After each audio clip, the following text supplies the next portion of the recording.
Hey guys, how are you all? Welcome to Let's Start Story on What If Harry Potter Became Lord Potter-Black-Peverell as a Child.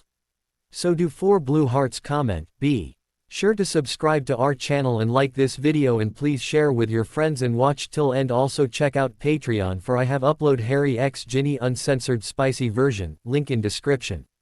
Harry Potter was quite accustomed to strange things happening around him. Windows that repaired themselves overnight after Dudley's tantrums. Finding himself suddenly on the school roof when running from bullies. Even his hair growing back in a single night after Aunt Petunia's disastrous haircut attempt. But nothing quite as strange as the letter that appeared in his cupboard under the stairs. It was a Tuesday morning in late July when 9-year-old Harry awoke to find a peculiar envelope resting atop his threadbare blanket. The parchment was thick and cream-colored, bearing an ornate wax seal with an intricate G pressed into it. Most peculiar of all was that Harry had never seen anyone open his cupboard door during the night, and the Dursleys certainly wouldn't have delivered mail to him. Harry sat up, wincing as his head brushed against the sloped ceiling of the cupboard. With trembling fingers, he traced the emerald green ink that spelled out his name and exact location. Mr. H. Potter. The cupboard under the stairs, 4 Privet Drive, Little Whinging, Surrey. Something warm fluttered in Harry's chest, a sensation he rarely experienced in this house.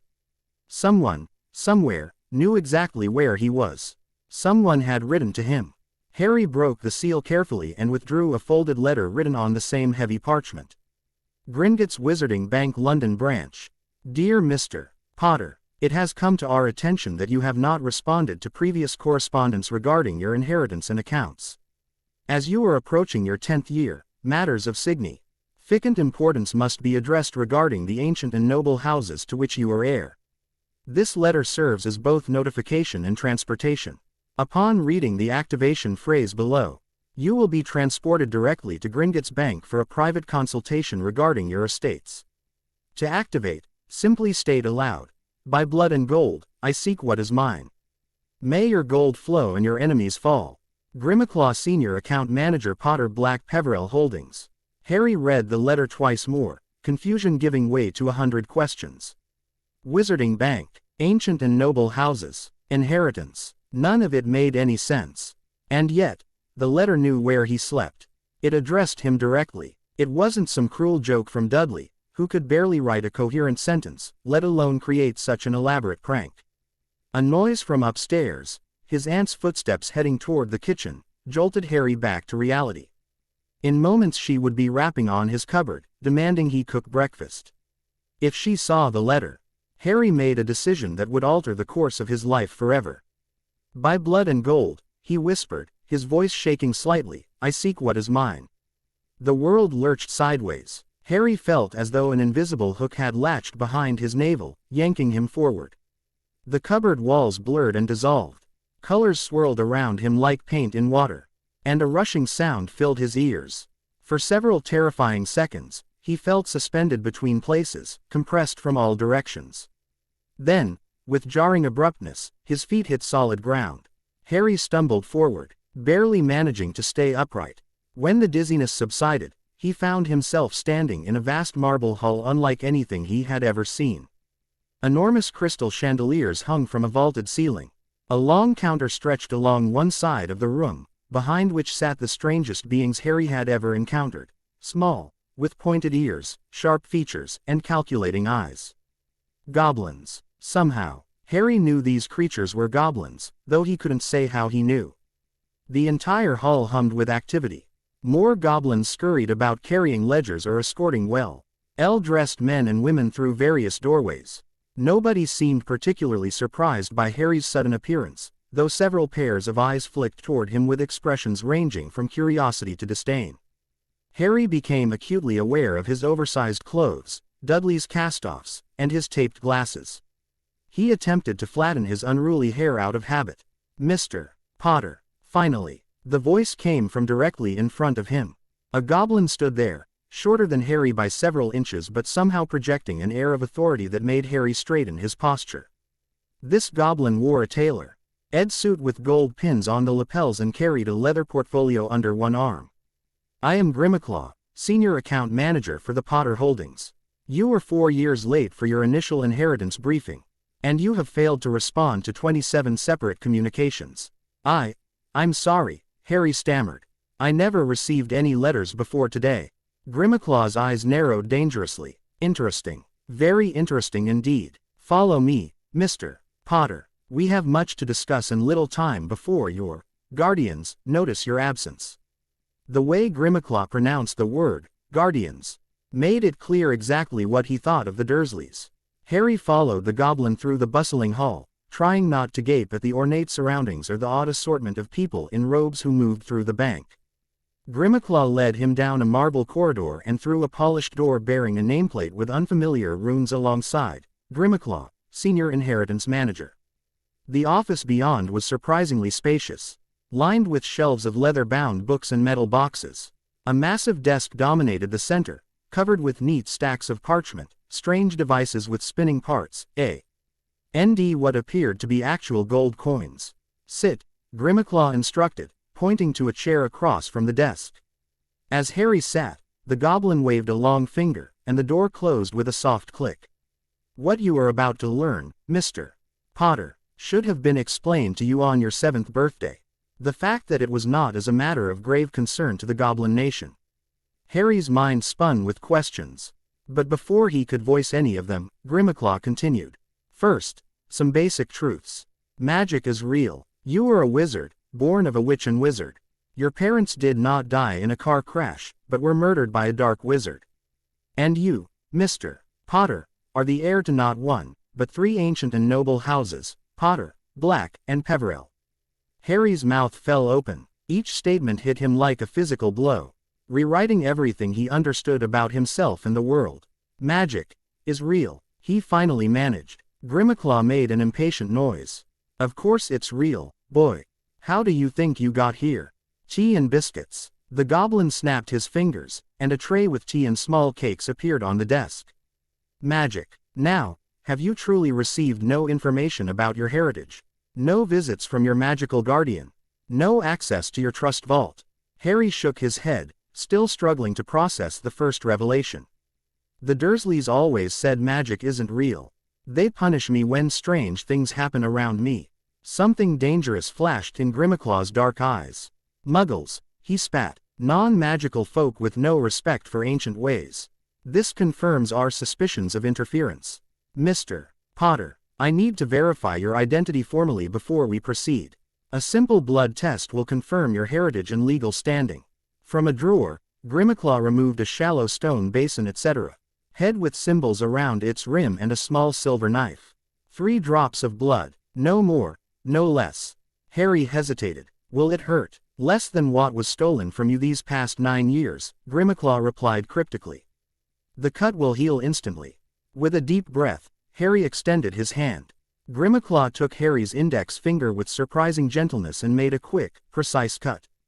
3 drops of blood fell into the basin, where they began to swirl of their own accord, changing from red to gold to silver. The goblin nodded with satisfaction.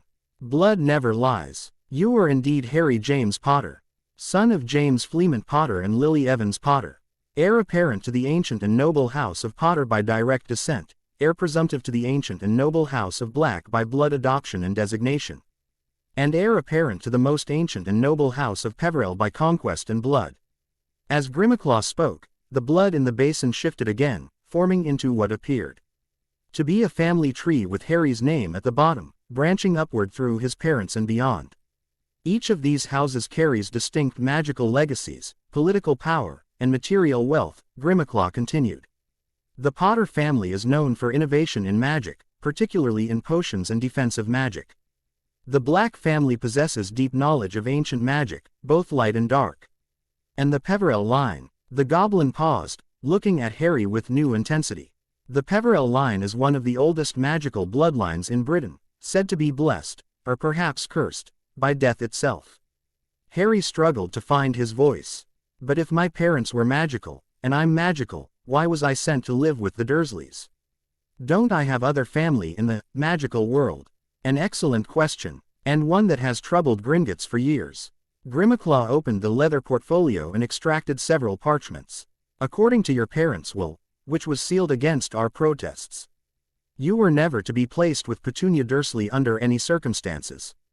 Their will. Harry's voice caught. You have their will, indeed. Upon their deaths, specific guardianship arrangements were outlined. Grimaclaw's long fingers traced the document. Your godfather, Sirius Black, was your first designated guardian. Upon his unavailability, you were to be placed with Frank and Alice Longbottom, then Remus Lupin. Then Minerva McGonagall, and finally, Amelia Bones. Under no circumstances were you to be placed with Lily Potter's sister.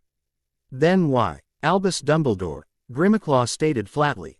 Chief Warlock of the Wizengamot, Supreme Mugwump of the International Confederation of Wizards, and Headmaster of Hogwarts School of Witchcraft and Wizardry. He declared himself your magical guardian, sealed your parents' will, and placed you with the Muggles for what he claimed were protective measures. Harry felt a surge of anger unlike anything he'd experienced before. Someone had deliberately ignored his parents' wishes and condemned him to years of misery with the Dursleys. Can anything be done? He asked, surprised at how steady his voice sounded. Grimaclaw's lips curled into what might have been a smile, revealing pointed teeth. That, Heir Potter, is precisely why you are here today. The ancient magic of your bloodlines has been calling to you, growing more insistent as you approach your 10th year. Gringotts has detected this surge, which allowed us to bypass the wards and mail redirections placed around you. The goblin leaned forward. Today, you have a choice. You can claim your status as heir apparent to these houses, which will emancipate you in the magical world due to the unusual circumstances of being heir to multiple ancient and noble houses. This would remove Dumbledore's guardianship and grant you access to your family properties, vaults, and magic. Or, you can return to the Muggles and wait until your 11th birthday, when you will receive your Hogwarts letter and enter the magical world under Dumbledore's continued guardianship. For Harry, it wasn't really a choice at all. I want to claim my inheritance. Now. Grimaclaw nodded as if he'd expected nothing less. Very well, but I must warn you, there will be consequences. Powerful figures have worked to keep you isolated and uninformed. They will not relinquish control easily. I've never had control over anything in my life. Harry said quietly. I think it's time that changed. Indeed. The goblin pulled 3 ornate boxes from beneath his desk. Each was made of different materia. One of polished cherrywood with a gold crest, one of black obsidian etched with silver, and one of an ancient-looking stone with no visible seams. These contain the heir rings for each house. The magic within them will judge your worthiness and intent. If accepted, you will gain access to family magic and properties immediately. Harry stared at the boxes, suddenly aware of how momentous this moment was. Will it hurt? Magic rarely gives without asking something in return, Grimaclaw replied enigmatically. The rings will test your character and magical core. I would not describe it as painful, but transformative. Taking a deep breath, Harry nodded. I'm ready. Grimaclaw opened the cherrywood box first, revealing a gold ring with a ruby at its center, the stone etched with what appeared to be a shield. The House of Potter, your birthright by blood. Harry reached out with trembling fingers and picked up the ring. It felt warm in his hand, almost alive. Following an instinct he didn't understand, he slipped it onto the ring finger of his right hand. The effect was immediate and extraordinary. The ring shrunk to fit his finger perfectly, and Harry felt a rush of warmth spread up his arm and throughout his body. Images flashed through his mind. A magnificent manor house surrounded by gardens, a vault filled with gold and artifacts, and faces of people with his same unruly black hair and features similar to his own, stretching back generations. He heard whispers, too faint to understand but somehow comforting, like family members welcoming him home. For the first time in his life, Harry felt a sense of belonging so powerful that tears sprang to his eyes. The Potter magic accepts you, Grimaclaw observed. As expected, next came the obsidian box. Inside was a heavy silver ring with an onyx stone, inscribed with what looked like a raven or crow. The House of Black, your right by designation and blood adoption. Harry placed this ring on the middle finger of his right hand. This time, the sensation was entirely different. Cold spread through him, not unpleasant but intense, like diving into deep water. The whispers that came were more varied, some welcoming, others challenging. A few almost threatening. Harry saw a grand townhouse in London, a tapestry with names and faces, and felt ancient magic singing in his blood, darker but not evil, powerful and proud. For a moment, the ring seemed to resist, tightening painfully on his finger. Then, as if making a decision, it adjusted to fit him, and the cold sensation transformed into a steady pulse of power. Interesting, Grimaclaw murmured. The Black family magic is notoriously selective. It seems to find you worthy despite your half-blood status. Your godfather's blood adoption must have been particularly powerful. Harry barely heard him, still adjusting to the strange new awareness flowing through him. He could somehow sense the connections between himself and these ancient family lines, like rivers flowing into his being. Finally, Grimaclaw opened the stone box. Within lay a simple band that appeared to be made of bone or ivory, with a small black stone set flush into its surface. Despite its unassuming appearance, Harry felt a strange reluctance to touch it. The House of Peverell, Grimaclaw said, his voice hushed. The oldest and most mysterious of your inheritances. Claimed by right of conquest when you survived the killing curse as an infant, and by distant blood relation through your father's line. Harry's hand hovered over the ring. What does that mean? Right of conquest. When a wizard defeats another in formal combat or mortal conflict, they may claim the loser's possessions by magical right. The dark wizard who attacked your family was the last known heir to the Peverell line through the Gaunt family. When his killing curse rebounded, magic itself recognized a transfer of legacy. With a growing sense that he was crossing a threshold from which there was no return, Harry picked up the bone-white ring. It was surprisingly light, almost weightless in his palm. As he slipped it onto his index finger, Harry knew immediately this would be different from the others. Pain lanced through him. Not physical agony, but the sharp ache of ancient knowledge pouring into a mind too young to fully comprehend it. Harry saw three brothers standing before a hooded figure by a river. He saw artifacts of impossible power, a wand, a stone, a cloak. He felt the weight of centuries pressing down upon him, and for a terrifying moment, he sensed something vast and eternal turning its attention toward him. Like an eye opening in the void, Harry gasped, nearly falling from his chair. The ring tightened, then seemed to sink partially into his skin, becoming part of him in a way the others hadn't. When the visions cleared, he found Grimaclaw watching him with an expression that might have been concern. You have been judged and accepted by the most demanding of the three bloodlines, the goblin said. Few wizards in history have successfully claimed the Peverell legacy. It seems your destiny is unusual, even by wizarding standards. Harry looked down at the three rings on his hand, each now sized perfectly for his fingers. As he watched, they shimmered and faded from sight, though he could still feel their presence. Are they invisible now? The heir rings will remain hidden until you wish to reveal them or until they are needed to prove your status. This is a security measure. Now that you have claimed them, several things will happen in rapid succession. Grimaclaw began making notes on a parchment. First, the ministry's trace on your underage magic will dissolve, as you are now considered emancipated in magical matters. Second, the blood wards at your relatives' home will transfer to properties of your choosing. Third, you will need to designate a magical residence immediately, as you can no longer legally reside with muggles without a magical adult present. The goblin looked up from his writing. I recommend Potter Manor in Wales. It has been maintained by house elves since your parents' deaths and has extensive protective wards. The black properties are problematic at present, with lingering dark magic, and Peverell Hall has been in stasis for centuries and would require significant restoration. Harry's head spun with all the new information. House elves, wards, I don't even know what those are. Magical servants bound to wizarding families, and protective enchantments, respectively, Grimaclaw explained briskly. You have much to learn. But that is a concern for after we secure your legal status. The goblin rang a small bell on his desk, and moments later, another goblin entered carrying a stack of documents. These are the RMAL recognition papers for your status as heir apparent and acting lord of houses Potter, Black, and Peverell. Your magical signature is required on each. Grimaclaw pushed the papers toward Harry along with an ornate quill. This is a blood quill.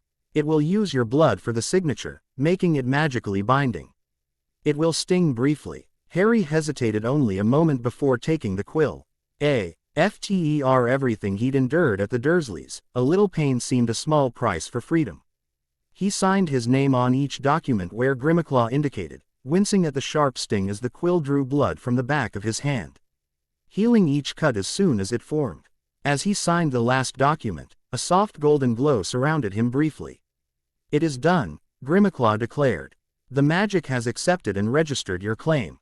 You are now officially heir Potter-Black-Peverell, with all rights and responsibilities thereof until you come of age and can claim full lordship." "What happens now?" Harry asked, looking down at his hand where the rings had been visible moments before. "Now, heir Potter-Black-Peverell, we prepare for the inevitable storm."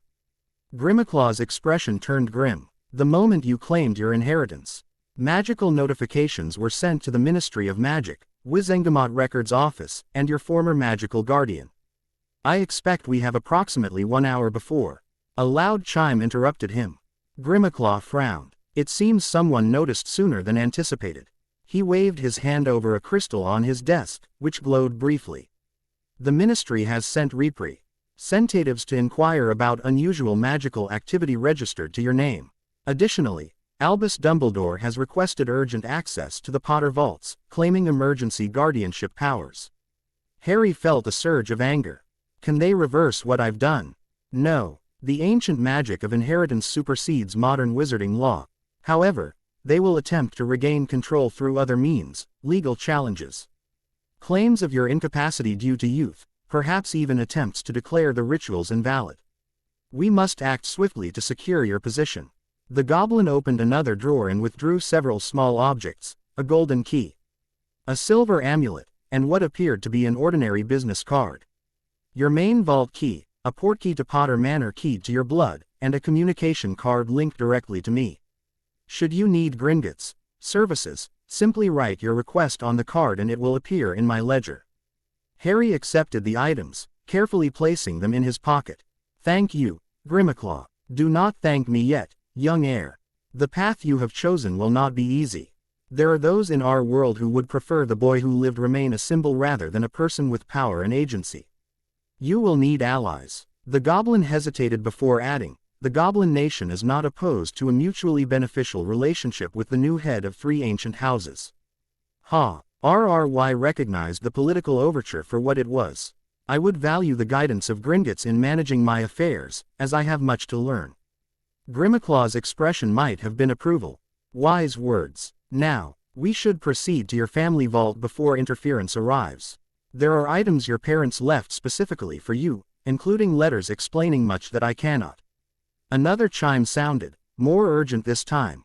Grimmacle scowled. Too late. Ministry officials have entered the bank, accompanied by Albus Dumbledore himself. Harry's stomach clenched with anxiety. He wasn't ready to face powerful wizards yet. He'd only learned about magic an hour ago. As if sensing his thoughts, Grimmacle fixed him with a penetrating stare. "Remember, heir Potter-Black-Peverell, you now carry the legacy of 3 powerful magical houses. The rings would not have accepted you if you were unworthy. Stand tall." Taking a deep breath, Harry straightened his shoulders and nodded. "What should I do?" "Follow my lead. Speak only when addressed directly. Remember that you have broken no laws and violated no magical covenants. Your claim is legitimate and binding."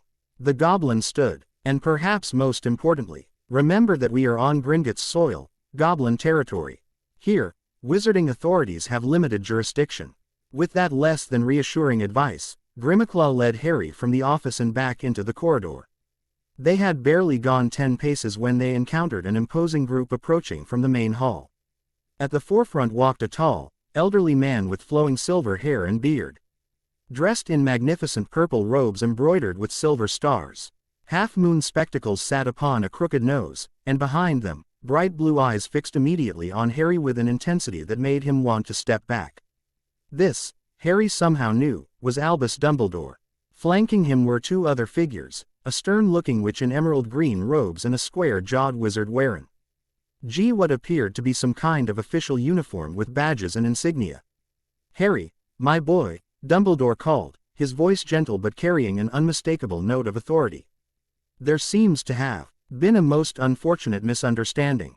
If you'll come with me, We can sort this all out and have you safely back with your family before dinner." Before Harry could respond, Grimmaclaw stepped forward. "Chief Warlock Dumbledore, what brings you to Gringotts on this fine morning? Surely not an attempt to interfere with a client's private business." The elderly wizard's expression remained benign, though something sharp flashed in his eyes. "Not at all, Master Grimmaklaw. I am simply concerned for young Harry's welfare. He is, after all, only 9 years old and has somehow left his home without his guardian's knowledge or consent." "Former guardians," Grimmaklaw corrected smoothly. "As I'm sure you've been notified, Heir Potter-Black-Peverell has claimed his inheritance and magical emancipation in matters of estate. His status as your ward has been accordingly terminated." The uniformed wizard stepped forward, looking affronted. "This is highly irregular. A child cannot simply declare himself emancipated. There are procedures, laws, all of which have been followed to the letter," Grimmaklaw interrupted. "The ancient inheritance laws are quite clear regarding heirs to multiple ancient and noble houses. If you wish to contest the ritual and judgment of family magic, Gringotts would be fascinated to witness such an attempt." The threat in Grimmaklaw's words was barely veiled. Harry read that challenging family magic was either dangerous or futile. Dumbledore's smile never wavered, but a certain tension appeared around his eyes. "Perhaps we might discuss this privately. Surely we all want what's best for Harry." "I'm standing right here," Harry said, finding his voice at last. "And I'd prefer if you spoke to me, not about me." All eyes turned to him. The witch in green seemed to study him with particular intensity, her expression unreadable. "Of course, Harry," Dumbledore said gently. "Forgive an old man's poor manners. I am concerned that you may have been misled about certain matters. The wizarding world can be confusing to those not raised within it, and decisions made without full understanding can have far-reaching consequences." Harry met the old wizard's gaze steadily. "I understand enough to know my parents never wanted me to live with the Dursleys. I understand that someone sealed their will and ignored their wishes. And I understand that I have a right to claim my family legacy." A flicker of something, surprise, concern, crossed Dumbledore's face before his grandfatherly expression returned. "Your parents made those arrangements during wartime, Harry, not knowing what would come. The protection your mother's sacrifice created could only be maintained through your mother's blood, your aunt. It was essential for your safety." Safety. Harry couldn't keep the bitterness from his voice. "Is that what you call being locked in a cupboard for 9 years?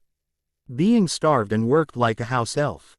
Never knowing my own history or even my parents' names?" The witch in green made a strangled noise. "Albus, you assured us he was being well treated." "Minerva, please," Dumbledore said quickly, then turned back to Harry. "If your living conditions were not what they should have been, I deeply regret that, but the blood protection has transferred to my hereditary properties," Grimmaklaw interjected, "as is the right of any blood heir when claiming their inheritance. The protection remains intact, merely relocated." The uniformed wizard looked increasingly uncomfortable. "Headmaster, if what the boy says about his treatment is true, this could become a significant issue for the ministry." "Dawlish, now is not the time," Dumbledore murmured, before addressing Harry again. "Harry, I ask only that you consider returning with me today while we sort through these matters properly. There is much you don't yet understand about your unique position in our world." Harry felt a strange pressure in his mind as Dumbledore spoke, subtle, like someone trying to slip an idea into his thoughts. Instantly, the 3 rings on his hand burned hot against his skin, though they remained invisible. The pressure vanished. Grimmaklaw made a harsh sound. Ting legitimacy on a Gringotts client during financial business is a violation of the 1612 Treaty, Chief Warlock. Consider this your only warning." Dumbledore inclined his head slightly. "A reflexive habit of an old teacher, nothing more.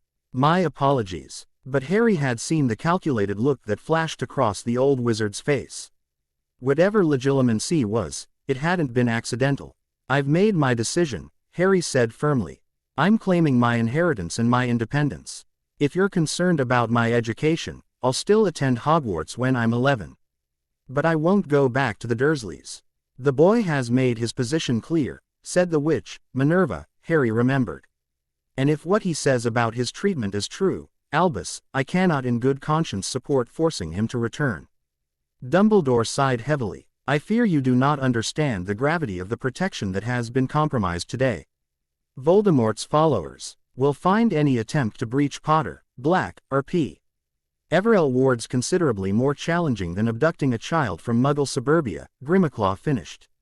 Now, unless the Ministry intends to formally challenge Gringotts' authority in inheritance matters, a course of action that would undoubtedly lead to most unfortunate banking restrictions for Ministry employees, I suggest we conclude this impromptu meeting.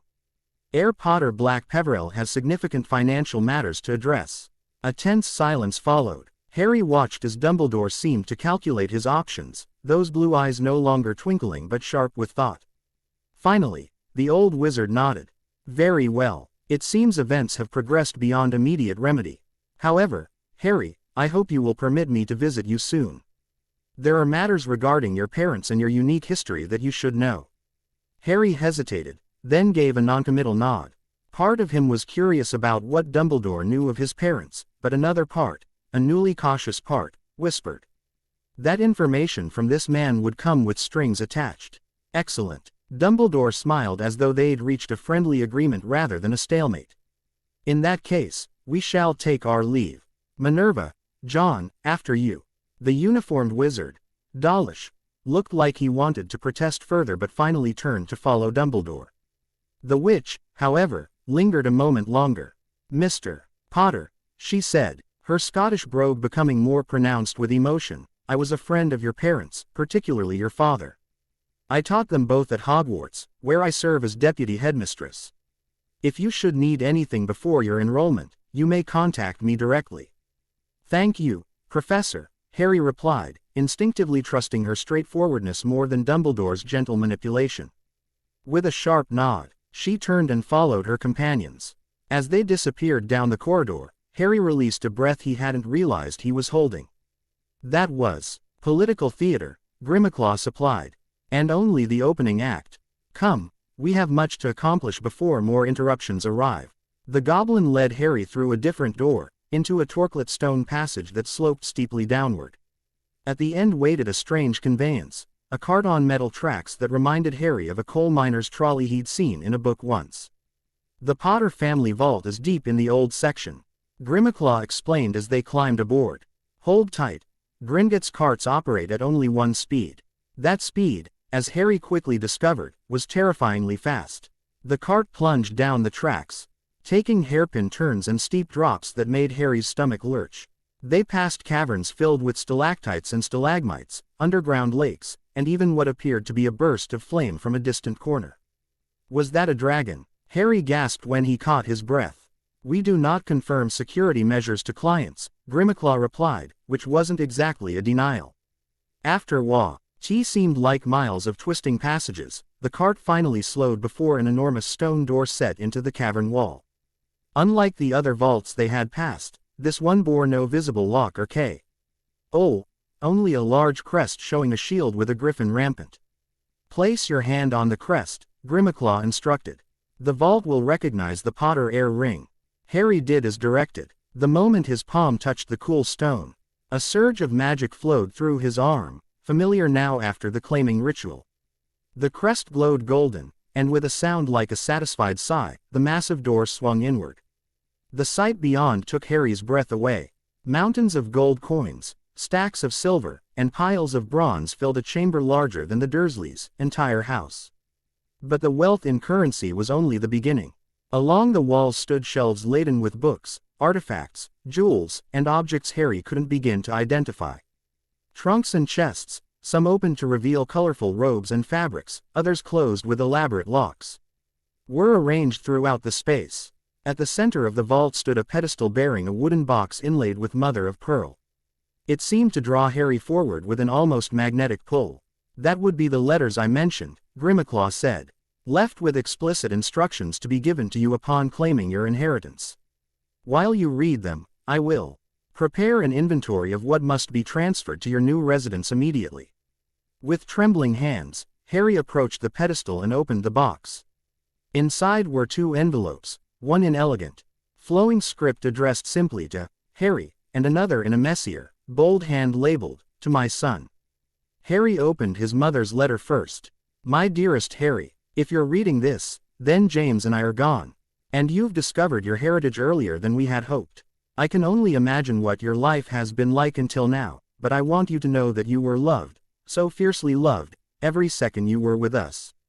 There is so much to tell you and so little parchment. First, know this, whatever you've been told about our deaths, we died protecting you, and we would make the same choice 1,000 times over. A mother's love doesn't end with death, Harry. Mine lives on in you, in your blood and bones and magic. I've left you my journals and research notes in the mahogany trunk to the left of this pedestal. I was a charms researcher before you were born, specializing in protective magic. Some of what I discovered may help keep you safe in the days to come. About Petunia, if that's W.H. Ere Dumbledore placed you despite our explicit instructions otherwise, I can only apologize. My sister's heart hardened toward magic and toward me years ago. I hoped time would heal that rift, but if you've suffered under her care, then it did not. For that, I am so deeply sorry.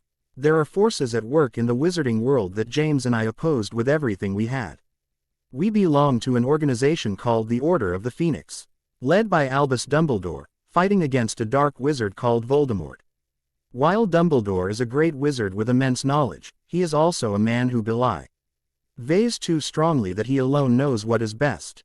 Question him, Harry. Always question those who claim absolute authority.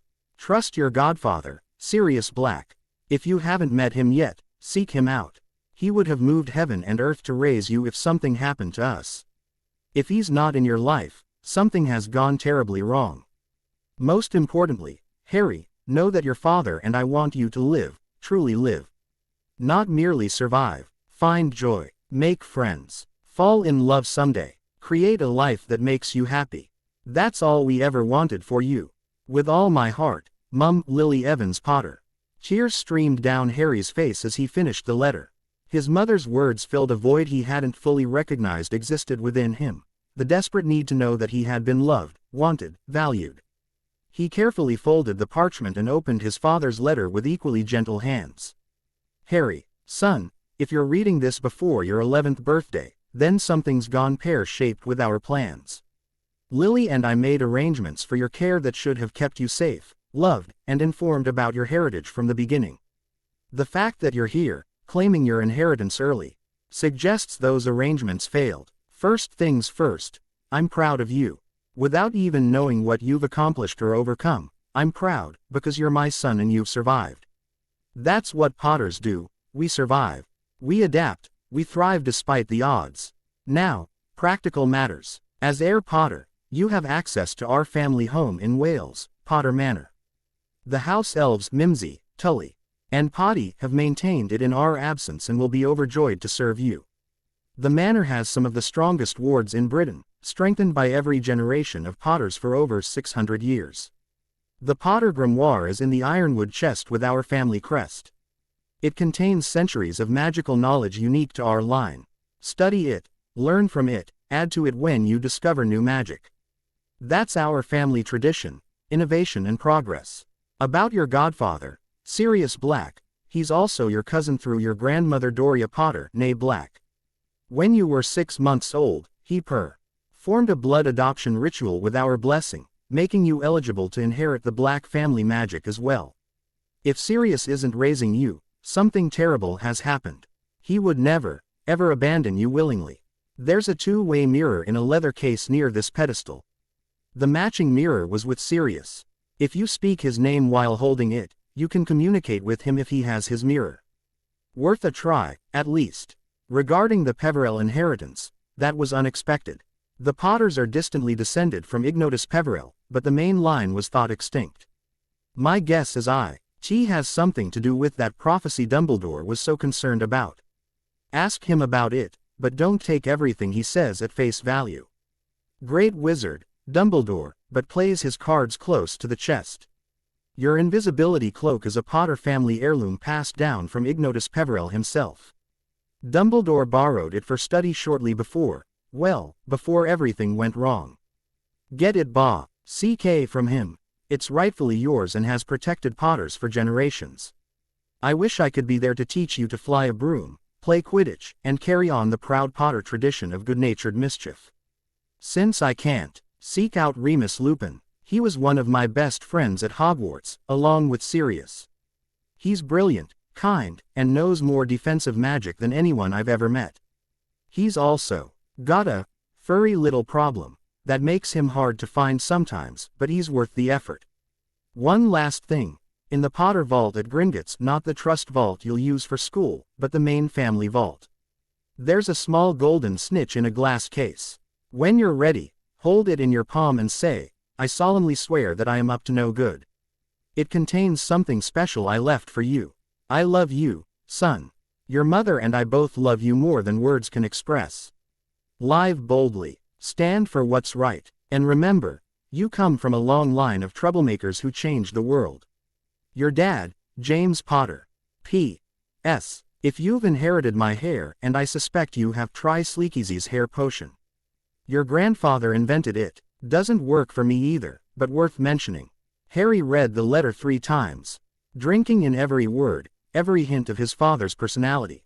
The casual mention of house elves and grimoires alongside jokes about unruly hair painted a picture of a man who balanced power with humor. Responsibility with joy. He carefully returned both letters to their box, which he tucked securely under his arm. He would read them again later, many times, he was sure. You've found your parents' final messages, Grimmauld observed, approaching with a ledger. There is something else you should see before we depart. The goblin led Harry to a corner of the vault where an ornate wardrobe stood. Upon opening it, Harry discovered not clothes but a pensieve, a shallow stone basin similar to the one used in the inheritance ritual, but larger and filled with a silvery substance that was neither liquid nor gas. Your mother was particularly skilled with memory charms, Grimmauld explained. She left several memories preserved for you. When you are ready, you may VW them by touching the surface with your fingertip. But that is for another day. We have more pressing concerns. Harry nodded, reluctantly turning away from this new connection to his parents. What happens now? Now, Grimmauld said, you must decide where you will live. Once that decision is made, we can arrange transportation and begin transferring necessary items from your vaults. You will need clothing, personal effects, educational materials, and of course, the family grimoires. The choice was easy. Potter Manor. My father mentioned it in his letter. A wise selection. It has remained under stasis charms since your parents moved to Godric's Hollow for strategic reasons. The house elves have maintained it faithfully. Grimmauld made a notation in his ledger. I will arrange an inventory of the manor's current state and requirements. You will need a proper wardrobe befitting your station, tutors in various magical subjects, and of course, a comprehensive understanding of your political position. Harry's head spun with the implications. Yesterday, his greatest ambition had been to someday have a bedroom of his own. Now he was apparently a politically significant figure with multiple properties and responsibilities he barely understood. This is overwhelming, he admitted. Grimmauld expression might have softened slightly. All heirs feel similarly upon first claiming their inheritance. The difference is that most have been prepared from birth for the responsibility. You, heir Potter-Black-Peverell, must learn quickly what others absorb over years. The goblin snapped his fingers, and a small cloth bag appeared in his hand. This expanded pouch will hold whatever you wish to take with you today. I suggest your parents' letters, the family grimoires, and perhaps a few personal mementos. Our staff will arrange transfer of larger items. As Harry began to carefully select items, a thought occurred to him. Grimmauld, my father mentioned my godfather, Sirius Black. He said if Sirius wasn't raising me, something terrible must have happened. Do you know what? The goblin's expression darkened. Sirius Black was imprisoned in Azkaban, the wizarding prison, shortly after your parents' deaths. He was accused of betraying your parents to the Dark Lord and murdering 12 muggles along with a wizard named Peter Pettigrew. But that can't be right, Harry protested. Both my parents said to trust him. They said he would never abandon me willingly. Indeed, Gringotts has noted certain irregularities regarding Black's case. Most notably, he was sent to Azkaban without a trial, by emergency powers invoked during the post-war chaos. And as his account manager, I can tell you his magical signature never registered the breaking of Godfather vows, It would have occurred had he truly betrayed your family. Harry felt a surge of determination. Then he's innocent. We have to help him. Such matters are beyond Gringotts' purview, Grimmaclaw said carefully. However, as the heir to House Black, you now have standing to request a review of his case. It would be financially prudent for Gringotts to assist in restoring the active lord of an ancient and noble house to his rightful position. Harry understood the implication. The goblins couldn't directly involve themselves in wizarding legal matters, but they could support Harry's efforts as their client. I want to help him, Harry said firmly. Where do we start? First, you establish yourself in your new home. Second, you begin appropriate magical education to understand your position and powers. Third, we gather evidence and legal precedents. Grimmaclaw made more notes in his ledger. This will not be a simple or swift process. The ministry does not readily admit to miscarriages of justice, particularly in high-profile cases. Harry thought of his godfather, imprisoned for years for crimes he likely didn't commit. It wasn't fair, but then, Harry was learning quickly that the wizarding world, for all its wonders, had its own deep injustices. I'll do whatever it takes, he promised. Even if it's difficult or takes time. Grimmaclaw gave him an appraising look. Perhaps why? Oh, you truly do carry the legacy of 3 great houses, Heir Potter-Black-Peverell. Such determination will serve you well in the days to come. As Harry continued gathering items from the vault, his mother's research journals, the family grimoires, the two-way mirror his father mentioned, and several photo albums he'd discovered, he felt a strange mix of emotions. Grief for the parents he'd barely known. Anger at those who had kept him ignorant of his heritage. Fear of the unknown challenges ahead. But beneath it all ran a current of something he'd rarely experienced, hope. For the first time in his life, Harry Potter had choices. He had a legacy to reclaim and a future to shape on his own terms. Whatever came next, political battles, magical education, or confrontations with powerful figures like Dumbledore, he would face it with the knowledge that he was not alone. He carried the magic and memories of generations of Potters, Blacks, and Peverells with him. And perhaps most importantly, he knew beyond any doubt that he had been loved, fiercely, completely, and enough for his parents to sacrifice everything for him. That knowledge, more precious than all the gold in Gringotts, straight. Ned his shoulders and lifted his chin as he prepared to leave the bank and enter the wizarding world as Heir Potter-Black-Peverell.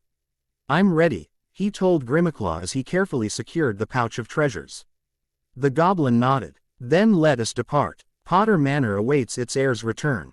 As they left the vault, Harry cast one last look at the accumulated wealth and history of his family. He would return, to learn, to explore, to reclaim every fragment of his heritage. But for now, he was leaving behind more than the gold and artifacts. He was leaving behind Harry Potter, the unwanted boy from the cupboard under the stairs. In his place stood the heir of 3 ancient and noble houses, ready to take his first steps into a world of magic, power, and destiny. Chapter 1 End. Chapter 2. Legacy Awakened. The Portkey journey to Potter Manor was a disorienting blur of colors and sensations that left Harry sprawled unceremoniously on lush green grass. As his vision steadied, he found himself ring up at what could only be described as a castle masquerading as a home. Potter Manor stood 3 stories tall, built of honey-colored stone that glowed warmly in the afternoon sunlight. Tall window, WS with diamond-paned glass reflected the sky, and ivy climbed portions of the walls, giving the impression that the structure had grown organically from the hillside rather than being built upon it. A pair of square towers flanked the central building, their slate roofs coming to elegant points. The entire estate was surrounded by gardens that, even in their somewhat neglected state, hinted at former glory. Magnificent, Harry whispered, climbing to his feet. He had barely taken 3 steps toward the house when a loud crack split the air. Harry jumped back, startled, as 3 small creatures appeared before him.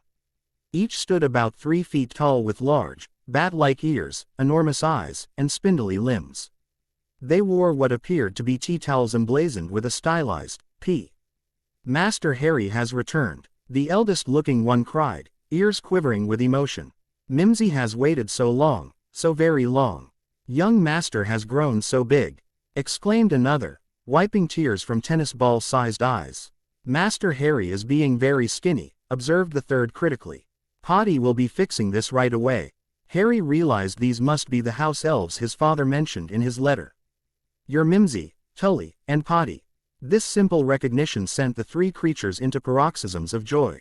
They bowed so low their noses touched the ground.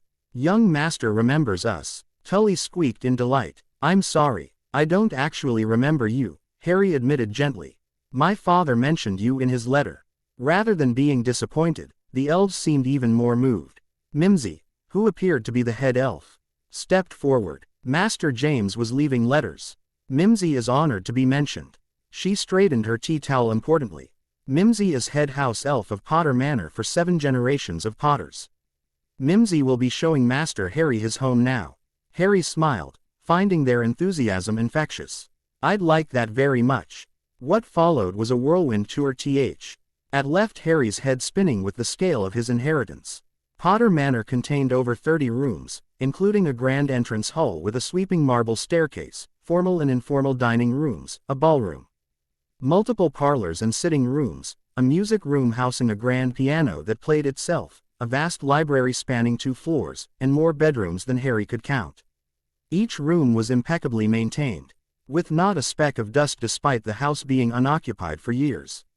House elf magic is keeping the manor ready for Potter's return, Mimsy explained proudly. We is maintaining everything just as Master James and Mistress Lily left it. The master suite on the 2nd floor brought a lump to Harry's throat. Though the elves had preserved it perfectly, with his mother's perfume still sitting on the vanity and his father's reading glasses on the nightstand, there was a palpable absence that no amount of preservation could fill. Is Master Harry wanting this room? Mimsy asked hesitantly. Harry shook his head. No. Not yet. Is there a room that was meant for me? Mimsy brightened. Oh yes. The nursery was being converted to young Master's bedroom when Master and Mistress had to leave. She led him to a room decorated in soft blues and golds. A child's bed shaped like a miniature Quidditch pitch stood against one wall, while magical paintings of dragons and hippogriffs flew across another. A toy broomstick hung on the wall, and a bookshelf held children's stories with moving illustrations. This is perfect, Harry said softly, running his fingers along the spines of the books his parents had chosen for him. Potty has prepared lunch in the garden terrace, announced the smallest elf, appearing suddenly. Young master must eat to grow strong. Food was the furthest thing from Harry's mind as he tried to process everything, but the elves looked so hopeful that he couldn't refuse.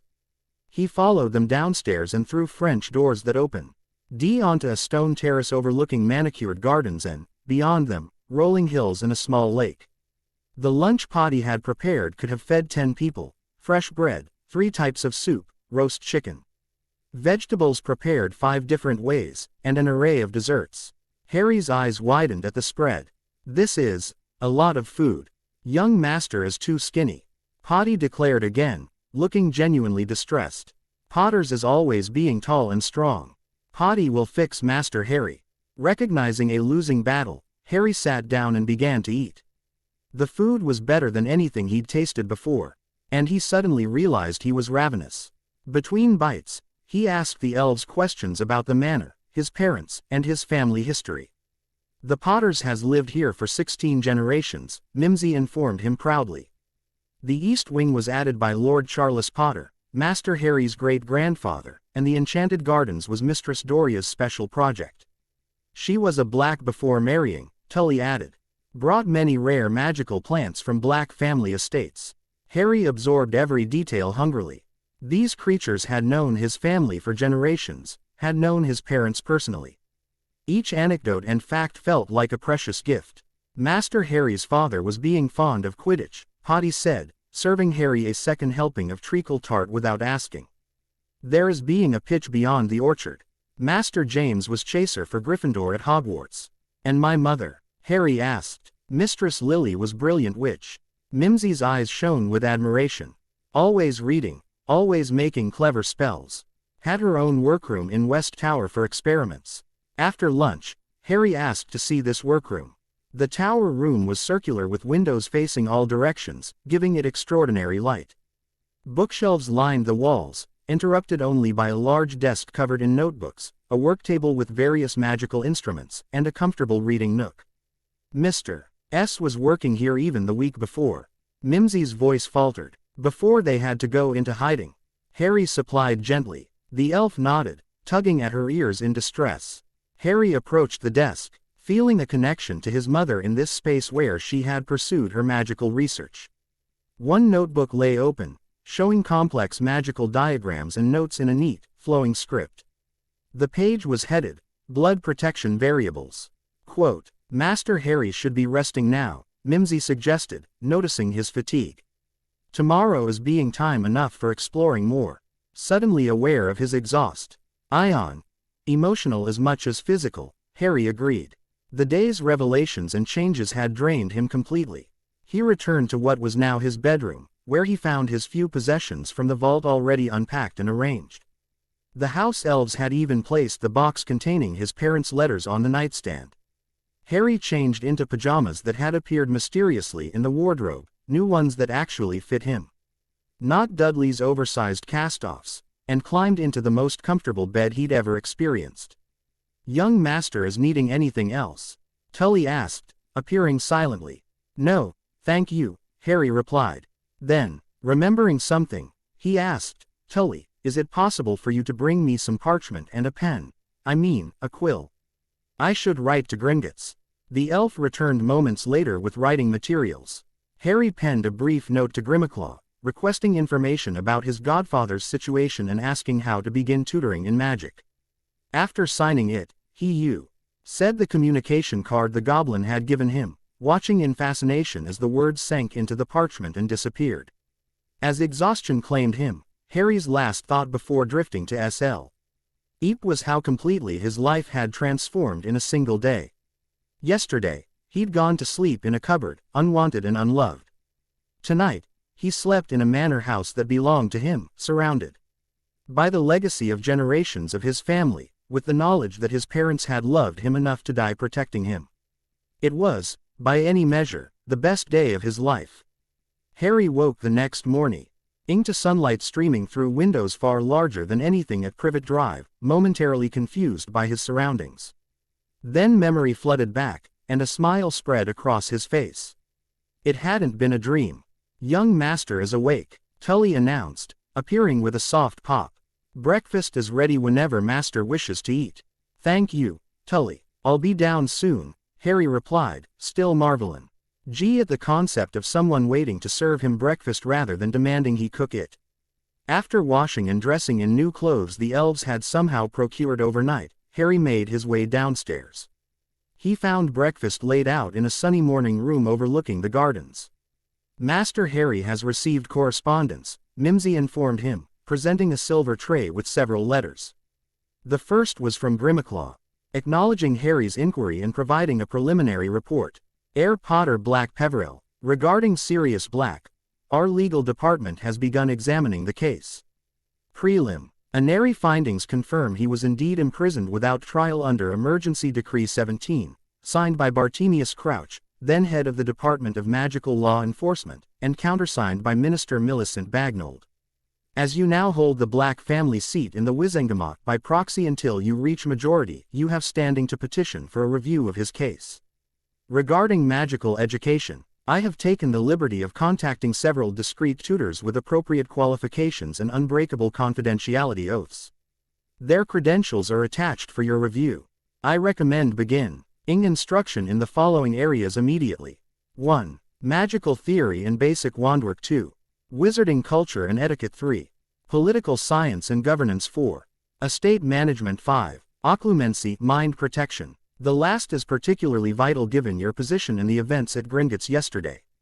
Albus Dumbledore's attempt at legilimency, while subtle, indicates he will not hesitate to use ch methods to gather information about your activities and plans. A team of Gringotts curse breakers will arrive today to evaluate and strengthen the manor's wards, as per our agreement. Additionally, I have arranged for a wandmaker who operates outside ministry oversight to visit tomorrow. As you are emancipated for magical purposes, the trace will not apply to you, but a ministry-registered wand would still be tracked. I await your instructions regarding how to proceed with the Black case. May your enemies tremble at your approach, Grimmaclaw Senior Account Manager. The second letter bore the H. Hogwarts crest and was written in an elegant, slanted script. Dear Mr. Potter, allow me to introduce myself properly. I am Professor Minerva McGonagall, Deputy Headmistress of Hogwarts School of Witchcraft and Wizardry, Head of Gryffindor House, and Professor of Transfiguration. I was also, I'm proud to say, a friend of your parents. Our meeting yesterday at Gringotts was not how I would have wished to make your acquaintance. Your revelations about your treatment at the hands of the Dursleys have deeply disturbed me, and I wish to extend my sincere apologies for my role in the events that led to your placement there. I expressed reservations at the time but ultimately deferred to Albus's judgment, a decision I now regret profoundly. If you are amenable, I would like to visit you at your new residence to speak with you properly. There are stories about your parents I believe you would wish to hear, and photographs I would be pleased to share.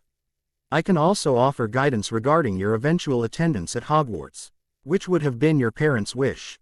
Please be assured that if you grant permission for this visit, I will not disclose your location to anyone, including the headmaster, without your explicit consent. While I respect Albus Dumbledore greatly as an educator and wizard, I find myself in disagreement with his handling of your guardianship. You may respond via the enclosed charmed parchment, which will deliver your reply directly to me. Yours sincerely, Minerva McGonagall. The third letter was brief and written on official ministry parchment. To the heir of houses Potter, Black, and Peverell. The Department of Magical Records acknowledges receipt of inheritance documentation from Gringotts Wizarding Bank regarding your claim to the aforementioned houses. Your status as heir has been officially recorded, and proxy holders for the associated Wizengamot seats have been notified of potential changes to voting authority.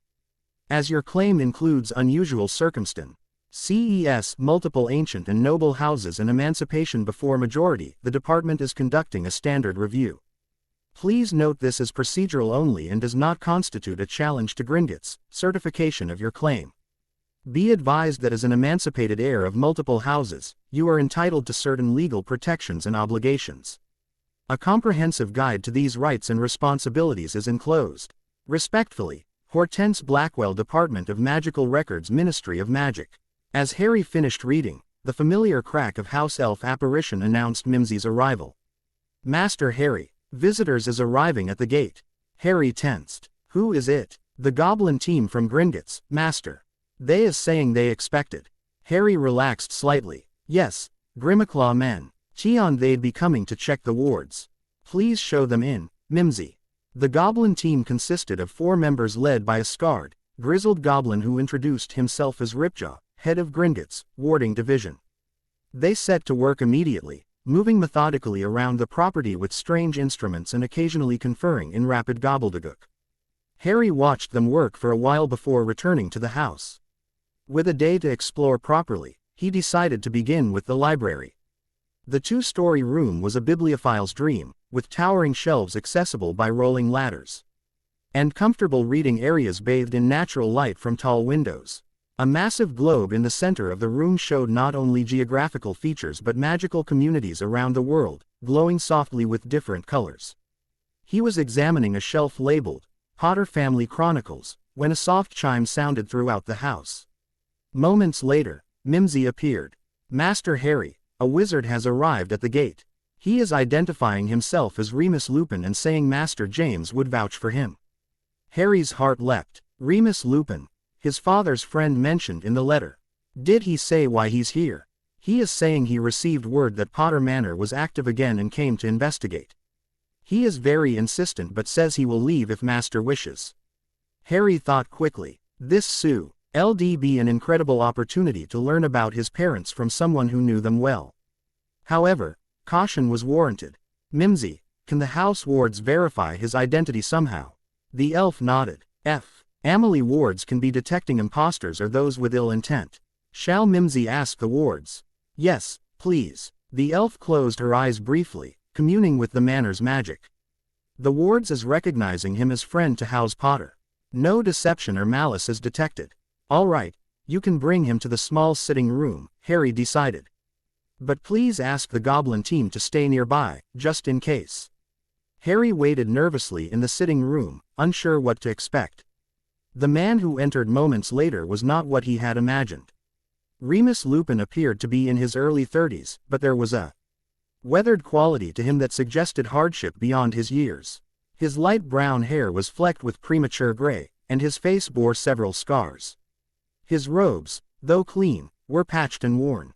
Despite this, he carried himself with quiet dignity, and his amber eyes were kind and intelligent. Those eyes widened with shock when they fell on Harry. "James," he whispered, before shaking his head. "No, of course not. Harry, you look so much like your father." "Except for my eyes," Harry said, having heard this from both his parents' letters. "I have my mother's eyes." "Lily's eyes," Lupin agreed, his voice thick with emotion. "May I sit down? This is rather overwhelming." Harry gestured to the chair across from him. "Please, would you like some tea? Mimsy is probably already preparing some." On cue, the elf appeared with a tea tray. As she poured, Lupin watched Harry with barely concealed wonder. "Harry, I've been searching for you for years," he began once Mimsy had departed. "After your parents died and Sirius was taken away, I tried to find you. Dumbledore refused to reveal your location, saying you were safe and protected by blood wards. The Ministry classified your placement as sealed information. I even tried Muggle methods, but it was as if you'd vanished entirely. I was with my mother's sister and her husband in Surrey," Harry explained. "Not that they wanted me. They kept me in a cupboard under the stairs." Lupin's face darkened with anger. "A cupboard? They put Lily and James Potter's son in a cupboard?" "Among other things," Harry said with a shrug, not wanting to delve into the Dursleys' mistreatment. "But that's over now. Yesterday I received a letter from Gringotts, learned about my inheritance, and claimed it." Lupin's eyes widened. "That explains the surge of magic I felt yesterday. The old Potter family magic activating." He shook his head in wonder. "But how did the goblins contact you? The wards around you should have prevented any magical communication." Harry explained about the Gringotts letter, his visit to the bank, claiming his inheritance, and the confrontation with Dumbledore. "So you're now the acknowledged heir of houses Potter, Black, and Peverell." Lupin looked stunned. "Harry, do you understand what that means in our world?" "Not entirely," Harry admitted. "I'm still learning about everything. That's partly why I agreed to see you. My father's letter mentioned you as someone I could trust." Lupin's eyes glistened. "James mentioned me in his letter. May I ask what he said?" Harry recounted the relevant passage from his father's letter. By the time he finished, Lupin was wiping his eyes with a handkerchief. "That sounds exactly like James," he said with a watery smile. "Especially the part about my furry little problem." "What did he mean by that?"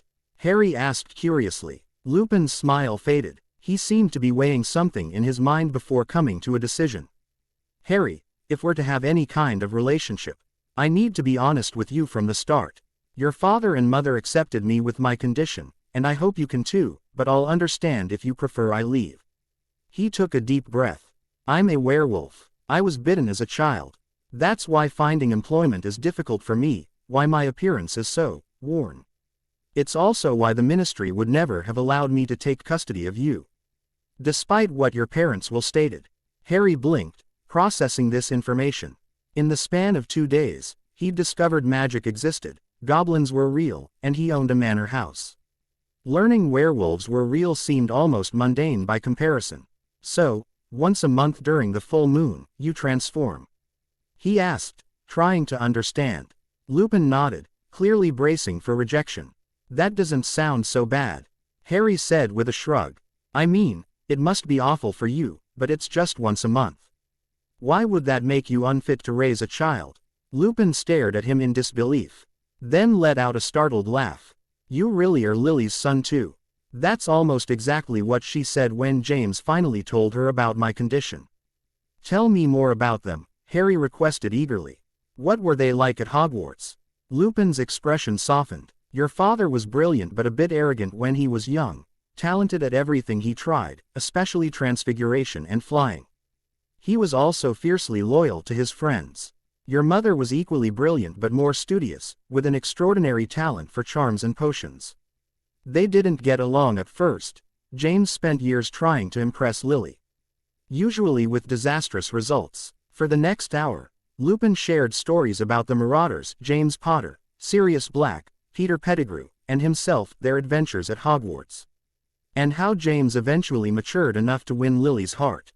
Harry absorbed every word, occasionally asking questions but mostly just listening, trying to build a mental picture of Hi's parents as real people with virtues and flaws. When Lupin mentioned Sirius again, Harry seized the opportunity. I've learned that Sirius is in prison, but both my parents' letters suggest he would never have betrayed them. Do you think he's innocent? A complex series of emotions crossed Lupin's face: grief, doubt, and what might have been hope. I don't know, Harry. The evidence against him seemed overwhelming at the time. He was found at the scene of a terrible explosion, laughing maniacally, with 12 Muggles and Peter dead. But what? Harry prompted. But it never made sense with the Sirius I knew. Lupin admitted. He hated his family's dark leanings. He ran away from home at 16 and lived with your grandparents. He and James were like brothers. And the idea that he would harm you. Lupin shook his head. I couldn't reconcile it, but grief clouded my judgment. Is there reason to believe he might be innocent? Harry explained what Grimmauld had told him about the lack of a trial and the godfather vows remaining intact. A magical godparent vow. Lupin's eyes widened. Harry, that's significant. Such vows create a magical bond that would have shattered if Sirius had directly betrayed your family with intent to harm. It wouldn't have just registered at Gringotts. Sirius would have lost his magic or worse. Then he's innocent, Harry said firmly. And he's been in Azkaban for 8 years for something he didn't do. I want to help him, but I don't know how. Lupin seemed to be processing this revelation, grief and guilt warring on his face. I should have questioned it more. Should have fought harder. He took a deep breath and straightened his shoulders. But that doesn't help Sirius now. If you're serious about helping him, you'll need political leverage and irrefutable evidence. I'm the heir to House Black now, Harry pointed out. Doesn't that give me some influence? It does, Lupin acknowledged.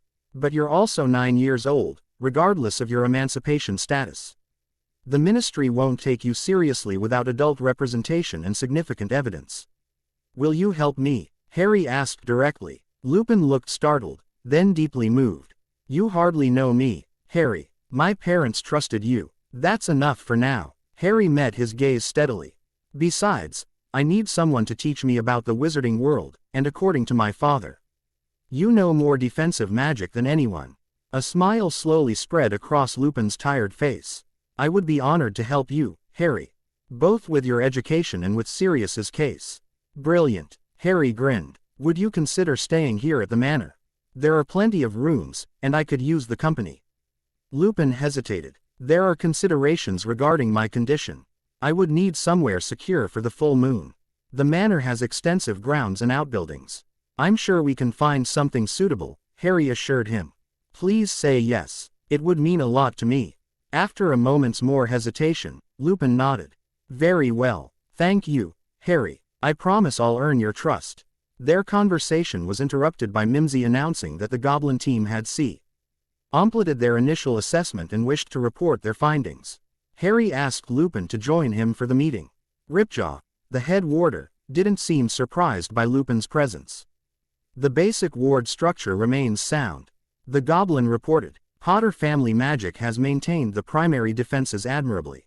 However, we've detected several monitoring charms layered into the outer boundaries, sophisticated work. Likely placed when the property was dormant. Monitoring charms. Harry frowned. Who placed them? The magical signature is obscured, but the style suggests Albus Dumbledore's work, Ripjaw replied. Lupin looked troubled but not entirely surprised. That would be consistent with his general approach. He likes to keep track of anything he considers significant. Can they be removed? Harry asked. Already done, the Goblin said with a fierce grin. We've also installed additional protective measures as authorized by Account Manager Grimmauld. The manor is now unplottable, meaning it cannot be found on any map or by any tracking spell. We've strengthened the anti-apparition and anti-portkey wards, with exceptions keyed to your blood and those you specifically authorize. Finally, we've added specialized wards against both magical and muggle surveillance. Thank you, Harry said sincerely. What about the flow network? Currently disconnected, Ripjaw explained. Quote, We can establish a secure connection with limited access if you wish. That would be helpful, Harry decided. But only for specific connections I approve. The meeting concluded with arrangements for the Goblin team to return periodically for ward maintenance. After they departed, Harry gave Lupin a proper tour of the manor and grounds, discovering that his new mentor was an excellent source of information about how magical households functioned. The orchard is self-maintaining, Lupin explained as they walked among apple trees heavy with fruit. Magical varieties that produce year-round. NDC, that building near the Quidditch pitch. That's the broom shed. Your father had an impressive collection. Harry's eyes lit up. Could you teach me to fly? I'm a passable flyer, but not in your father's league, Lupin admitted. Still, I could certainly teach you the basics. As they returned to the house for dinner, Harry felt a sense of contentment he'd never experienced before. In just 2 days, his world had expanded beyond anything he could have imagined at Privet Drive.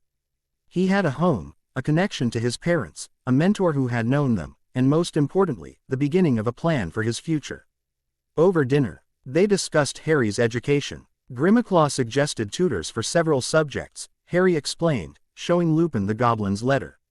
These are solid recommendations, Lupin agreed. Reviewing the list, I could handle the instruction in magical theory, basic wandwork once you have a wand, and perhaps occlumency, though I'm not a master. For the political and cultural aspects, you'll need specialists. Could you recommend anyone? Lupin considered this carefully. For wizarding culture and etiquette, Augusta Longbottom would be ideal. She's formidable but fair.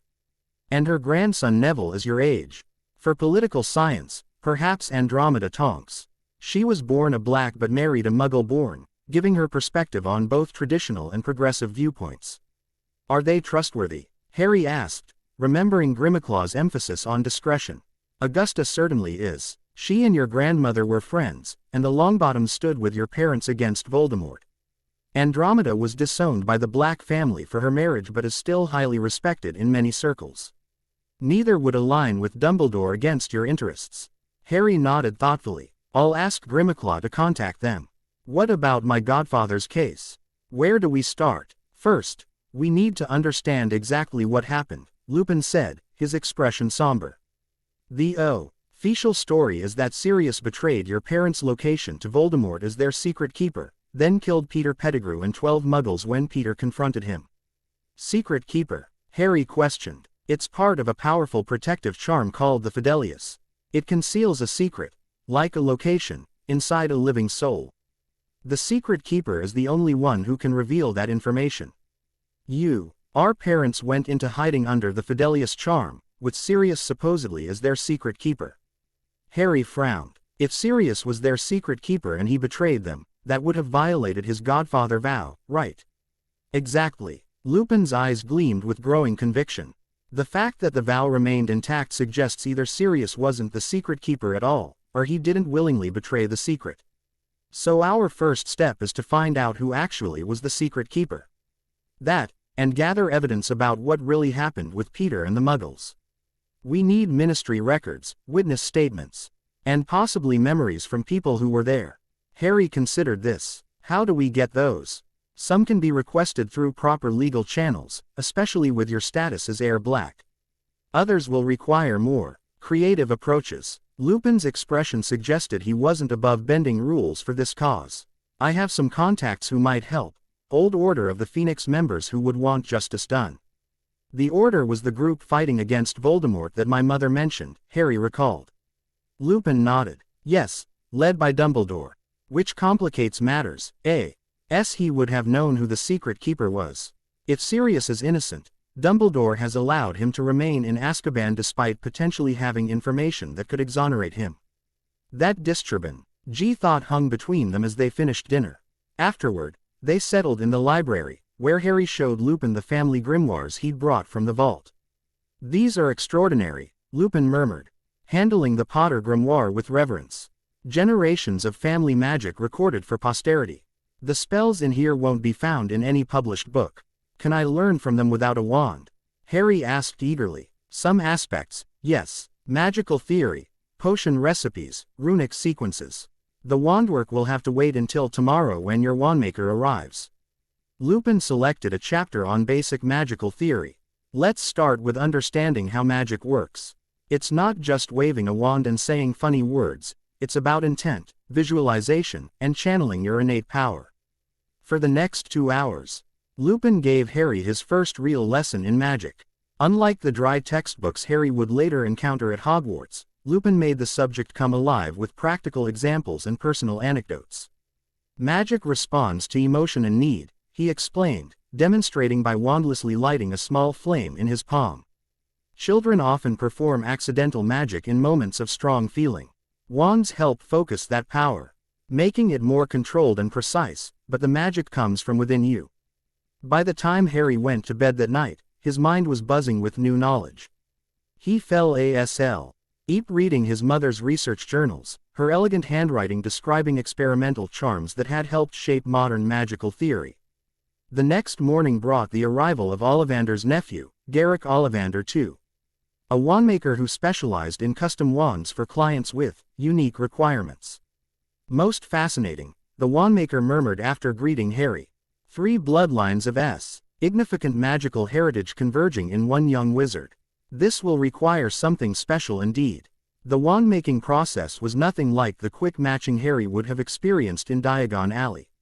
For nearly 2 hours, Ollivander tested Harry's magical affinity with various woods and cores, measuring his magical aura with strange silver instruments, and asking detailed questions about his personality and experiences. The wand chooses the wizard, Ollivander explained as he worked. But a custom wand is a more complex relationship, a partnership rather than a simple selection.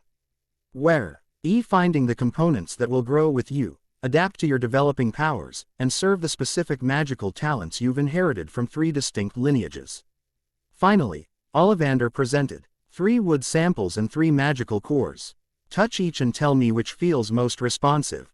Among the woods, a rich reddish specimen with intricate grain patterns practically hummed when Harry touched it.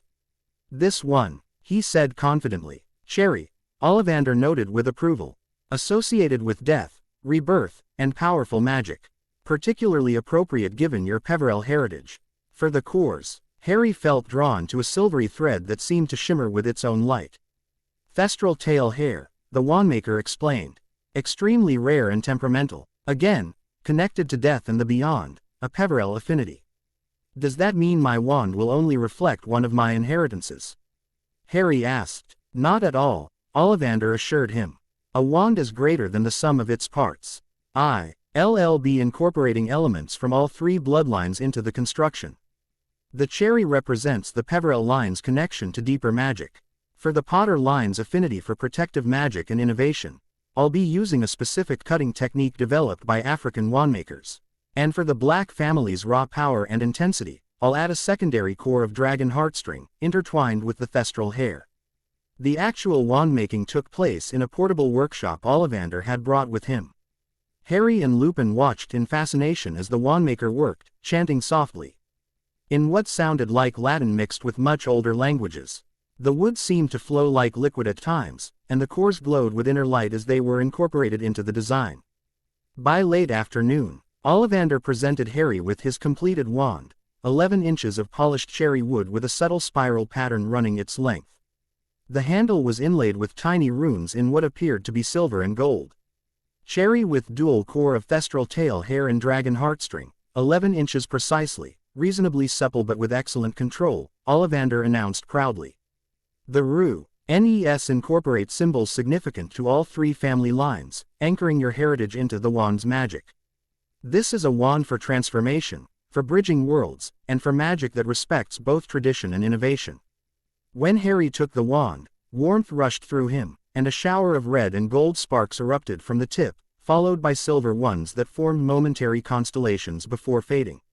Perfect, Ollivander said with satisfaction, a complete resonance across all 3 magical signatures. This wand will serve you exceptionally well, Mr. Potter-Black-Peverell. It is untraceable by the Ministry, as requested. Though I should warn you that its power signature is distinctive. Any skilled wizard who observes you casting may recognize that your wand is unusual. That's acceptable, Harry decided, still marveling at the connection he felt with the wand. Thank you, Mr. Ollivander. Your work is extraordinary. after the wandmaker departed with a generous payment arranged through Gringotts. Harry was eager to begin practicing actual spells. Lupin, however, counseled patience. A wand is a powerful tool, not a toy, he cautioned. Before you cast your first spell, you need to understand the theory behind it and develop proper technique. Otherwise, you risk developing bad habits that will limit your magical growth. Though disappointed, Harry recognized the wisdom in this approach. They spent the remainder of the day on wand movements and pronunciation, with Lupin demonstrating basic charms while explaining the theory. Tomorrow we can begin with actual spellcasting, Lupin promised. Starting with Lumos, the light charm, and working our way through first-year spells. But tonight, there's something else we should discuss. They sat in the library after dinner, a fire crackling in the hearth despite the summer evening being mild. Lupin seemed uncharacteristically hesitant. Harry, there's something about your parents' deaths that I'm not sure you're aware of. He paused, weighing his words. It concerns why Voldemort targeted your family specifically. Harry set down the book he'd been browsing. My mother mentioned something about a prophecy in her letter. Lupin's eyebrows rose. She told you about the prophecy? Not exactly. She just said there were forces at work and that Dumbledore believed he alone knew what was best. What prophecy? Sighing, Lupin rubbed his temples. I don't know the exact wording. Very few do. What I do know is that a prophecy was made shortly before you were born that somehow connected you to Voldemort. Dumbledore heard it and warned your parents that they were in danger. That's why they went into hiding under the Fidelius charm. Harry absorbed this information, connecting it to fragments he'd already gathered.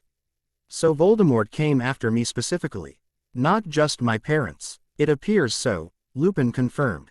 James and Lily would have been targets anyway as prominent opponents of Voldemort, but the prophecy made you the primary target. And I survived when he tried to kill me, Harry said thoughtfully.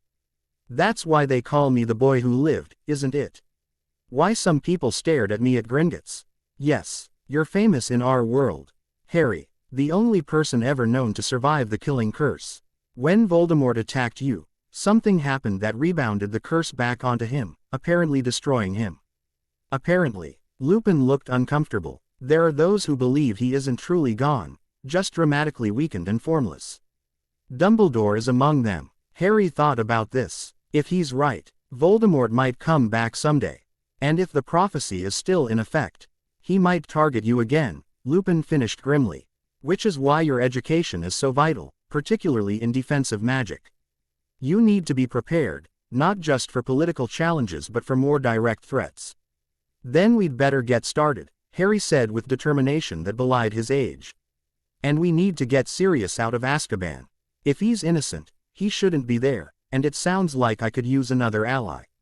Lupin smiled, though his eyes remained sad. You have your mother's compassion and your father's determination. It's a powerful combination. Before going to bed that night, Harry wrote responses to the letters he'd received. To Grimmaclaw, he confirmed his interest in the SUG. Stead tutors and requested that the Goblin begin legal proceedings regarding Sirius's case.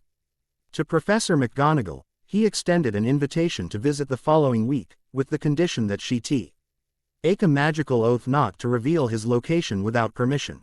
To the Ministry, he sent a formal acknowledgement of their letter with a request for the complete case file on Sirius Black, citing his status as Heir Black. As he sealed the letters, Harry reflected on how quickly he was adapting to his new reality. Just 3 days ago, he'd been ignorant of magic, his heritage, and the truth about his parents. Now he was planning political maneuvers, learning magic, and preparing to challenge what appeared to be a serious miscarriage of justice. Most 9-year-olds would be overwhelmed, but Harry felt strangely at home in this complex new world. Perhaps it was the Potter family magic flowing through him, or the Black determination, or the Peverell connection to deeper mysteries. Whatever the reason, he felt more like himself than he ever had at Privet Drive. With Lupin's guidance and the resources of 3 ancient houses at his disposal, Harry was ready to begin truly claiming his place in the wizarding world. Not just as the boy who lived, a symbol created by others, but as Harry Potter-Black-Peverell, a young wizard determined to honor his parents' legacy while forging his own path. The next morning brought Harry's first practical magic lesson. In the Manor's East Wing, A room that had once been a small ballroom had been converted into a training space, with practice dummies, targets on the walls, and cushioned flooring. "This is where your grandfather taught your father," Lupin explained, setting up a simple wooden stand with a candle on it. "Now, the Lumos charm is a good starting point, simple, useful, and difficult to cause accidents with." He demonstrated the proper wand movement, a small spiral followed by a flick, and the pronunciation. "The key is to visualize light forming at the tip of your wand. Magic responds to clear intent." Harry gripped his wand, feeling the now familiar warmth spreading through his fingers. He performed the movement as Lupin had shown him and spoke clearly, "Lumos." The tip of his wand didn't just light up, it blazed like a miniature sun, flooding the room with brilliant white light. Both Harry and Lupin threw up their arms to shield their eyes. "Nox," Lupin called out, and the light extinguished instantly. He blinked rapidly, trying to clear the spots from his vision. "Well, that was unexpected. Try again, but with less enthusiasm." Harry tried again, this time focusing on creating just a small glow. "Lumos," he said softly. A more reasonable light appeared, though still brighter than Lupin's demonstration had been. Harry grinned triumphantly. "Excellent control adjustment," Lupin praised. "Though the power output is still remarkable for a first attempt. Let's try something else. Wingardium Leviosa, the levitation charm." By lunchtime, Harry had successfully mastered 4 basic charms, each with unusual power that required careful control. Lupin observed with growing amazement and what might have been concern. "Harry, your magical potential is extraordinary," he said as they took a break. "Most children your age, even with early training, would struggle with consistent results for weeks. You're achieving control in minutes." Harry shrugged. "It just feels natural. Like the magic wants to work for me." "That's part of it," Lupin agreed. "But there's more. The 3 family magics you've claimed seem to be enhancing each other rather than competing. It's unprecedented, as far as I know." After lunch, they shifted to studying the Potter Grimoire, focusing on family-specific magic. Unlike standard spells taught at Hogwarts, family magic was often tailored to a bloodline's specific talents and needs. The Potters traditionally excelled at transfiguration and protective magic, Lupin explained. "Your grandfather developed several shield charms that were adapted for aura use during the war against Grindelwald. They were deeply engrossed in deciphering a complex runic sequence when Mimsy appeared with another letter from Gringotts." Harry opened it immediately. "Heir Potter-Black-Peverell, the Ministry has responded to our initial inquiry regarding Sirius Black with unexpected resistance. They claim the case files are sealed by order of the Minister himself. This suggests high-level interference beyond standard bureaucracy. However, we have made progress through alternative channels." Enclose. Ed is a copy of the original arrest report, obtained through means best not detailed. Note the glaring absence of standard investigative procedures and witness interviews. More concerning is what we discovered regarding the secret keeper arrangement. Gringotts records show a significant withdrawal from the Potter Vault on October 20, 1981, 10 days before your parents' deaths, authorized by James Potter in the presence of Peter Pettigrew. The purpose listed was protection arrangements. This timing aligns with known patterns of secret keeper ritual preparation. I have contacted Andromeda Tonks regarding tutoring, as requested. As a former member of House Black and a qualified legal practitioner, she expressed particular interest in your situation and the case of her cousin Sirius. She will contact you directly to arrange a meeting. The team examining the Black family properties reports that the ancestral home at 12 Grimmauld Place remains heavily warded but accessible to you as heir. However, they advise delaying a visit until certain dark artifacts can be properly contained. May your enemies fall before discovering your strength, Grimmauld. Harry passed the letter to Lupin, whose face grew increasingly grave as he read. "Pettigrew," he murmured, eyes wide with shock. "It was Peter. It had to be. Peter Pettigrew was with my father making protection arrangements, right before they died," Harry said. Following the same line of thought. What if they switched secret keepers? Made everyone think it was Sirius when it was really Pettigrew. It would explain everything, Lupin said, voice tight with emerging anger. Sirius would have known the truth after your parents died. He would have gone after Peter. And Pettigrew somehow framed him for the explosion that killed the Muggles, Harry finished. then faked his own death to escape. Lupin stood suddenly, pacing the room. I should have seen it. The signs were there. Peter's growing nervousness in the months before, his unexplained absences. His subtle distance from the group. He ran a hand through his graying hair. But why wouldn't Dumbledore speak up? He cast the Fidelius charm. He would have known who the secret keeper was. Unless the switch happened after the initial casting, Harry suggested, thinking aloud. Maybe they changed secret keepers without telling anyone else. My parents might have thought someone close to them was the spy. So they kept the switch secret. That would be consistent with the climate of suspicion at the time, Lupin acknowledged. We all knew there was a traitor in the Order, but no one knew who. His expression darkened. Including me. I was away on a mission with the werewolf packs when it happened. James and Sirius. They might have suspected me. The pain in his voice was unmistakable. Harry moved to his side. But now we know the truth. And we can use it to help Sirius. Lupin nodded, composing himself. You're right. This withdrawal record is significant evidence. If we can prove Pettigrew was alive after the explosion, how would we do that? I'm not sure yet, but this is a start.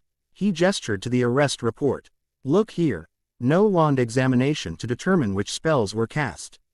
No veritaserum questioning, which is standard for major crimes. They simply found him at the scene and assumed guilt. A sudden thought struck Harry. Wait.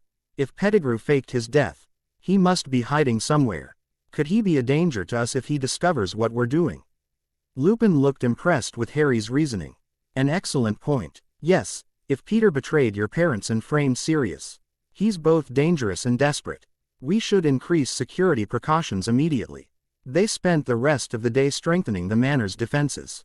Lupin Tau. GHT Harry several advanced alert wards keyed to specific magical signatures, explaining that each wizard's magic had a unique feel that could be detected by properly attuned wards. I know Peter's magical signature well from our school days, he explained as they worked. If he comes within a mile of Potter Manor in any form, we'll know immediately. In any form? Harry questioned. Lupin hesitated briefly. There's something else you should know. Peter, Sirius, and your father became animagi, wizards who could transform into animals at will, during our school days. They did it to help me during my transformations. What animals could they become? Your father was a stag. Sirius, a large black dog. And Peter, a rat. Lupin's expression hardened. Fitting. In retrospect, Harry processed this new information. So Pettigrew could be hiding as a rat anywhere. Yes, which makes him particularly difficult to find. But not impossible. Lupin finished casting the final ward with a complex wand movement. There. If Peter approaches in human or rat form, the manor will lock down automatically, and we'll be alerted. That evening, after dinner, an unexpected visitor arrived. The wards chimed softly, and Mimsy announced that Augusta Longbottom was at the gate, accompanied by her grandson.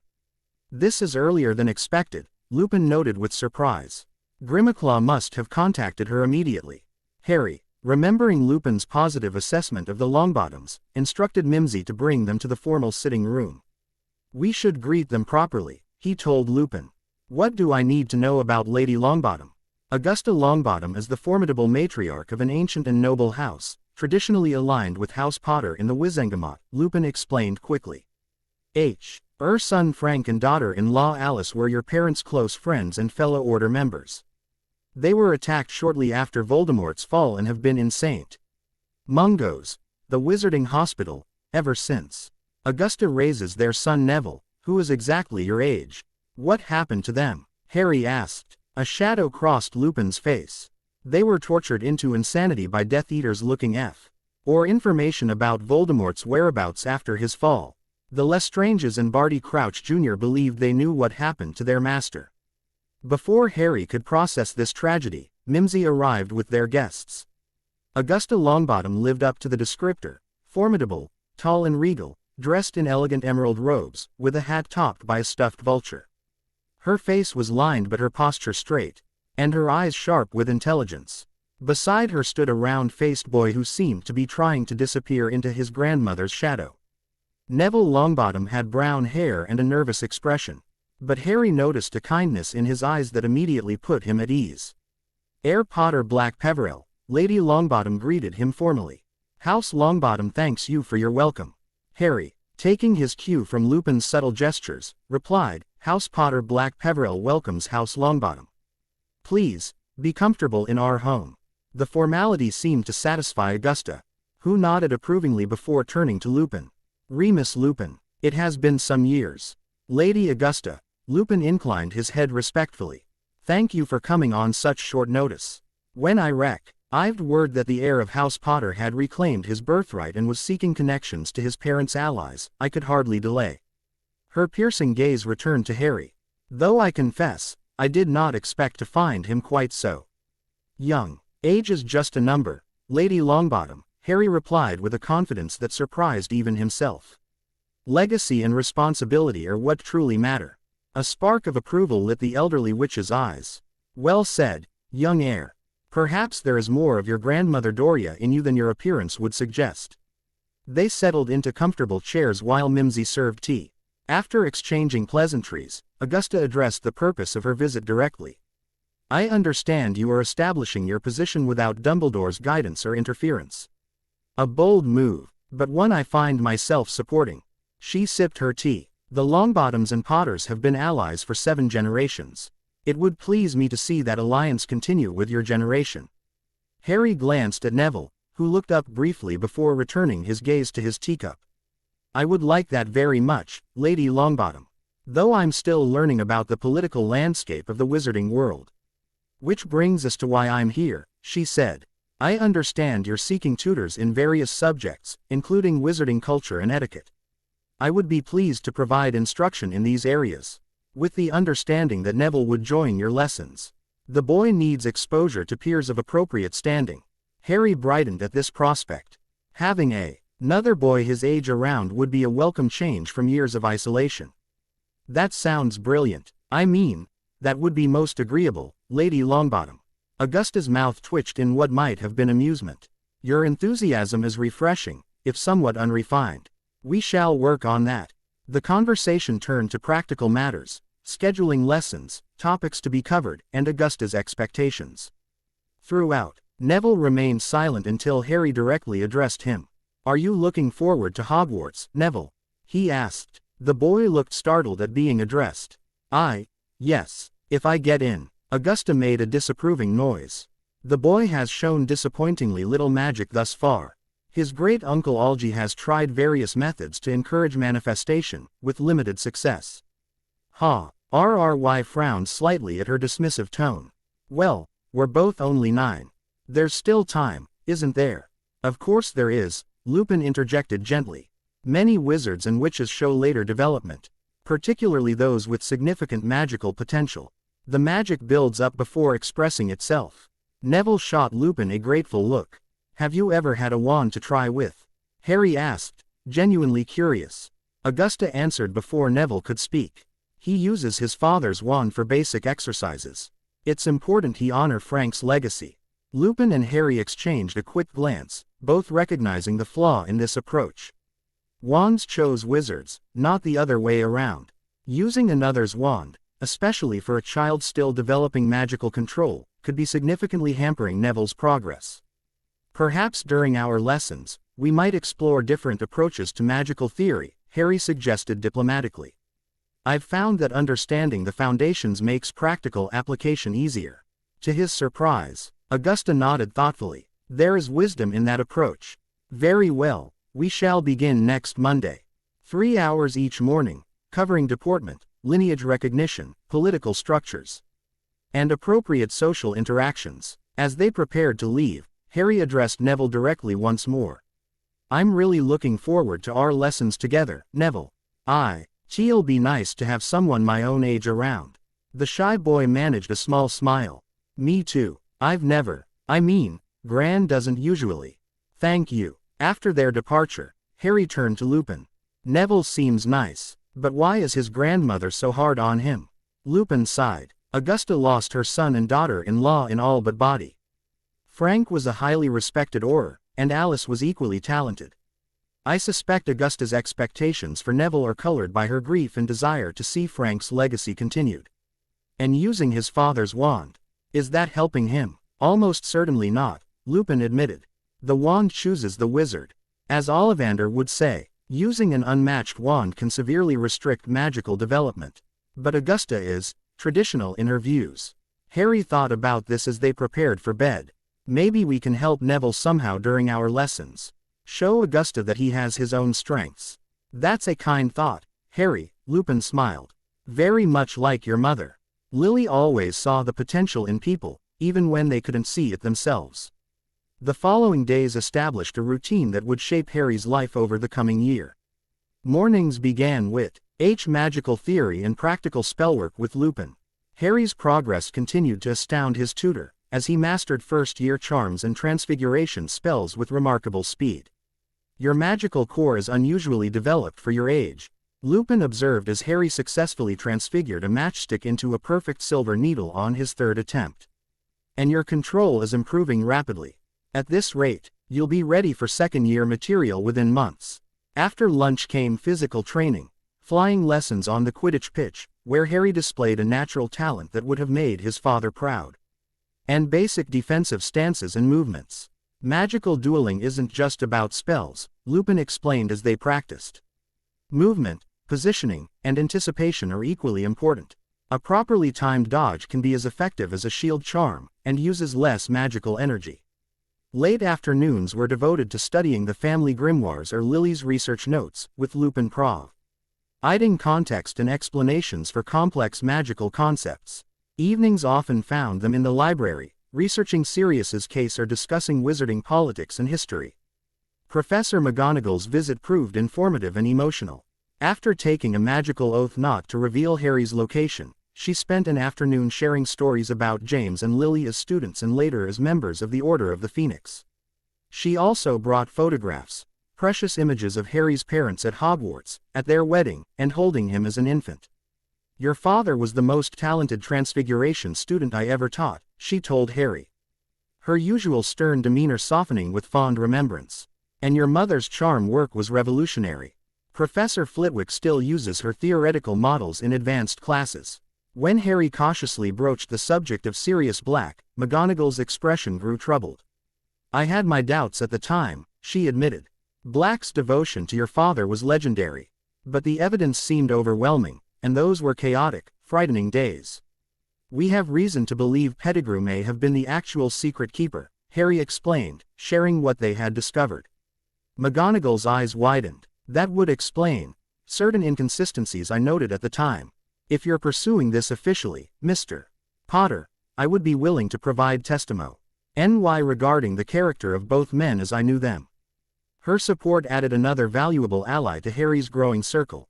Andromeda Tonks arrived the following week, a striking witch with the classic Black family features softened by a warm smile that her more infamous relatives lacked.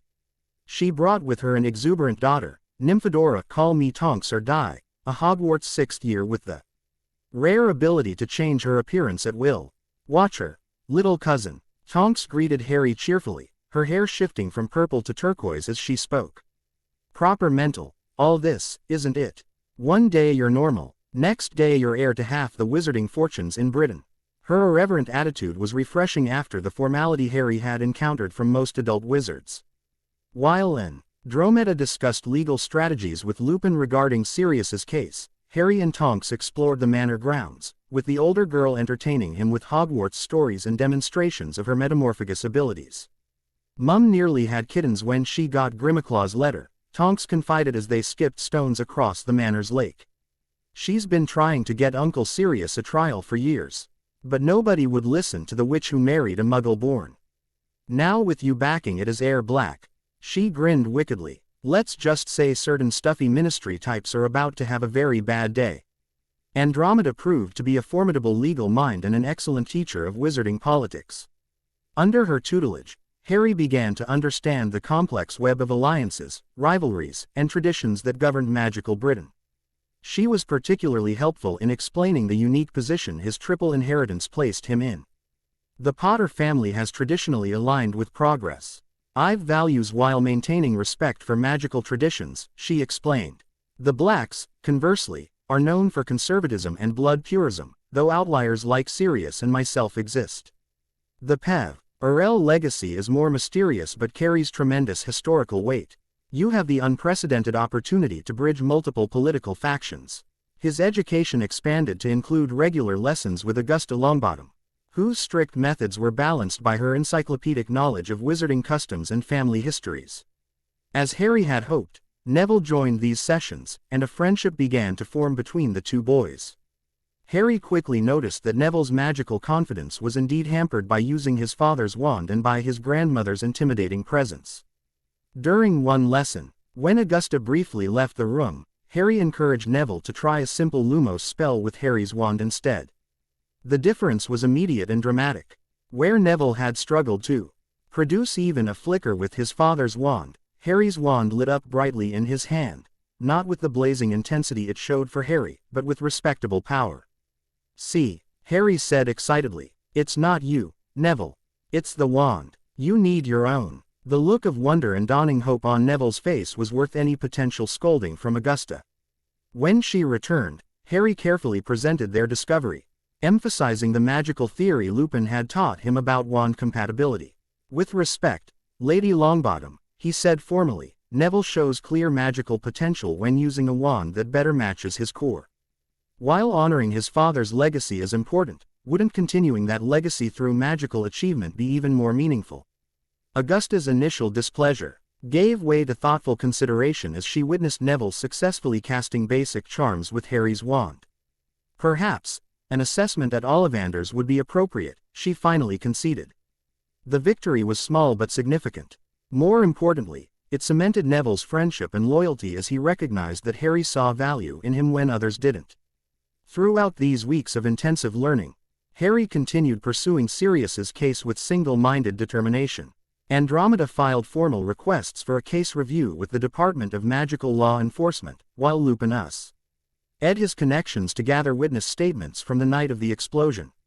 Their breakthrough came from an unexpected source. While reviewing ministry records Andromeda had obtained through legal channels, they discovered a critical inconsistency. The official report listed 12 Muggles killed, but witness statements mentioned 13 bodies recovered. The 13th was supposedly Pettigrew, identified only by a finger found at the scene. "A finger?" Harry questioned, frowning at the report. "Just one finger, not other body parts. That's all that was found," Andromeda confirmed.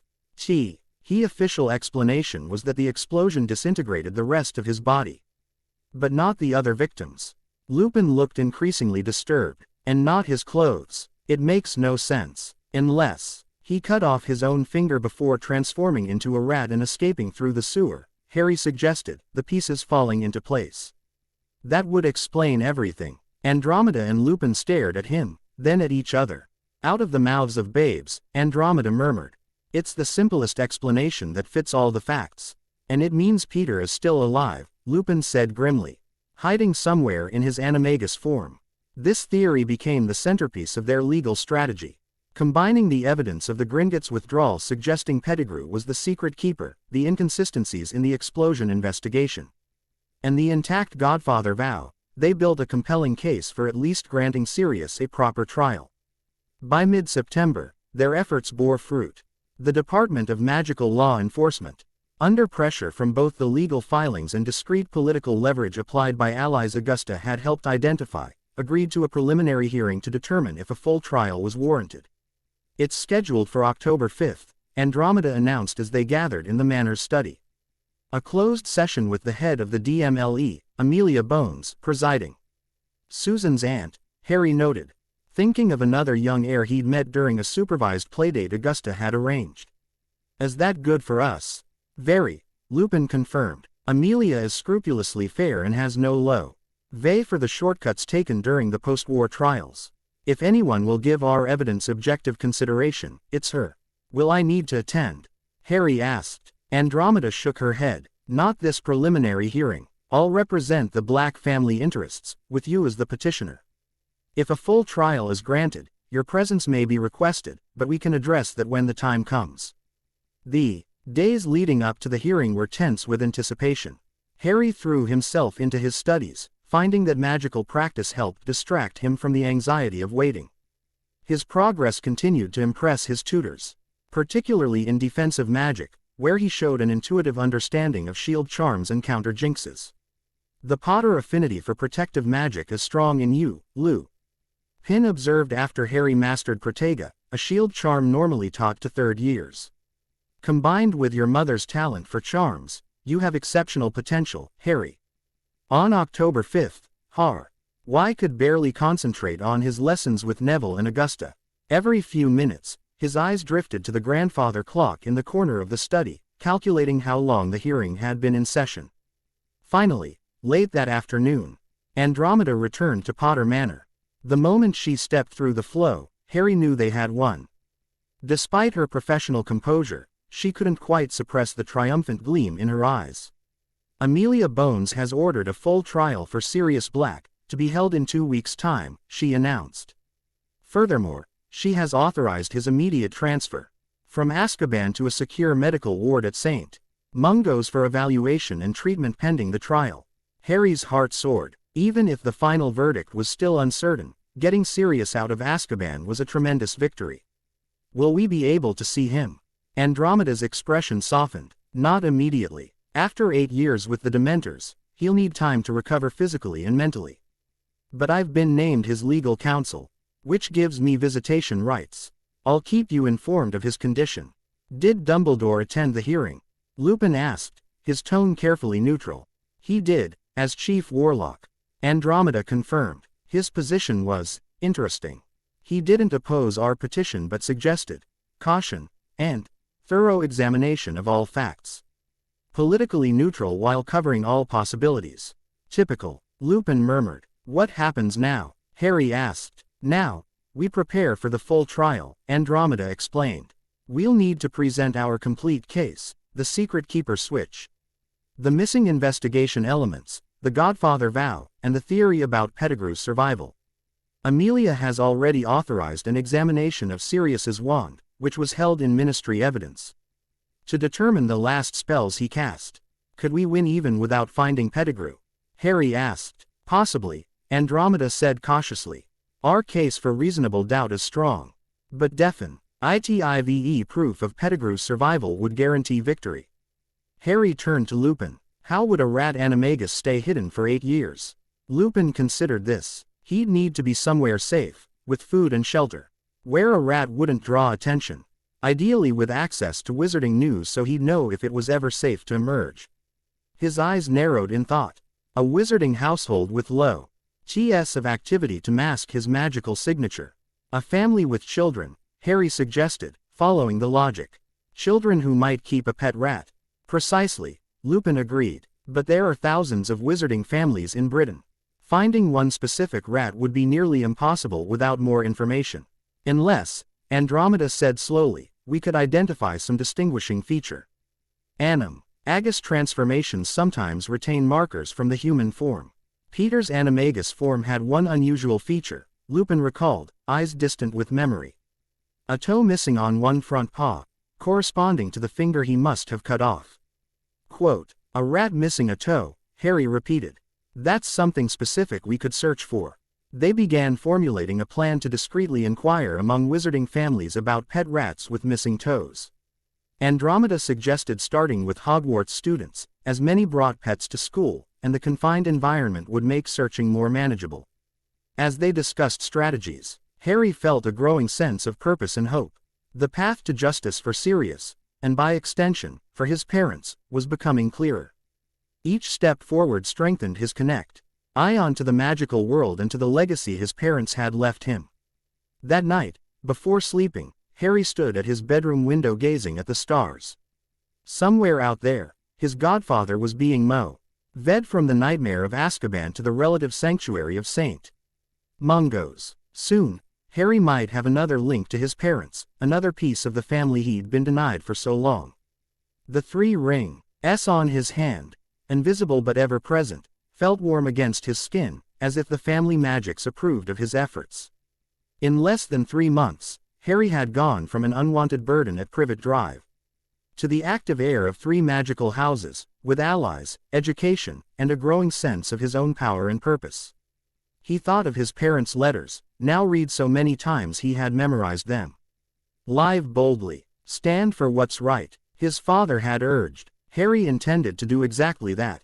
With renewed determination, he turned back to his desk where the family grimoires lay open.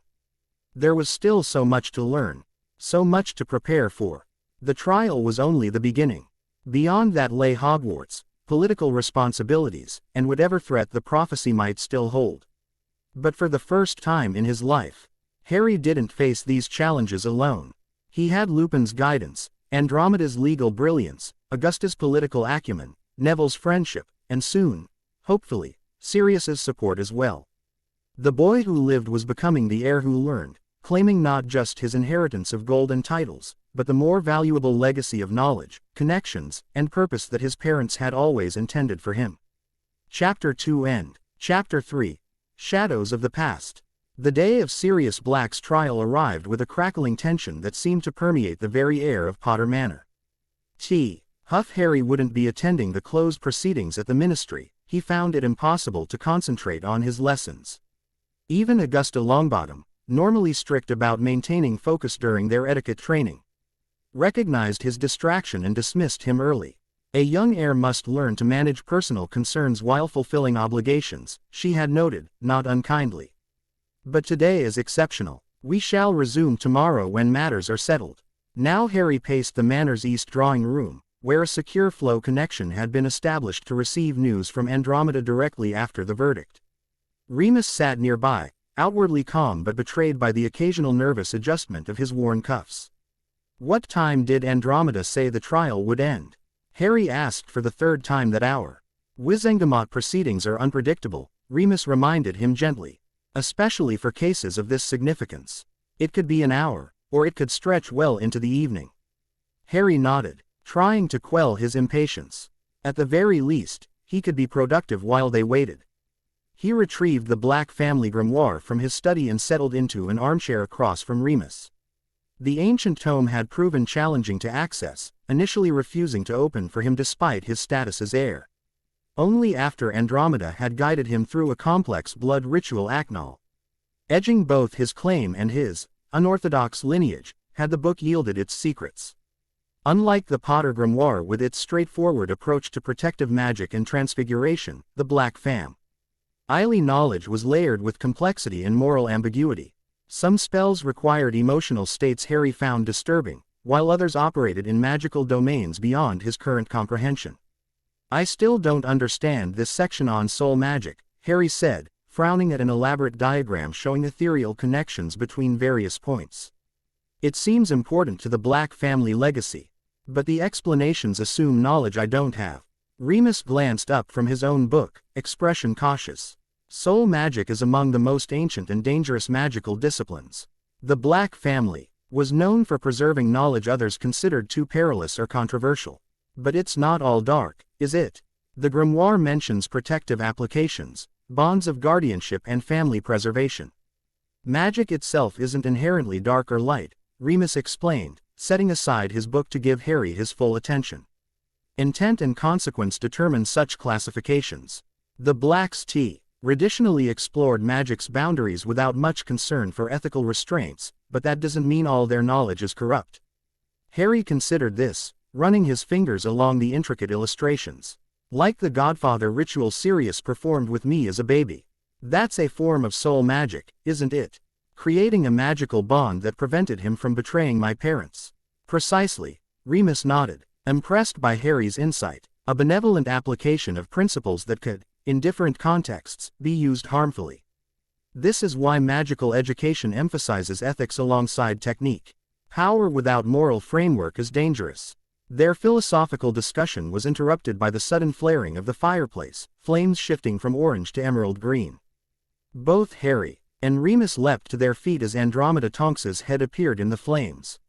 "It's done," she announced without preamble, her aristocratic features alight with triumph. "Sirius has been declared innocent of all charges. Peter Pettigrew has been posthumously charged with 13 counts of murder, treason against House Potter, and conspiracy with the Dark Lord." Harry felt his knees weaken with relief. Remus steadied him with a hand on his shoulder, his own face transformed by emotions too complex to name. "When can we see him?" Harry asked eagerly. That's why I'm calling directly instead of coming through, Andromeda replied. Sirius is asking for you both, now. He's still at St. Mungo's and will require ongoing treatment, but the healers have cleared him for short visits from immediate family. Her expression softened, which includes his godson and oldest friend. Harry looked to Remus, who seemed suddenly hesitant. Moony, he questioned, using the nickname he'd learned from his father's letters. It's been 8 years, Remus said quietly. I believed him guilty. I never tried to visit him, never questioned the official story enough to discover the truth. He knows that, Remus, Andromeda said gently. He's asking for you anyway. Whatever reconciliation is needed, it can only begin face to face.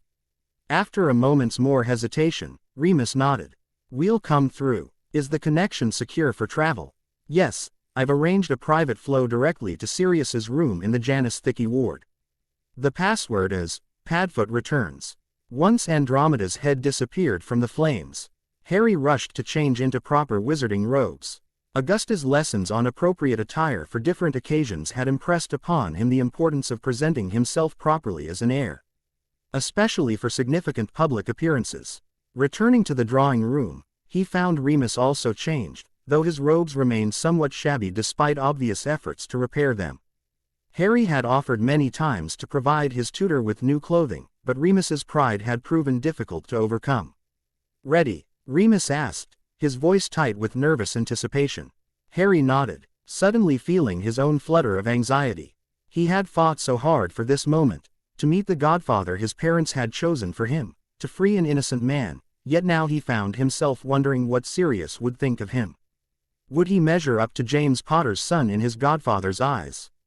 Pushing these thoughts aside, Harry stepped toward the fireplace. Remus tossed in a handful of flow powder, turning the flames emerald green once more. After you, Harry, he said. Speak clearly now. Harry stepped into the cool flames. Janus Thicky ward, Street. Mungo's. Padfoot returns. The familiar but still disorienting sensation of flow travel engulfed him, spinning rapidly while glimpsing flashes of other fireplaces, feeling simultaneously pulled forward and compressed from all sides.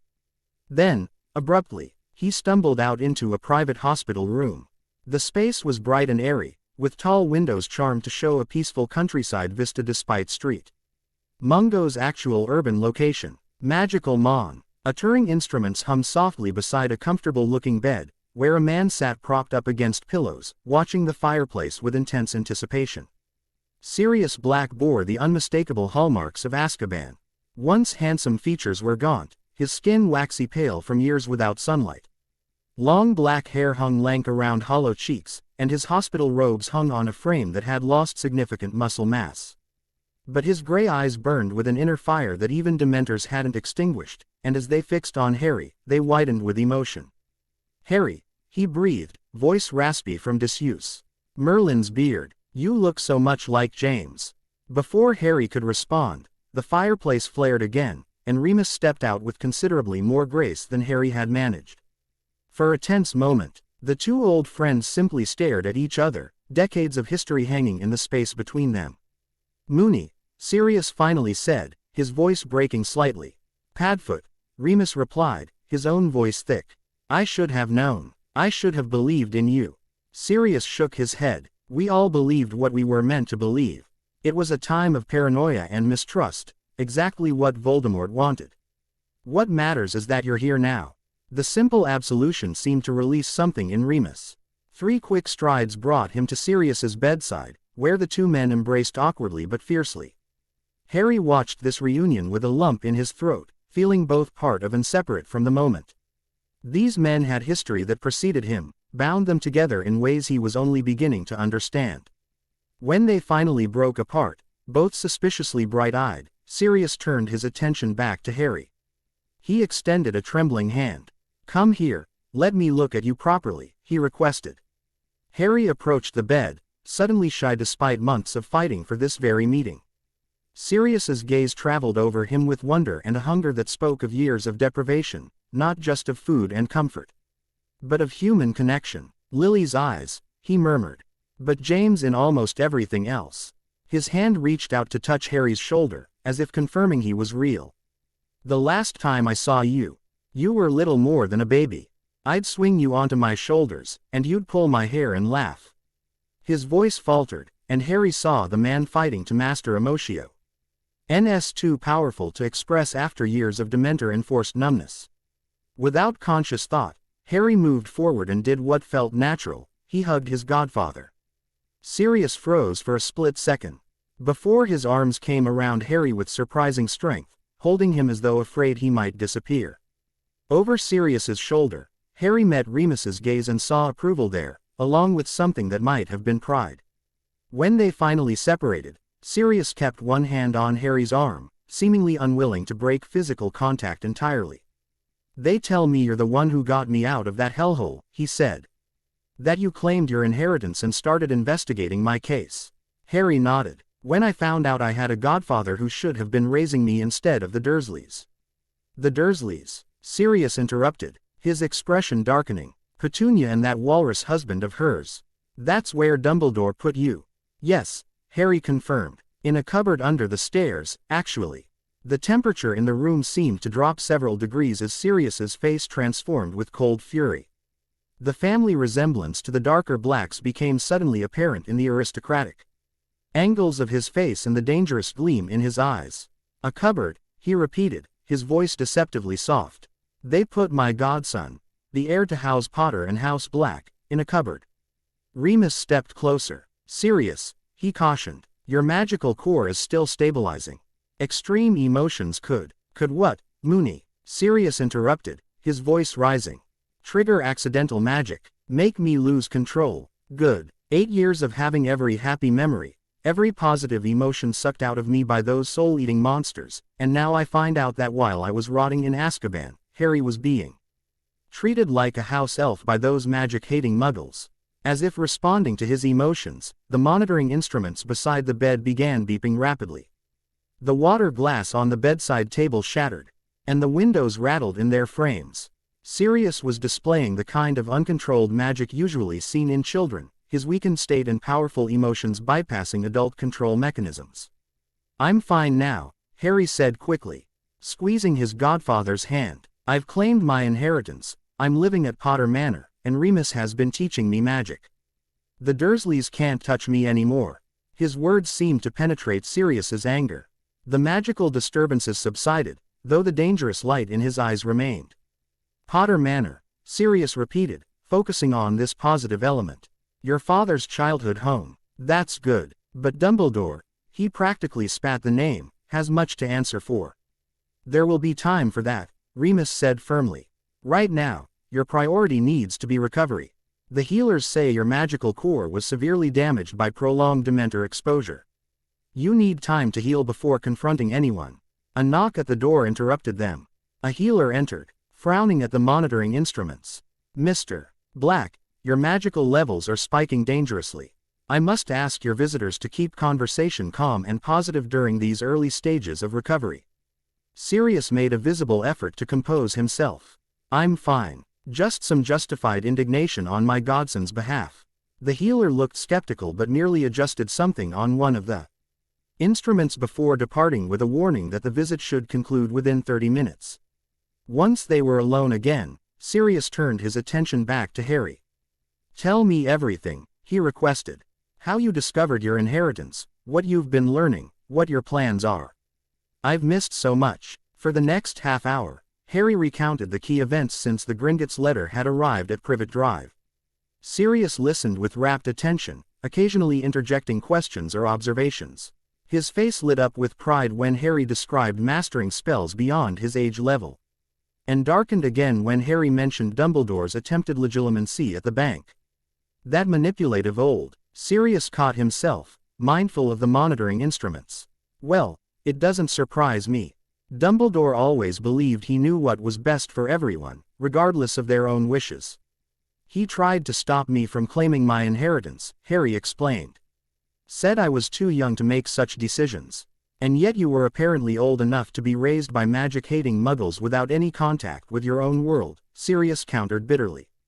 "The hypocrisy is staggering." Seeing the conversation heading toward another emotional spike, Remus redirected it. Harry's been making excellent progress with his studies. His talent for defensive magic is particularly impressive. This successfully turned Sirius's thoughts to more positive channels. James would be so proud, he said, his expression softening. Both your parents would. Lily was brilliant with charm's innovation. And James could transfigure just about anything on a whim. I've been reading Mum's research journals, Harry said eagerly. Her work on layered protection charms is fascinating, even though some of it is still beyond my understanding. You're 9, Sirius reminded him with a faint smile. The fact that you understand any of it is remarkable. Advanced for his age, Remus agreed. Though he might be partially due to the triple inheritance. The combined family magics seemed to have accelerated his magical development. Sirius looked intrigued. Triple inheritance. I knew about Potter and Black through the blood adoption. But what's the third? Peverell, Harry explained. By right of conquest when Voldemort's killing curse rebounded. Bloody hell, Sirius whispered, genuinely shocked. The Peverell line. That's significant. Historically and magically powerful. He studied Harry with new intensity. Have you experienced any unusual magical affinities or abilities? Particularly regarding. He trailed off, glancing at Remus as if debating how much to say. Regarding death, Harry finished for him. Sometimes. I've had strange dreams since claiming the Peverell ring. And my wand has a thestral hair core, which the wandmaker said was connected to death magic. Sirius and Remus exchanged a meaningful look. We should discuss this more when I'm out of here, Sirius said carefully. There are family legends about the Peverells that might be relevant to your development. Before they could delve deeper into this intriguing subject, the healer returned to announce that the visit needed to conclude. Mr. Black requires rest to continue his recovery, she said firmly. You may return tomorrow if his condition remains stable. Sirius looked ready to argue but subsided when Remus gave him a warning look. Fine, he grumbled. But Harry, before you go, there's something I need to tell you. He lowered his voice. Be careful about what information you share with anyone, even those you think you can trust. The political landscape around you is more complex than you realize. Including Dumbledore, Harry asked quietly. Especially Dumbledore, Sirius confirmed. His agenda may align with your interests sometimes, but never forget that he has his own master plan. You're a powerful piece on his chessboard, Harry, one he's just lost control of. Harry nodded, taking the warning seriously. I'll be careful. We've already strengthened the manor's wards against intrusion and surveillance. Good, Sirius approved. Now, one more thing before you go. He reached for a small drawer in the bedside table, withdrawing a simple ring of dull silver. This is the heir ring for the most ancient and noble house of Black. As my godson and blood-adopted family member, I recognize you as my heir until such time as I might have children of my own. He extended the ring toward Harry, who hesitated. I already claimed the Black heir ring from Gringotts during the inheritance ritual. Sirius's eyebrows rose in surprise. That's unprecedented. The family magic must have recognized you in my absence. Still, this makes it official by my acknowledgement as the rightful Lord Black. He pressed the ring into Harry's palm. It will merge with the one you already wear.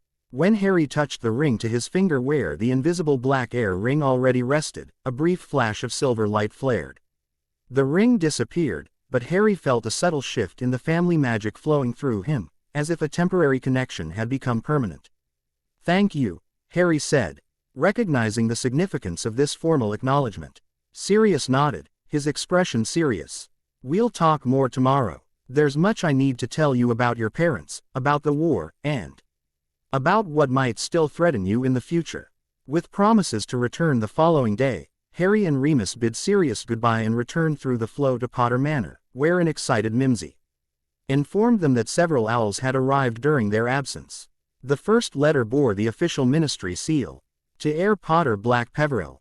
This missive serves as formal notification that Lord Sirius Orion Black has been cleared of all charges previously brought against him and has been restored to his full legal status, including headship of the most ancient and noble house of Black. As per Lord Black's filed declaration, you are confirmed as his legal heir until such time as he might sire children of his own. Your status as proxy holder for the Black seat in the Wizengamot remains unchanged. Though Lord Black may choose to resume direct control of voting rights upon his full recovery. Furthermore, in light of revelations regarding your former magical guardian Albus Percival Wolfer, I see Brian Dumbledore's failure to execute his duties in accordance with magical guardianship laws. The Wizengamot Committee on Family Affairs has formally censured him and ordered a review of all his other guardianship arrangements. The Department of Magical Law Enforcement extends its formal apology for the miscarriage of justice regarding Lord Black's imprisonment. A separate communication regarding restitution will follow. Respectfully, Amelia Susan Bones, head of the Department of Magical Law Enforcement. A formal censure of Dumbledore, Remus remarked, reading over Harry's shoulder. That's significant. The political implications alone. The second letter was from Andromeda, providing details of the trial and its aftermath. Dear Harry, as you've now seen Sirius in person, I won't dwell on his condition except to say that the healers are optimistic about his eventual full recovery, though it will take time. The damage from long-term Dementor exposure is substantial but not irreparable. The trial itself was quite dramatic. When I presented the evidence regarding the Godfather vow and the Gringotts withdrawal records, even Fudge's most staunch allies couldn't maintain their opposition. The examination of Sirius's wand proved conclusively that he had cast no explosion curse as alleged, only shield charms and stunners on the day in question. The most damning evidence came from an unexpected quarter. During cross-examination, Barty Crouch Sr. admitted under oath that he had deliberately expedited Black's incarceration without trial because Black family connections might have perverted justice. This confession of blatant judicial misconduct shocked even his supporters. Dumbledore's position throughout was carefully neutral, neither supporting nor opposing the review. He claimed to have believed Sirius guilty based on evidence presented at the time but welcomed the pursuit of truth, now that new facts had emerged. Classic political maneuvering, positioning himself to claim credit for justice while distancing himself from the original mistake. The political landscape is shifting rapidly in response to these revelations. Several traditionalist families who opposed the review have suddenly found themselves isolated as their peers distance themselves from the taint of supporting judicial corruption. This creates an opportunity for the moderate alliance your family traditionally supported. We should meet soon to discuss how to leverage these developments for both your political position and Sirius's reintegration into society. Augusta has suggested a small gat herring at Longbottom Manor once Sirius is released from St. Mungo's, a controlled environment for his first social appearance while allowing key allies to meet privately. With warm regards, Andromeda Tonks. The third letter was addressed specifically to Remus, written in a familiar slanting script. Dear Remus, I hope this letter finds you well. I understand from recent events that you have been instructing young Harry Potter since his rather dramatic emergence into our world. While I admit to concerns about the circumstances, I cannot fault his educational progress under your guidance. Recent developments regarding Sirius Black have caused me to reevaluate certain assumptions and decisions made in the aftermath of that terrible Halloween.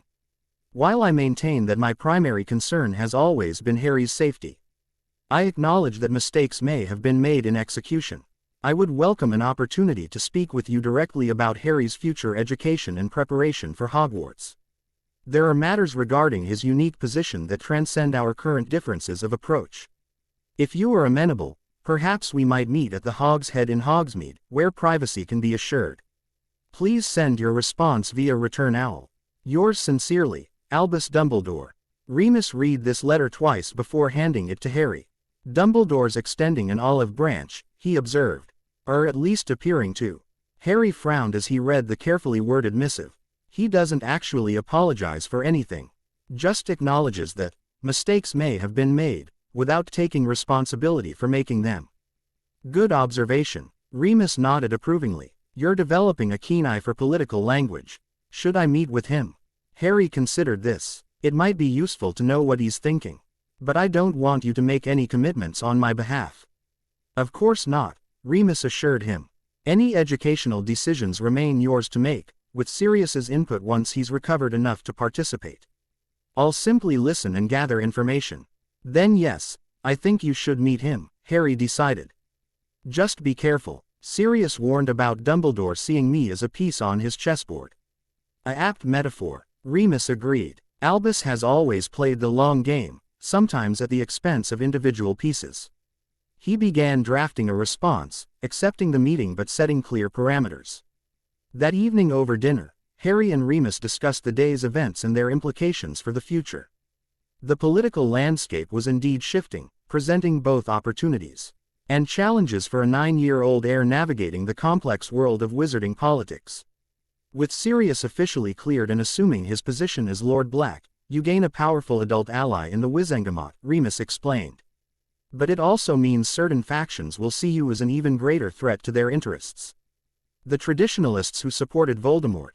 Harry asked. Some of them, yes. The Malfoys, Knots, and others who avoided Azkaban by claiming imperious influence will be particularly concerned. Lucius Malfoy's wife Narcissa is a Black by birth, and their son Draco was potentially in line for the Black inheritance if Sirius remained imprisoned and you hadn't claimed it. Harry absorbed this new complexity. So I've disrupted Malfoy's plans twice over, first by claiming the Black inheritance myself. Then by freeing Sirius to formally recognize me as his heir.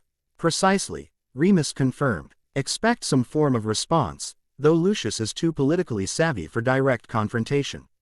He operates through proxies and influence. What about Narcissa Malfoy? Will she challenge my claim to the Black inheritance? Remus considered this. It's possible, though the family magic has already accepted you, which makes legal challenges difficult. More likely, she'll seek a meeting to evaluate you personally and determine what approach best serves her interests. As if summoned by this prediction, a final owl arrived as they finished dinner, a handsome eagle owl bearing a letter on expensive parchment with the Black family crest intertwined with that of the Malfoys. To the heir of House Potter-Black-Peverell, news of my cousin Sirius's exoneration has reached me with mixed emotions. While family loyalty compels satisfaction that justice has prevailed, practical considerations regarding succession and family governance cannot be ignored. As daughter of Cygnus Black III and sister to the late Bellatrix Lestrange, née Black, I maintain significant interest in the future direction of House Black. My son Draco, as a direct male descendant through the female line, holds legitimate claim to consideration in matters of inheritance.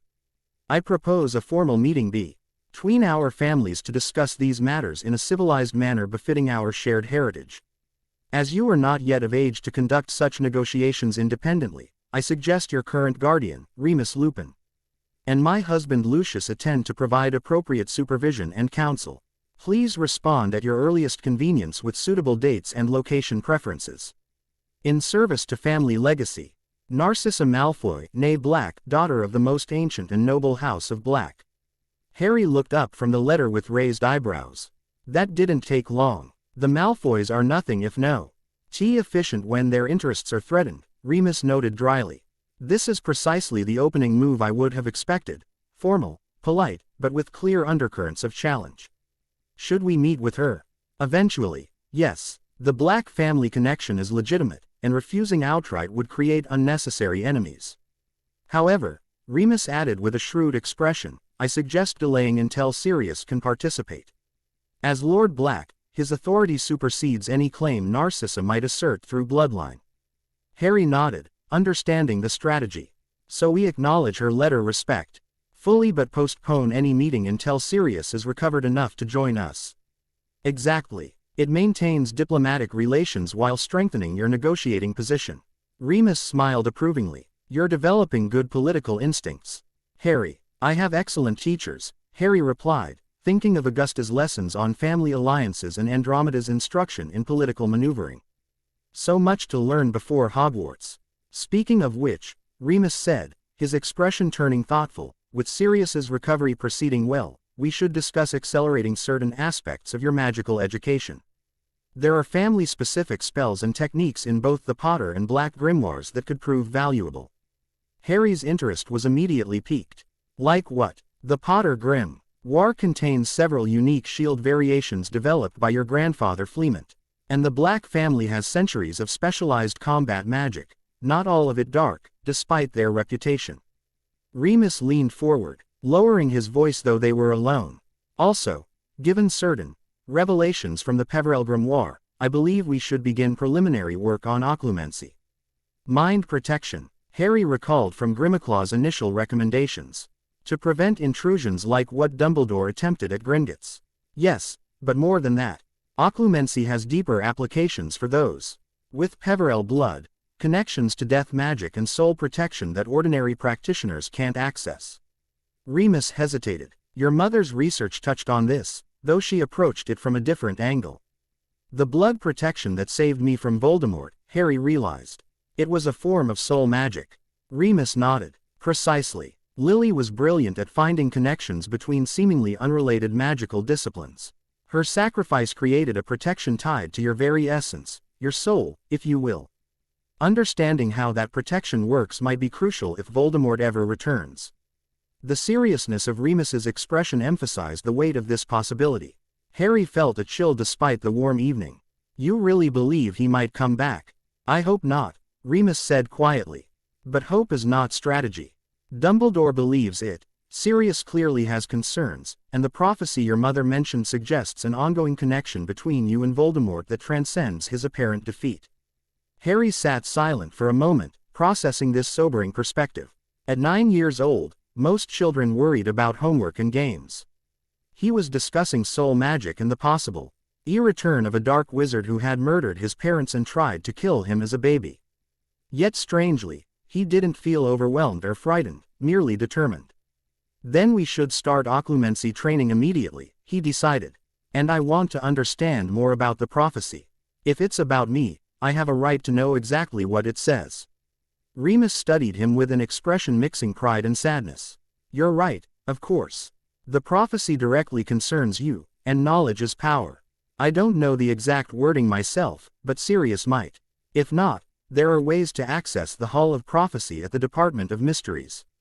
Though that would require careful planning. They agreed to begin occlumency training the following morning and to discuss the prophecy with Sirius during their next visit. As Harry prepared for bed that night, he found himself standing before the full-length mirror in his dressing room, studying his reflection thoughtfully. The boy who looked back at him had changed subtly but significantly in the months since leaving Privet Drive. No longer painfully thin, he had filled out with proper nutrition and regular physical activity. His posture had improved under Augusta's strict tutelage. And his eyes, Lily's eyes, held a confidence that would have been unimaginable in the boy from the cupboard under the stairs. Most notable, however, was an indefinable quality that hadn't been there before, a sense of purpose, of growing into a role that was both burden and birthright. The air rings on his right hand remained invisible, but he could feel their weight nonetheless. Not as physical pressure but as responsibility. Master Harry is thinking deep thoughts, observed Mimsy, who had appeared silently with his evening hot chocolate. Harry smiled at the perceptive elf. Just wondering what my parents would think of me now, Mimsy. The elderly elf's ears quivered with emotion. Master James and Mistress Lily would be bursting with pride, young master. Mimsy is certain of this. They loved Master Harry more than magic itself. Thank you, Mimsy, Harry said softly, accepting the steaming mug. That means a lot. As the elf disappeared with a gentle pop, Harry turned back to the mirror. His resolve strengthening. He would continue learning, growing, preparing, not just for Hogwarts or for his eventual political responsibilities, but for whatever challenges the prophecy might hold. Sirius's freedom was just the beginning of a longer journey toward understanding his past and securing his future. With that thought, he climbed into bed and opened his Others' research journal to the section on protective charms, determined to understand the magic that had saved his life and might yet protect him again. Occlumency training began the next morning in the Manor's meditation room, a circular chamber in the West Tower with enchanted windows showing peaceful natural scenes that changed subtly throughout the day. The floor was covered with comfortable cushions, and the air carried a faint scent of lavender and cedar that Remus explained helped calm the mind. Occlumency begins with awareness, Remus instructed as they sat cross-legged in the center of the room. Before you can defend your mind, you must first understand its natural patterns and processes. Close your eyes and focus on your breathing. Harry complied, finding it surprisingly difficult to maintain focus even on something as simple as his breath. His thoughts kept wandering to Sirius, to the prophecy, to the pending meeting with Narcissa Malfoy. This is normal, Remus assured him after several frustrating minutes. The mind resists observation. It's like trying to catch your own reflection in a mirror without moving. The very act of looking changes what you see. Gradually, Harry began to recognize patterns in his mental wandering, how certain thoughts led to others, how emotions colored and shaped his thinking process. Remus guided him through visualizing these patterns as streams of light or rivers flowing through a landscape.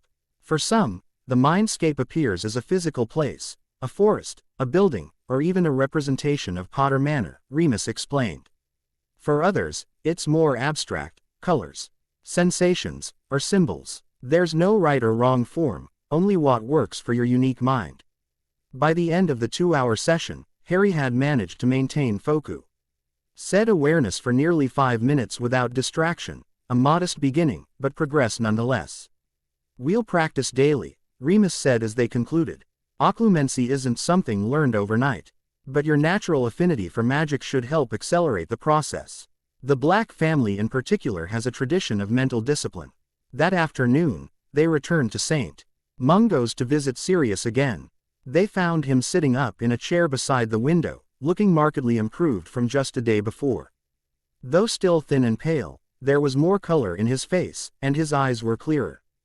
"The healers are amazed at my progress," he told them after greeting Harry with a warm hug and clasping forearms with Remus in a gesture of renewed brotherhood. Apparently, having a purpose beyond survival makes a significant difference in recovery from Dementor exposure.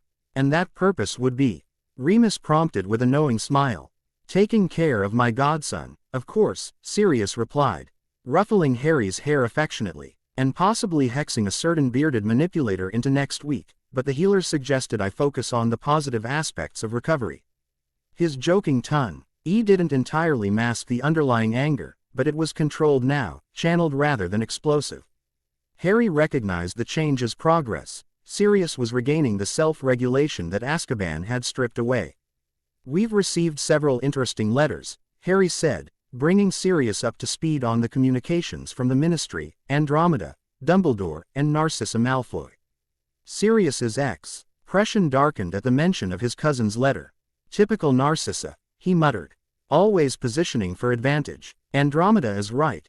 You should delay any meeting until I can be present. As Lord Black, I have final authority over family matters, regardless of what claims she makes through bloodline." "We thought as much," Remus nodded.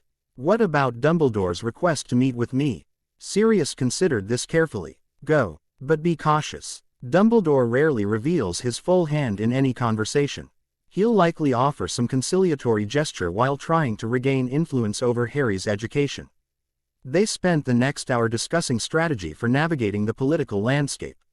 Sirius, despite his years in Azkaban, retained a shrewd understanding of wizarding politics and the complex web of alliances and enmities that defined it. "The key is to avoid being forced into any single faction," he advised. The Potter family traditionally maintained independence while forming issue-based alliances. The Blacks, conversely, dominated the traditionalist bloc through intimidation and financial leverage. "And the Peverells?" Harry asked, curious about this least-known aspect of his inheritance.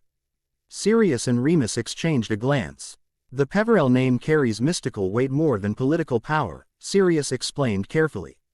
"The line was thought extinct for centuries, with remnants absorbed into families like the Potters and, distantly, the Gounts. Your claim through conquest creates unique circumstances. Which brings us to something we should discuss," Remus added. "Harry has been experiencing dreams connected to the Peverell inheritance, visions involving death imagery and what appear to be ancestral memories." This revelation clearly disturbed Sirius. "What kind of visions exactly?" Harry described the recurring dream that had begun shortly after claiming the Peverell ring. 3 brothers facing a hooded figure beside a river, creating objects of power: a wand, a stone, a cloak. Sometimes the dream extended to show the brothers' subsequent fates: one killed for the wand, one driven to suicide by the stone, and one greeting death as an old friend, while passing the cloak to his son. Sirius listened intently, his expression growing increasingly serious. "That's not just a dream, Harry. It's the tale of the 3 brothers, one of the most famous wizarding children's stories, but also believed by some to have a basis in actual historical events involving the Peverell brothers."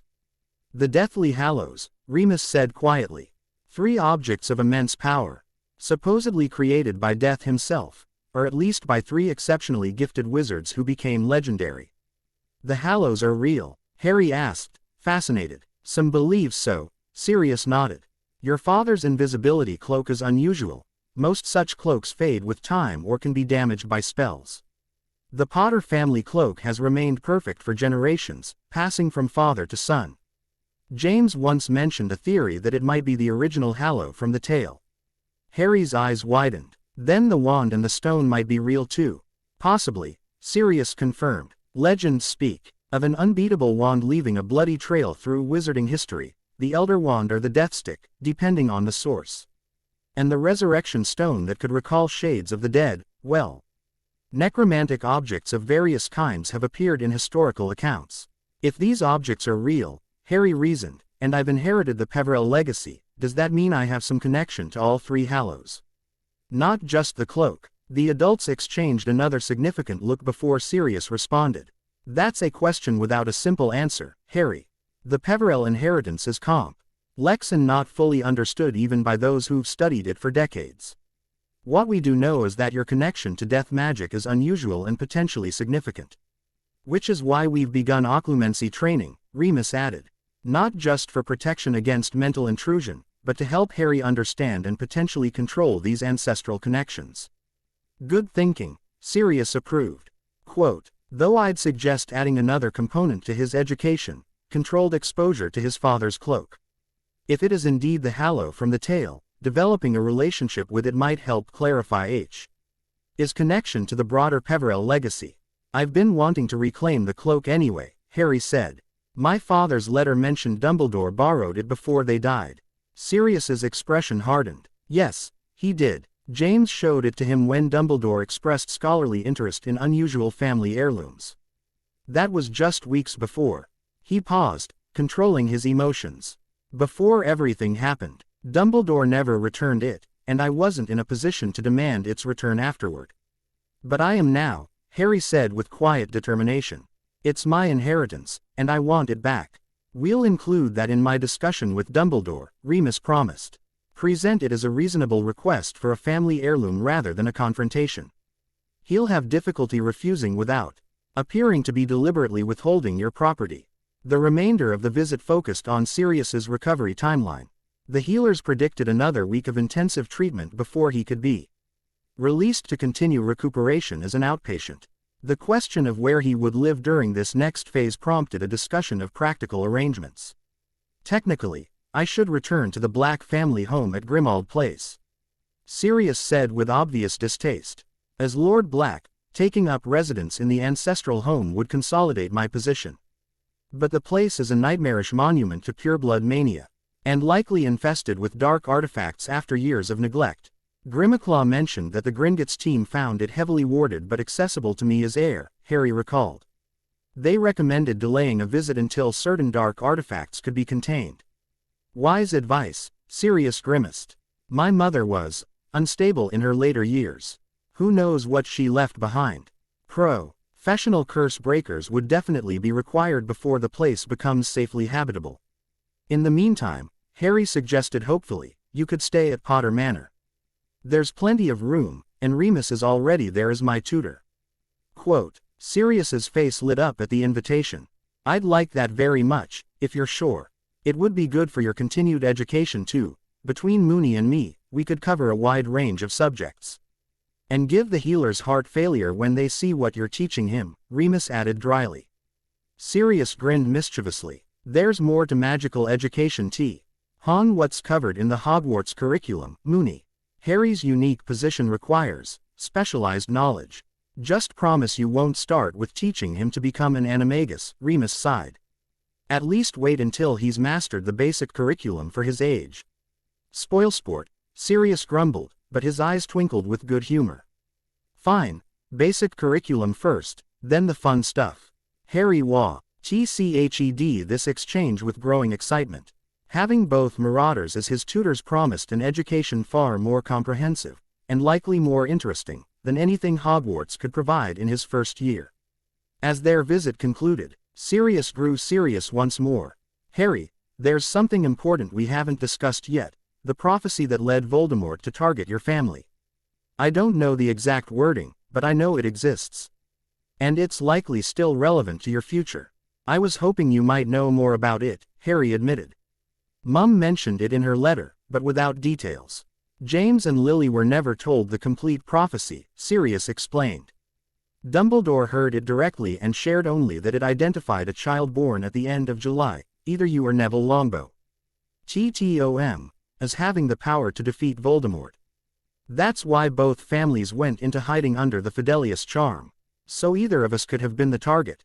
Harry asked, surprised by this new information. Why did Voldemort choose me? That's one of many questions I intend to have answered, Sirius said grimly. Once I'm recovered enough to take my seat on the Wizengamot, I'll have the Polity. Cal standing to demand certain explanations that have been long overdue. With promises to return the following day, Harry and Remus departed Street Mungo's, both thoughtful after the revelations about the Hallows and the prophecy.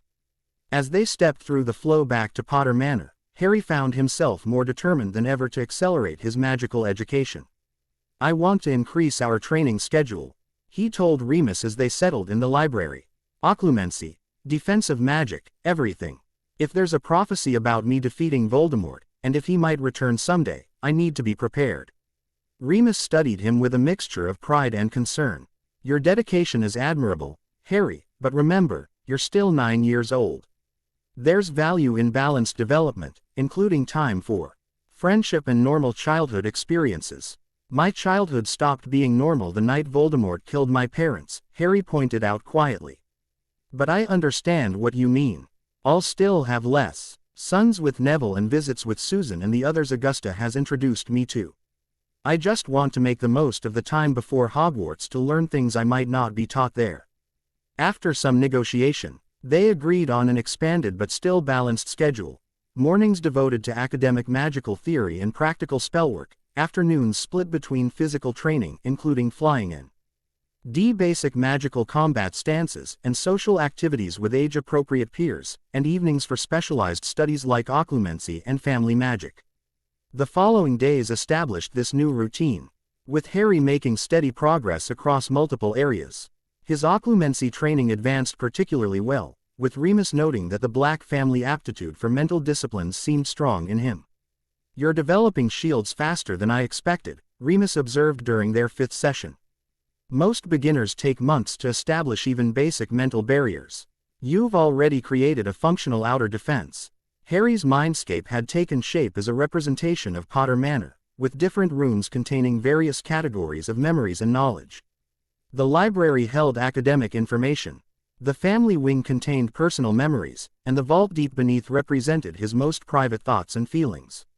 It wasn't impenetrable by any means, but it provided a structured framework for organizing and defending his mind. 5 days after Sirius's trial, Remus departed for his scheduled meeting with Dumbledore at the Hog's Head. He returned several hours later looking thoughtful and slightly troubled. How did it go? Harry asked eagerly, setting aside the Transfiguration text he'd been studying. Remus removed his travel cloak, accepting the tea Mimsy immediately provided. Interesting, to say the least. Dumbledore was conciliatory, at least on the surface. He acknowledged that placing you with the Dursleys had unintended negative consequences and expressed admiration for your magical progress. But, Harry prompted, sensing the reservation in Remus's tone. But his primary concern remains controlling your education and development, albeit now from a distance. And since direct guardianship is no longer possible. Remus sipped his tea, organizing his thoughts. He proposed a compromise. Regular educational assessments conducted by Hogwarts professors to ensure your balanced development, with supplementary materials provided from the Hogwarts Library for advanced study. Harry frowned. That sounds like he's still trying to monitor and direct my learning. Precisely, Remus nodded. It's a subtle attempt to maintain influence while appearing supportive. I told him we would consider his offer but made no commitments. What about my father's invisibility cloak?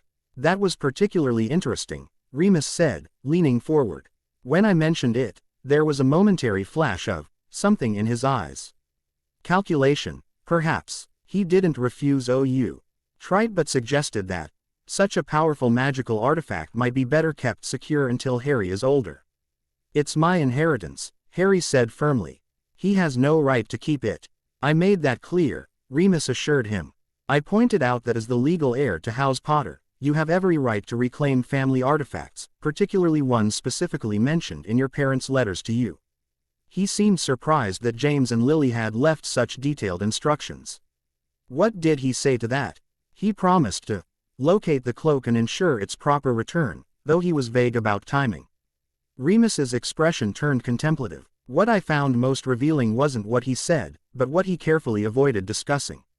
The prophecy, Harry guessed. Yes, and your Peverell inheritance. When I mentioned your triple claim, he changed the subject quite deliberately. Remus set down his teacup.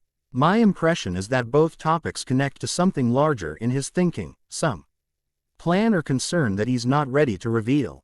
This conversation was interrupted by the arrival of an official-looking ministry owl bearing a letter with the seal of the Department of Mysteries. To Heir Potter-Black-Peverell, your formal request for access to prophecy record PSO 1731 has been received and processed. As the subject named therein, you have legal right to view this record despite being under the age of majority. However, department protocols require adult supervision for minors accessing sensitive materials. Your nominated guardian for this purpose, Lord Sirius Orion Black, Muse. T. Complete standard security verification before access can be granted. Please note that the content of all prophecies is considered highly classified. Unauthorized sharing of prophetic information carries severe legal penalties.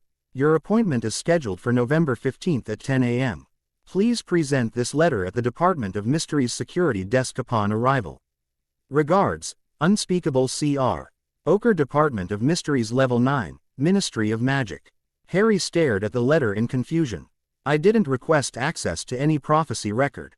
Remus looked equally perplexed. And Sirius Serta, Inley hasn't been in any condition to file such a request on your behalf.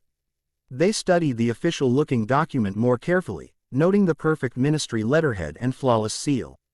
It appears genuine, Remus observed, casting several detection charms that revealed no obvious tampering or forgery. Could Andromeda have filed it as part of Sirius's legal rehabilitation? Harry suggested. Possibly. Though she would typically consult us first, Remus mused. We should contact her immediately. Andromeda's response via emergency flow call was immediate and concerning. I filed no such request, she confirmed. Her expression grave. And the Department of Mysteries doesn't typically respond to prophecy access requests with scheduled appointments. Their standard procedure is to require in-person application with extensive verification. So it's fake, Harry concluded. Not necessarily fake, Andromeda cautioned. But certainly irregular. This could be an attempt to lure you to the ministry for some purpose. Perhaps benign, perhaps not. Or it could be a legitimate fast-tracking of access due to Harry's status, Remus suggested. The ministry has been bending over backward to accommodate the boy who lived since Sirius's exoneration embarrassed them so thoroughly. They agreed that Andromeda would make discreet inquiries at the ministry while they consulted Sirius during the next day's visit. Until then, no response would be sent to the mysterious letter. When they showed the letter to Sirius the following day, his reaction was immediate and visceral. This reeks of Dumbledore, he declared, studying the document with narrowed eyes. The timing is too convenient, right after his meeting with Remus where prophecy was deliberately avoided as a topic. You think he's arranging backdoor access to the prophecy? Harry asked. I think he's trying to control how and when you learn information that directly concerns you, Sirius clarified. Whether this letter is genuine or not, its arrival serves his purposes, making the prophecy an immediate concern that requires his expertise and guidance. What should we do? Remus questioned. Sirius thought for a moment. Play along, but carefully. Respond accepting the appointment but requesting verification through official channels. Meanwhile, we'll accelerate our own plans. I'm being released in 3 days. The healers are satisfied with my core stability. Though I'll need ongoing treatment as an outpatient. Once I'm settled at Potter Manor, we can pursue legitimate access to the prophecy on our terms, not Dumbledore's. This strategy agreed upon. They moved on to discussing Sirius's imminent release and transition to Potter Manor. The healers had provided a detailed recovery regimen including potions, moderate magical exercise to rebuild core strength, and regular monitoring by a street Mungo's specialist. They're particularly concerned about lingering psychological effects, Sirius admitted with uncharacteristic seriousness. 8 years with Dementors leaves marks that go beyond physical weakness. I'll need to work through certain issues before I'm fully functional again. Whatever you need, we'll support you, Harry promised. Potter Manor is peaceful and secure, perfect for recovery. Sirius smiled, ruffling Harry's hair affectionately. When did you get so mature, pup? You remind me of your Mo. There sometimes. She had the same practical compassion. The next few days passed in a flurry of preparation for Sirius's arrival. Harry worked with the house elves to prepare the suite of rooms adjacent to his own, incorporating elements from both Potter and Black family traditions to help Sirius feel connected to his dual heritage. Andromeda's inquiries regarding the mysterious letter produced inconclusive results. The Department of Mysteries neither confirmed nor denied scheduling an appointment, their standard response to almost all inquiries and discreet questioning of Ministry Administra. TIVE staff revealed no record of such an appointment in the visitor logs. Which means either it's fraudulent, she explained during a strategy session at the manor, or it's been arranged through UNO. Official channels with deliberate omission from standard records. Either way, we proceed with caution, Remus decided. Harry's response has been sent requesting verification, and we'll wait to see what comes of that before taking any action. On the day of Sirius's release from St.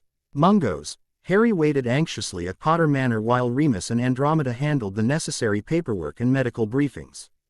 They had decided against Harry accompanying them to avoid public attention. The boy who lived collecting his newly exonerated godfather would have created a media circus neither was prepared to handle. When the flow finally flared green in the early afternoon, Harry found himself uncharacteristically nervous. Despite their daily visits over the past week, having Sirius permanently in residence represented a significant change. Another adult authority figure in his life, one with direct connection to his parents and legal standing as his godfather. Sirius stepped through the fireplace with assistance from Remus. Still somewhat unsteady but vastly improved from their first meeting.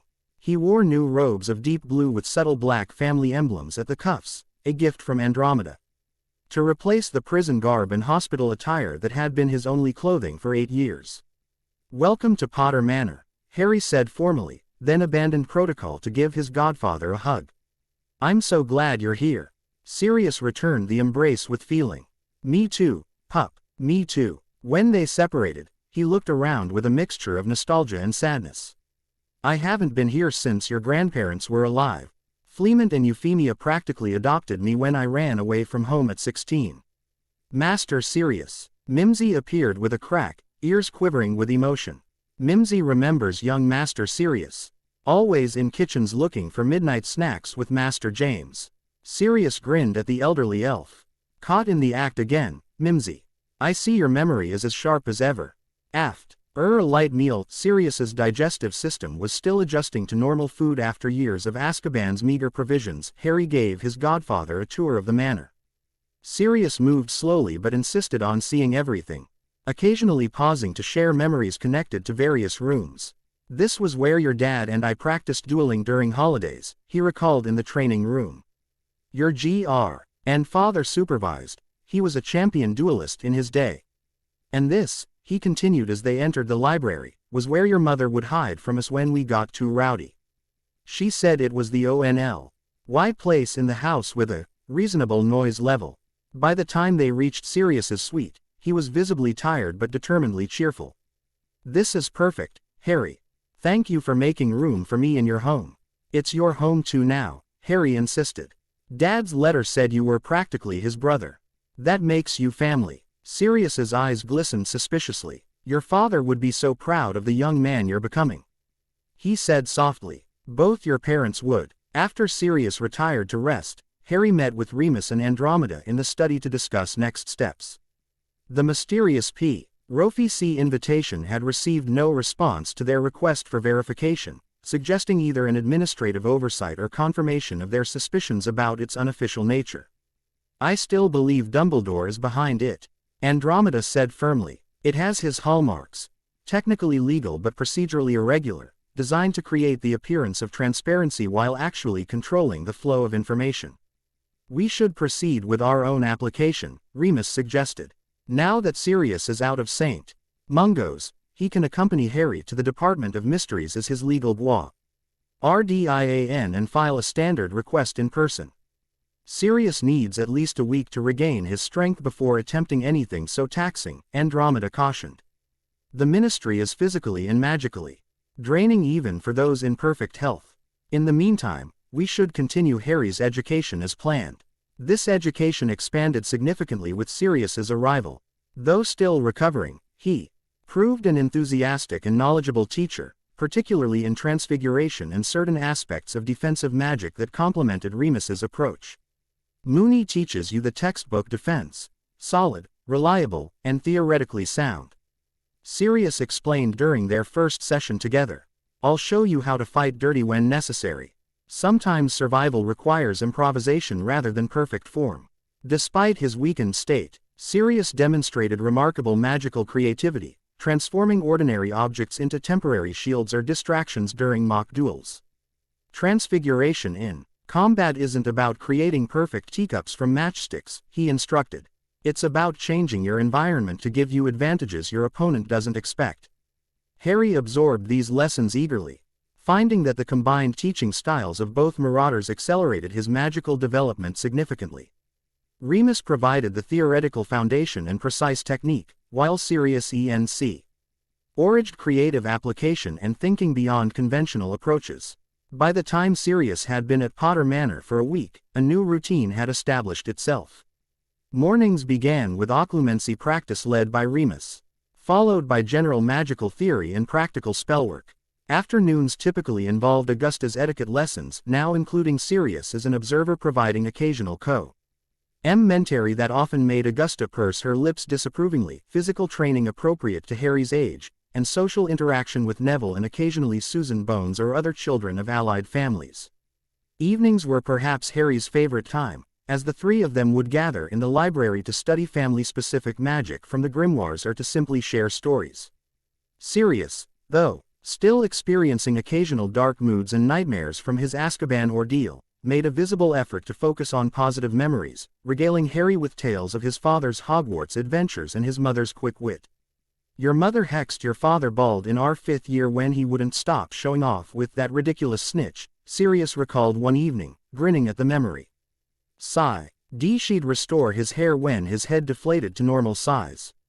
Took 3 days before he apologized properly. She had a temper to match her hair, Remus added fondly.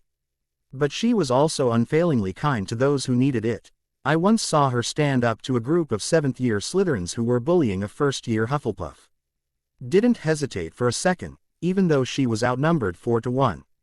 These stories helped Harry build a more complete picture of his parents as real people, talented but flawed, brave but sometimes foolish, ultimately human rather than the perfect martyrs he had imagined based on limited information. On Sirius's 10th day at Potter Manor, they received notification that Narcissa Malfoy had requested a formal meeting regarding Black family succession matters. This time addressing her letter directly to Lord Black rather than to Harry as heir. She's acknowledged my position, Sirius observed, studying the elegantly penned invitation. That's a positive sign. Narcissa always was the most pragmatic of my cousins. Will you meet with her? Harry asked. Yes, but on our terms and our territory, Sirius decided. I'll invite her to Potter Manor rather than Malfoy Manor or neutral ground. It establishes dominance in the negotiation while extending courtesy by welcoming her into a secure location. The meeting was scheduled for the following week, giving Sirius more time to recover his strength and political acumen. In the meantime, they focused on preparing Harry for his first official introduction to wider wizarding society at the small gathering. Augusta was arranging at Longbottom Manor. This will be your debut of sorts, Andromeda explained during a special etiquette lesson. Not a formal coming out, that would typically happen closer to our Hogwarts years, but an initial presentation to key allied families. First impressions will be crucial. Harry practiced appropriate greetings, conversation topics, and the subtle body language that conveyed confidence without arrogance. Augusta was particularly insistent on proper posture and diction, while Andromeda focused on political awareness of each family's history and current alignment. The Bones family has traditionally supported magical law enforcement and judicial transparency, she tutored. Amelia's position as head of the DMLE continues this tradition. The Abbotts maintain neutrality in most political disputes but strongly support educational reform. The Greengrasses are pragmatic traditionalists, respecting magical heritage without embracing blood purism. By the time the gathering arrived, Harry felt reasonably prepared though still somewhat nervous. The event was deliberately small, only 5 families besides the Longbottoms and Potter-Black contingent, but represent Harry's first real step into wizarding society politics. Longbottom Manor proved impressive in its own right, though differently styled than Potter Manor, where Harry's home featured warm woods and comfortable elegance. The Longbottom estate embraced a more formal aesthetic with marble columns, enchanted tapestries depicting family achievements, and extensive formal gardens famous for rare magical plants. Augusta greeted them in the entrance hall, resplendent in formal robes of deep burgundy and her trademark vulture-topped hat. Lord Black, heir Potter-Black-Peverell, Mr. Lupin, she acknowledged with precise nods of respect to each. Longbottom Manor welcomes you, Harry responded with the formal greeting they had practiced, noting with satisfaction that Augusta's stern expression softened fractionally in approval. Neville stood beside his grandmother, looking uncomfortable in dress robes but offering Harry a genuine smile of friendship. The other guests arrived in quick succession, Amelia Bones with her niece Susan, a red-headed girl about Harry's age with a friendly demeanor, Lord and Lady Abbott with their daughter Hannah, a shy blonde girl who blushed whenever anyone spoke to her directly. Cyrus Greengrass accompanied by his wife and 2 daughters, the elder of whom, Daphne, carried herself with remarkable poise for a 9-year-old, and finally, Tiberius Ogden, an elderly wizard from the Wizengamot, who arrived alone but greeted Harry with particular interest.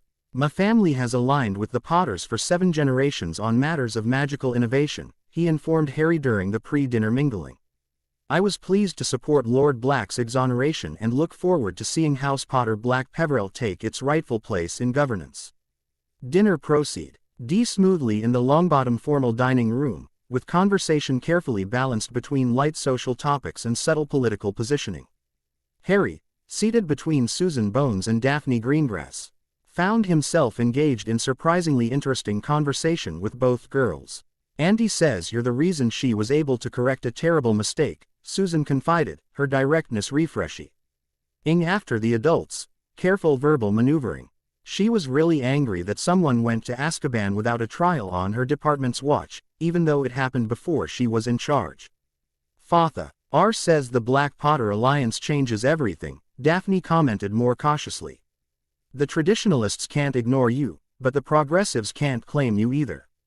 It creates space for a middle path. Harry was impressed by her political awareness. That's the idea, he confirmed. Some traditions are worth preserving, but not at the expense of progress or justice. She studied him with cool blue eyes that missed nothing. Interesting. Most heirs our age just parrot their parents' positions without thought. After dinner, the adults moved to a formal parlor for more direct political discussion while the children were escorted to a comfortable sitting room where house elves served dessert and hot chocolate. This separation allowed Harry to form more natural connections with his peers away from parental observation.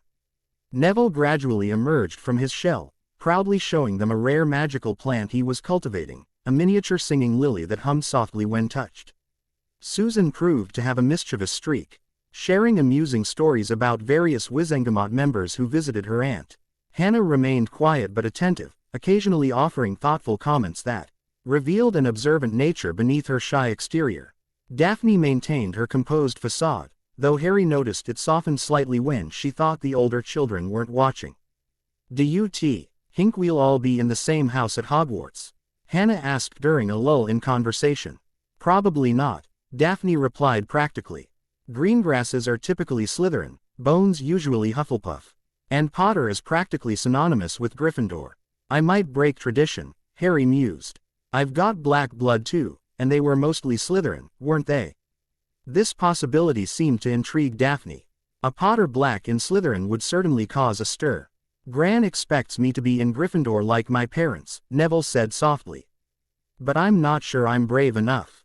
House placement isn't just about what you are now, Susan pointed out wisely. It's also about what you value and could become. Auntie says the Sorting Hat considers potential too. Their thoughtful discussion of Hogwarts houses was interrupted when the adults rejoined them, signaling the evening's conclusion. As farewells were exchanged, Harry noticed several meaningful glances between the adult attendees, suggesting that significant understandings had been reached during their private discussions. A successful first outing, Sirius commented as they returned to Potter Manor via Flow. You handled yourself well, Harry. Natural and respectful without seeming rehearsed or artificial. Indeed, Remus agreed. Augusta was particularly impressed with your conversation skills. Apparently, you managed to engage with every child present while maintaining appropriate awareness of the room, a skill many adults never master. Harry found himself pleasantly tired but satisfied with the evening's outcome. He had taken another step toward understanding and participating in the world his parents had inhabited, the complex social and political landscape that would one day be his to navigate fully as Lord Potter-Black-Peverell. The following morning brought an unexpected development in the form of a letter delivered not by Owl but by a ministry official who arrived at the manor's boundary requesting admission. After security verification, he was permitted to approach the house, where he presented a sealed parchment directly to Harry. The Department of Mysteries acknowledges receipt of your verifica. On request regarding prophecy record PSO 1731, the letter began formally. We confirm that an appointment has indeed been scheduled for November 15 at 10 a.m., as previously communicated. This PP ointment was arranged at the request of Chief Warlock Albus Dumbledore, invoking Educational Decree 137 regarding prophetic information relevant to magical education. So it was Dumbledore, Sirius growled after reading the letter. Using his position as Chief Warlock to arrange access while maintaining the fiction that it's about educational concerns. At least we know it's genuine now, Remus pointed out. The question becomes whether to attend the scheduled appointment or pursue independent access. After discussing options, they decided to proceed with the scheduled appointment but with modifications. Sirius would accompany Harry as his legal guardian, with Remus and Andromeda waiting nearby as additional support. They would also file their own formal request for unrestricted access to the prophecy record, establishing Harry's independent right to the information regardless of Dumbledore's involvement. We'll play his game, Sirius decided, but change the rules to favor our position. If Dumbledore wants to be present when you hear the prophecy, fine, but he'll do so as an observer to your rightful access, not as the controlling gatekeeper of information that belongs to you. With this strategy agreed upon, Harry returned to his studies with renewed focus. The prophecy that had shaped his life from infancy would soon be revealed, along with whatever insights it might provide about his connection to Voldemort and the Peverell death magic that increasingly manifested in his dreams. The days leading up to the Department of Mysteries appointment brought another significant event, the scheduled meeting with Narcissa Malfoy regarding Black family succession. Sirius, now considerably recovered though still thinner than his pre-Azkaban self, prepared meticulously for this confrontation with his cousin. Narcissa will come armed with legal precedents and family history, he warned as they reviewed strategy in the study. She's not unintelligent, and she's had years to prepare arguments for why Draco should inherit if I remained imprisoned or died without issue. But your formal recognition of me as heir supersedes those arguments, doesn't it? Harry asked. Magically and legally, yes, Sirius confirmed. But the Black family has a history of contested successions. She'll be looking for any vulnerability in our position. When the day arrived, Harry found himself both curious and apprehensive about meeting another member of his extended magical family. Narcissa Malfoy was, after all, his first cousin once removed through the Black family connection, a blood relation, however distant. Precisely at the appointed hour, the manor wards chimed to announce her arrival at the gates. Rather than having house elves escort her in, Sirius decided they should greet her properly in the entrance hall, establishing themselves as gracious hosts while maintaining the home field advantage. Narcissa Malfoy entered Potter Manor with regal bearing, her platinum blonde hair arranged in an elegant coiffure. Expensive robes of Slytherin green accentuating her aristocratic features. Though not conventionally beautiful in the warm, approachable sense, she possessed a cold, perfect symmetry that commanded attention. Her pale blue eyes, the Black family trait shared with Sirius, missed nothing as they swept the entrance hall, assessing and calculating. "Cousin," she greeted Sirius with a perfectly correct curtsy that nonetheless conveyed neither warmth nor submission.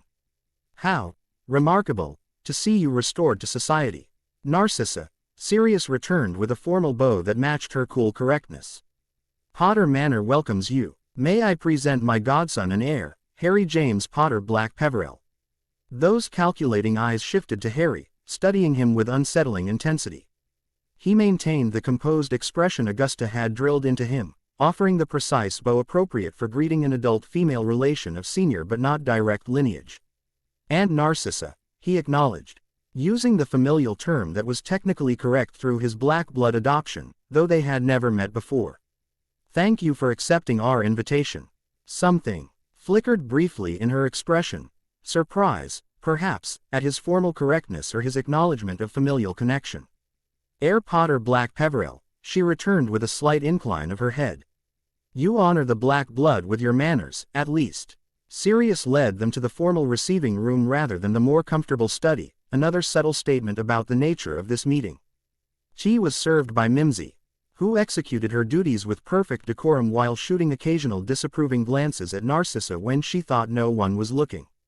Once the initial pleasantries were observed, Narcissa set her teacup down with deliberate precision. "I believe we should address the hippogriff in the room directly," she stated.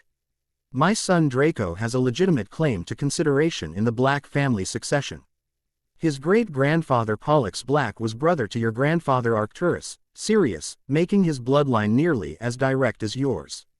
Nearly being the operative word, Sirius replied smoothly. "The Black family succession has traditionally followed the male line directly, which placed me as heir to Arcturus despite my disagreements with family philosophy. My legal status as Harry's godfather, reinforced by the blood adoption James and I performed when he was an infant, establishes him as my heir unless I should have children of my own. A godparent relationship and an irregular blood adoption performed without full family sanction hardly compare to direct black lineage through my sister and myself," Narcissa countered, her tone remaining conversational despite the challenge in her words. "The family magic disagrees," Harry interjected quietly. "It accepted me as heir even before Sirius was freed to confirm the designation." Narcissa's eyes narrowed fractionally. "Family magic can be imprecise in unusual circumstances. The concurrent Potter inheritance likely confused the recognition process. Or," Sirius suggested with dangerous pleasantness, "it recognized exactly what it was meant to recognize, magical intent and legitimate succession. The grimoire opened for him, Narcissa. The heir ring accepted him. The ancestral wards at Gr. Amald Place acknowledged him according to Gringotts' assessment team. By every magical measure, Harry is my rightful heir." For several moments, silence hung between them as Narcissa appeared to recalculate her approach. Finally, she set down her teacup with a delicate clink. "I see Azkaban hasn't diminished your stubbornness, cousin," she observed. "Very well. If we accept young Harry's position as heir presumptive, we should discuss how the Black family interests will be represented until he comes of age. Surely you agree that proper guidance in family traditions is essential." "Absolutely," Sirius agreed readily. "Which is why I've arranged for Andromeda to provide that guidance alongside his other tutors." The mention of her disowned sister caused Narcissa's perfect composure to slip momentarily. "Andromeda abandoned family traditions when she married that Muggle-born," she said, a hint of genuine emotion coloring her voice. "She can hardly be considered an appropriate instructor in Black family values." "The Black family I'm restoring isn't the one Walburga and Cygnus tried to create," Sirius countered firmly. "It's the older tradition, powerful, proud, independent, but not blindly hateful or subservient to dark wizards who would use our name and wealth for their own ends." Narcissa's lips thinned. "You speak of matters you cannot fully understand, having been away during recent years. The political realities." "I understand perfectly," Sirius interrupted. "Your husband pledged our family's support to a half-blood psychopath who got himself destroyed by an infant. Then claimed Imperius to save himself while his compatriots rotted in Azkaban. Trust me, Narcissa, I understand political reality quite well after experiencing its consequences firsthand." The temperature in the room seemed to drop several degrees. Harry watched this exchange with fascination, observing the subtle shift in power dynamics as Narcissa recognized that her position was weaker than she had initially calculated. Perhaps, she conceded after a moment, her mask of perfect control returning, we have different perspectives on certain historical events. That need not prevent civilly's cooperation in areas of mutual interest, such as, Sirius prompted, Draco and Harry will attend Hogwarts together, Narcissa pointed out. As cousins, however distant, their visible relationship would strengthen both their positions. Additionally, there are certain Black family properties and investments that would benefit from coordinated management rather than factional division. Sirius exchanged a glance with Harry, who gave a nearly imperceptible nod. They had discussed this possibility beforehand, offering Narcissa a limited role in exchange for her public support of Harry's position. I'm not opposed to cooperation where it genuinely serves family interests, Sirius allowed. Draco is Black family by blood, regardless of our political differences. However, he added with sudden steel in his voice, any arrangement depends on absolute clarity regarding succession. Harry is my heir until or unless I have children of my own. Any attempt to undermine his position or manipulate family opinion against him will result in immediate termination of any cooperative agreements. Narcissa inclined her head slightly, acknowledging the non-negotiable point. Understood. Perhaps we may arrange for the boys to meet before Hogwarts. A supervised introduction would allow them to establish a relationship independent of adult politics. This reasonable suggestion led to a more productive discussion of practical arrangements. By the meeting's end, they had established a framework for limited cooperation that protected Harry's position while allowing the Malfoy branch of the family to maintain dignified connection to the Black legacy. As they escorted Narcissa to the flow for her departure, she paused to address Harry directly. You are not what I expected, Heir Potter-Black-Peverell, she admitted with surprising candor. There is more of the Black in you than is immediately apparent. I look forward to observing how that develops in the years ahead. With that cryptic comment, she stepped into the emerald flames and disappeared, leaving Harry to ponder her assessment. Was it a compliment, an observation, or a veiled warning? Perhaps all three, he decided as they returned to the study to debrief the meeting. That went better than I anticipated, Sirius admitted, pouring himself a small measure of fire whiskey. Narcissa recognized the strength of our position more quickly than expected. Either she's become more pragmatic since our youth, or Lucius has calculated that direct opposition would be counterproductive. She seemed to reassess her approach when she realized the family magic had accepted me. Harry observed. Sirius nodded. Black family magic is notoriously selective and virtually impossible to fool. Its acceptance of you despite your half-blood status and indirect connection represents powerful validation that even traditionalists like Narcissa can't easily dismiss. Do you think we can trust the arrangements we discussed? Harry asked. Trust is too strong a word. Sirius smiled wryly. Let's say we can rely on Narcissa to follow her own self-interest, which currently aligns with maintaining connections to the Black family legacy through you. The moment that calculus changes, so will her cooperation. As November progressed, Harry's magical training continued to advance rapidly. Under the combined tutelage of Sirius and Remus, he read an impressive array of first-year spells and began exploring more complex second-year material. His occlumency shield strengthened to the point where Remus, a competent if not expert legilimens, could no longer breach his outer defenses without significant effort. The family magic continues to accelerate your development, Remus noted after a particularly successful training session. Your C/or stability is remarkable for your age. This accelerated development manifested in other ways as well. Harry's connection to the Peverell legacy deepened, with his dreams becoming more vivid and historically detailed. Beyond the tale of the three brothers, he now sometimes dreamed of other Peverell ancestors, powerful wizards and witches working complex magic involving life, death, and the boundaries between them. The ancestral memories are integrating with your consciousness, Sirius explained when Harry described these dreams. It's a known phenomenon with ancient magical lines, though rely as pronounced as what you're experiencing. The triple inheritance creates unique circumstances. Finally, the day arrived for their appointment at the Department of Mysteries.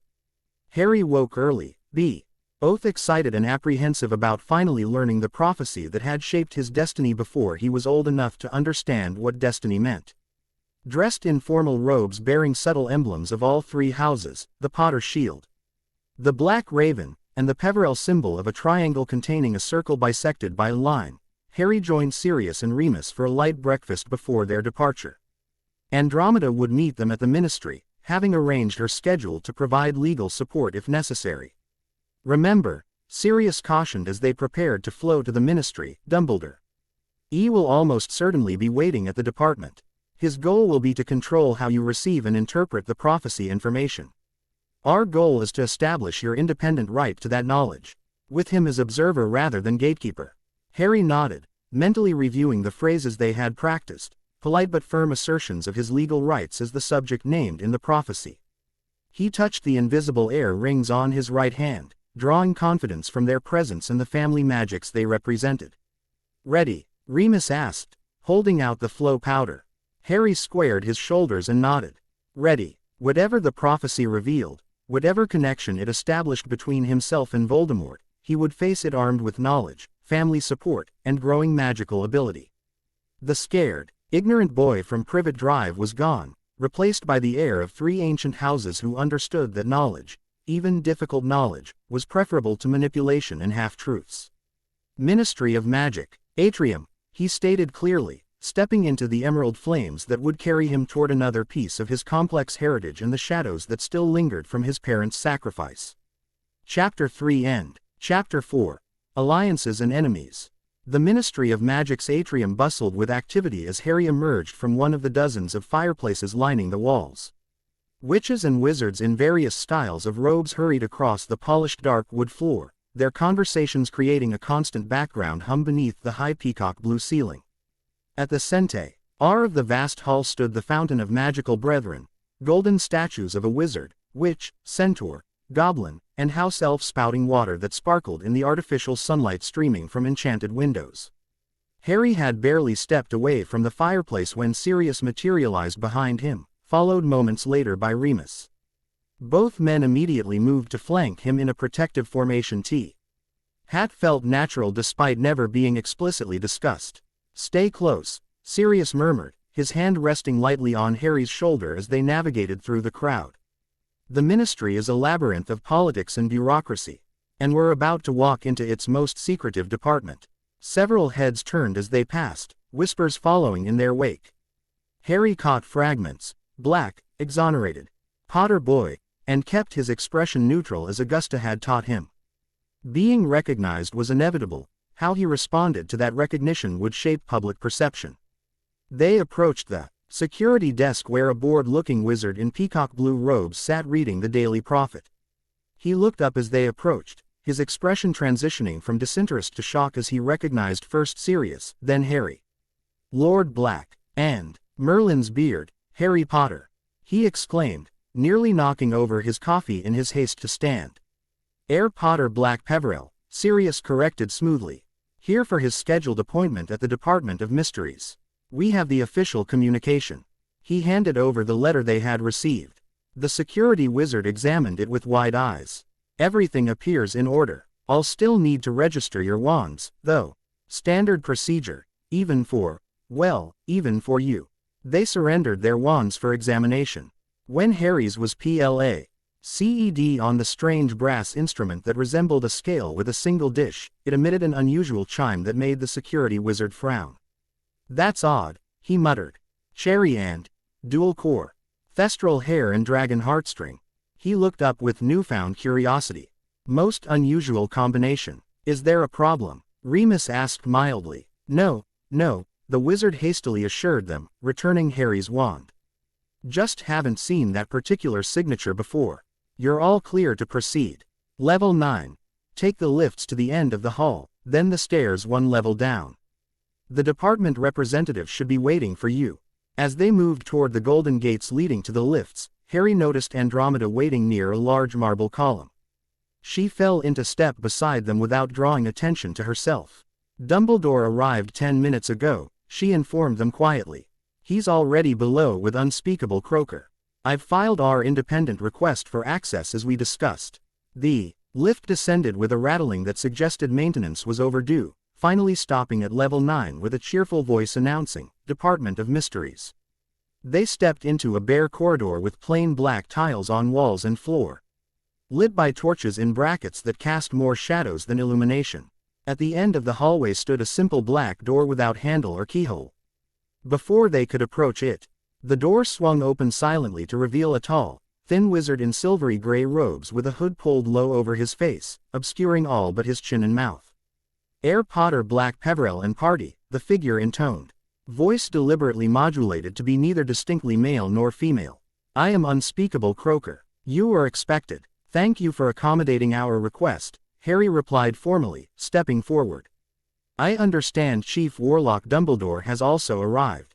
"Indeed. He awaits within." The Unspeakable gestured for them to follow, leading them through the black door into a circular room with identical unmarked doors spaced evenly around the walls.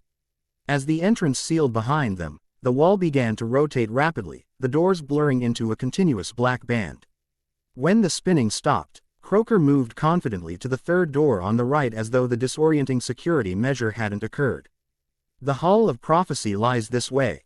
Please do not touch anything unless specifically instructed to do so. The department contains many dangerous artifacts and ongoing experiments." The warning was unnecessary. The oppressive atmosphere of the department made Harry instinctively wary. The very air seemed charged with magical energy, prickling against his skin like static electricity. They passed through several more rooms, one containing what appeared to be planets floating in midair, another filled with glass tanks of floating brains that Harry deliberately avoided looking at too closely. Finally, they entered a vast cathedral-like space filled with towering shelves reaching so high the tops disappeared into darkness. Each shelf held row upon row of small glass orbs that emitted a faint, ghostly light. "The Hall of Prophecy," Croaker announced unnecessarily. "Every true prophecy spoken in Britain for the past 7 centuries is preserved here. Access is restricted to department personnel and subjects named within specific prophecies." At the end of one row stood Albus Dumbledore, resplendent in midnight blue robes embroidered with silver stars. His long white beard gleamed in the ethereal light of the prophecy orbs, and his half-moon spectacles reflected their glow as he turned toward the approaching group. "Harry, my boy," he greeted warmly, as though they were meeting for tea rather than to address a prophecy that had orphaned him. "And Sirius, looking much recovered. Remus too, and Mrs. Tonks as well. Quite the entourage for a simple educational matter." "Headmaster," Harry replied with careful neutrality. "I wouldn't characterize a prophecy that led to my parents' murder as a simple educational matter." Something flickered in Dumbledore's blue eyes, surprise, perhaps, at Harry's directness. "No indeed," he conceded. "An unfortunate choice of words on my part. I merely meant to suggest that understanding the prophecy's contents might better prepare you for your eventual education at Hogwarts." "Which is why I'm here," Harry agreed. "As the subject named in the prophecy, I have a right to hear its full contents, not just the portions others deem appropriate to share." Sirius placed a supportive hand on Harry's shoulder. "We've filed a formal request for Harry to access the prophecy directly, with me present as his legal guardian." Of course," Dumbledore nodded amicably. "Though as I explained to Unspeakable Croaker, given Harry's young age, I felt my presence as his future headmaster and someone familiar with the prophecy's context might be beneficial. Your insights after Harry has heard the prophecy would certainly be welcome," Andromeda interjected smoothly, emphasizing the sequence. "But the initial hearing should be between Harry and those with legal standing as his guardians." Unspeakable Croaker, who had been observing this delicate negotiation with apparent disinterest, finally spoke. "Department policy allows the subject of a prophecy to determine who is present during its revelation. As Heir Potter-Black-Peverell is a minor, his legal guardian makes this determination on his behalf." "Lord Black, what is your decision?" Sirius met Dumbledore's gaze without flinching. "Harry will hear the prophecy first with only myself present. Afterward, we'll invite the others to join us for discussion."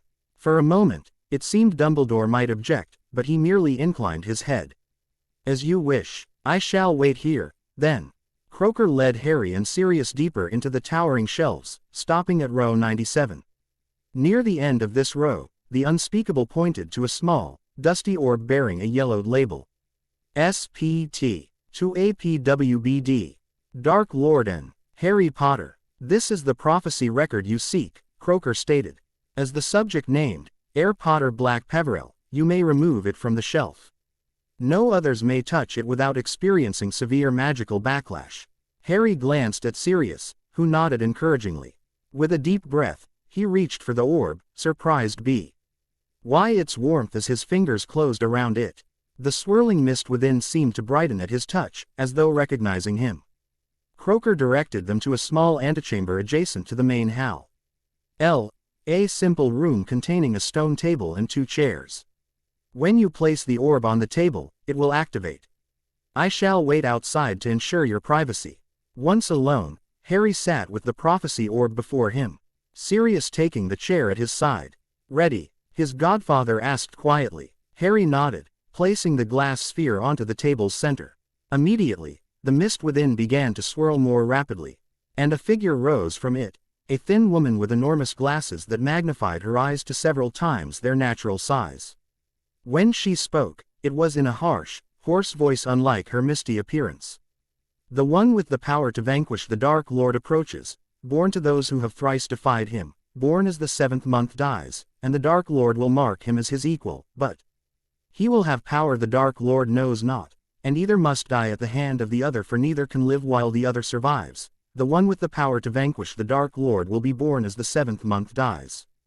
The spectral figure sank back into the orb, which returned to its previous subdued glow. Silence filled the chamber as Harry processed what he had heard. So it's true, he finally said, his voice steady despite the weight of the words. It's either him or me. One of us has to kill the other. Sirius leaned forward, his expression grave but supportive. That's one interpretation, yes. Prophecies are notoriously ambiguous, Harry. Neither can live while the other survives could mean many things. But he marked me. Harry touched his lightning scar, just like it said. And he'll come back. You and Remus both believe that. I do, Sirius admitted. But the prophecy also mentions a power he knows not. That gives us something to work with, something to prepare for. Harry nodded, mind racing. Do you think that's connected to the Peverell inheritance? The death magic that's been showing up in my dreams? It's possible. Death is certainly a power Voldemort fears. He spent decades searching for ways to avoid it. Sirius studied Harry with concern. How are you feeling about all this? Harry considered the question honestly. Not surprised, really. You expected something like this since you and Remus first mentioned the prophecy. It explains why he came after me specifically, why my parents had to die. He met his godfather's gaze directly. I'd her know the truth than be protected from it. Knowledge is power, right? Pride flickered across Sirius's face. Exactly right. And you won't face this alone, Harry. We'll prepare you, not just for Hogwarts, but for whatever may come after. Quote, after a moment of shared resolve, Harry asked, should we bring the others in now? I want to hear Dumbledore's explanation of why he kept this from me, why he placed me with the Dursleys instead of following my parents' wishes. Sirius nodded, moving to the door to signal Croker. Minutes later, Remus, Andromeda, and Dumbledore joined them, the prophecy orb still glowing softly on the table between them. Harry has heard the prophecy in full, Sirius informed them. We'd now welcome any insights that might help us understand its implications, particularly from those who were aware of it when it was first made. His pointed gaze left no doubt who he meant. Dumbledore settled into a conjured chair, fingers steepled beneath his long beard. I was present when Sybil Trelawney made this prophecy during an interview for the divination position at Hogwarts. It was this prophecy that led Voldemort to target your family, Harry. How did he know about it? Harry asked sharply. If you were the only one who heard it. A shadow passed over Dumbledore's features. A Death Eater overheard the beginning of the prophecy before being discovered and ejected from the Hog's Head where the interview took place. He reported what he had heard to Voldemort, who determined that it must refer to you, though there was another child who also fit the initial criteria. Neville Longbottom. Remus supplied. Indeed. Both boys were born as July ended to parents who had defied Voldemort 3 times. Yet Voldemort chose to attack Harry first. Because I'm a half-blood like him, Harry concluded, recalling what he'd learned about Voldemort's origins. He saw himself in me more than in Neville. Surprise flickered across Dumbledore's face. A perceptive observation. Yes, I believe Voldemort selected you as the greater threat precisely because your backgrounds shared certain parallels. In doing so, he fulfilled the prophecy's condition of marking you as his equal. He gestured toward Harry's scar. And the power he knows not. Sirius pressed. What's your interpretation of that, Albus? Dumbledore's expression softened. I believe that refers to love, Sirius. The protection Lily bestowed through her sacrifice, a magic Voldemort, who has never known love, could neither anticipate nor comprehend. Harry frowned slightly. Love is a power, certainly. But the prophecy implies I'll need to actively use this power to vanquish him. My mother's protection was passive. It saved me but didn't defeat him permanently. Again, that flicker of surprise in Dumbledore's eyes. Another astute observation. Perhaps the power manifests in multiple forms throughout your life. Your capacity for love despite hardship, your willingness to fight for those you care about. These qualities shape how you wield magic in ways fundamentally different from Voldemort's approach. Or it could be something more specific, Harry countered. Something connected to my heritage that's only now emerging. Dumbledore's gaze sharpened with interest. You're referring to your Peverell inheritance. Fascinating. I confess I've studied the Peverell legacy extensively myself. The connection to the Hallows alone makes it a compelling research subject. The Hallows, Harry repeated, noting how Dumbledore's eyes flickered to the invisible ring on his finger. You know about them, then. About the cloak my father left me that you still possess. A brief silence followed this direct confrontation. Dumbledore seemed to weigh his response carefully before inclining his head slightly. I do indeed have your father's cloak, Harry. I borrowed it shortly before that tragic Halloween to study its unique properties. Given subsequent events and your placement with your Muggle relatives, I retained it for safekeeping. I'd like it returned, Harry stated simply. It's my inheritance and potentially relevant to understanding this power he knows not. Of course, Dumbledore agreed with surprising readiness. I shall have it delivered to Potter Manor this very evening. You're quite right that such a family heirloom belongs with you. Andromeda, who had been observing silently, finally spoke. Headmaster, returning to the prophecy's implications, does your interpretation suggest Voldemort will return to physical form at some point? I believe he will attempt to do so, Dumbledore confirmed gravely. The events surrounding Professor Quirrell 2 years ago at Hogwarts demonstrated that Voldemort persists in some spectral form, seeking avenues to restore his body. This new information caused Harry to sit straighter. What happened with Professor Quirrell? He was discovered attempting to steal the Philosopher's Stone, which had been hidden at Hogwarts for safekeeping, Dumbledore explained. Investigation revealed that Voldemort had been possessing him, using his body while seeking the stone's life-giving properties. The possession eventually proved fatal to poor Quirinus. And this information wasn't shared with the wizarding public. Sirius asked incredulously. A confirmed sighting of Voldemort in any form should have triggered ministry protocols, or investigations. The minister felt such an announcement would create unnecessary panic, Dumbledore sighed. I argued otherwise but was overruled. The official record states that Professor Quirrell died of a magical experiment gone awry. Harry and Sirius exchanged significant looks. This confirmed their suspicions about Voldemort's continued existence while adding concerning new information about both his activities and the Ministry's willingness to suppress such vital intelligence. To return to the prophecy itself, Remus interjected, steering the conversation back to its central purpose. The final line, "Neither can live while the other survives," suggests a fundamental incompatibility between Harry and Voldemort's continued existence. How literally should we interpret this? Dumbledore spread his hands. Prophecies rarely offer literal roadmaps, Remus. They indicate possible paths, critical junctures. This particular wording could suggest many things, a magical connection that destabilizes both participants. A future confrontation that must occur for either to achieve their full potential, or yes, perhaps the stark interpretation that one must ultimately destroy the other. Whatever the correct interpretation, Harry said firmly, I need to be prepared. Not just academically, but magically, politically, in every way possible. Indeed, Dumbledore nodded thoughtfully. Which returns us to the question of your education before Hogwarts. I understand you've established an impressive tutorial program at Potter Manor. Perhaps we might discuss how Hogwarts resources could supplement this foundation. Harry's education is well in hand, Sirius stated, the polite tone barely masking an unmistakable boundary. Both Remus and I are qualified instructors, and they engaged specialists for areas outside our expertise. We welcome educational collaboration, but Harry's preparation will remain under our direction. The subtle power struggle continued for several more minutes, with Dumbledore offering resources and Sirius politely deflecting direct involvement while accepting limited informational support.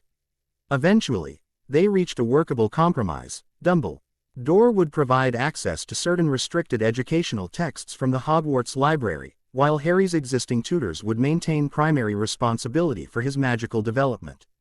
As they prepared to leave the Department of Mysteries, Harry lingered behind momentarily with the prophecy orb. What happens to this now? He asked Croaker. Does it stay here? The Unspeakable's hidden face turned toward him. The record remains in the hall, yes.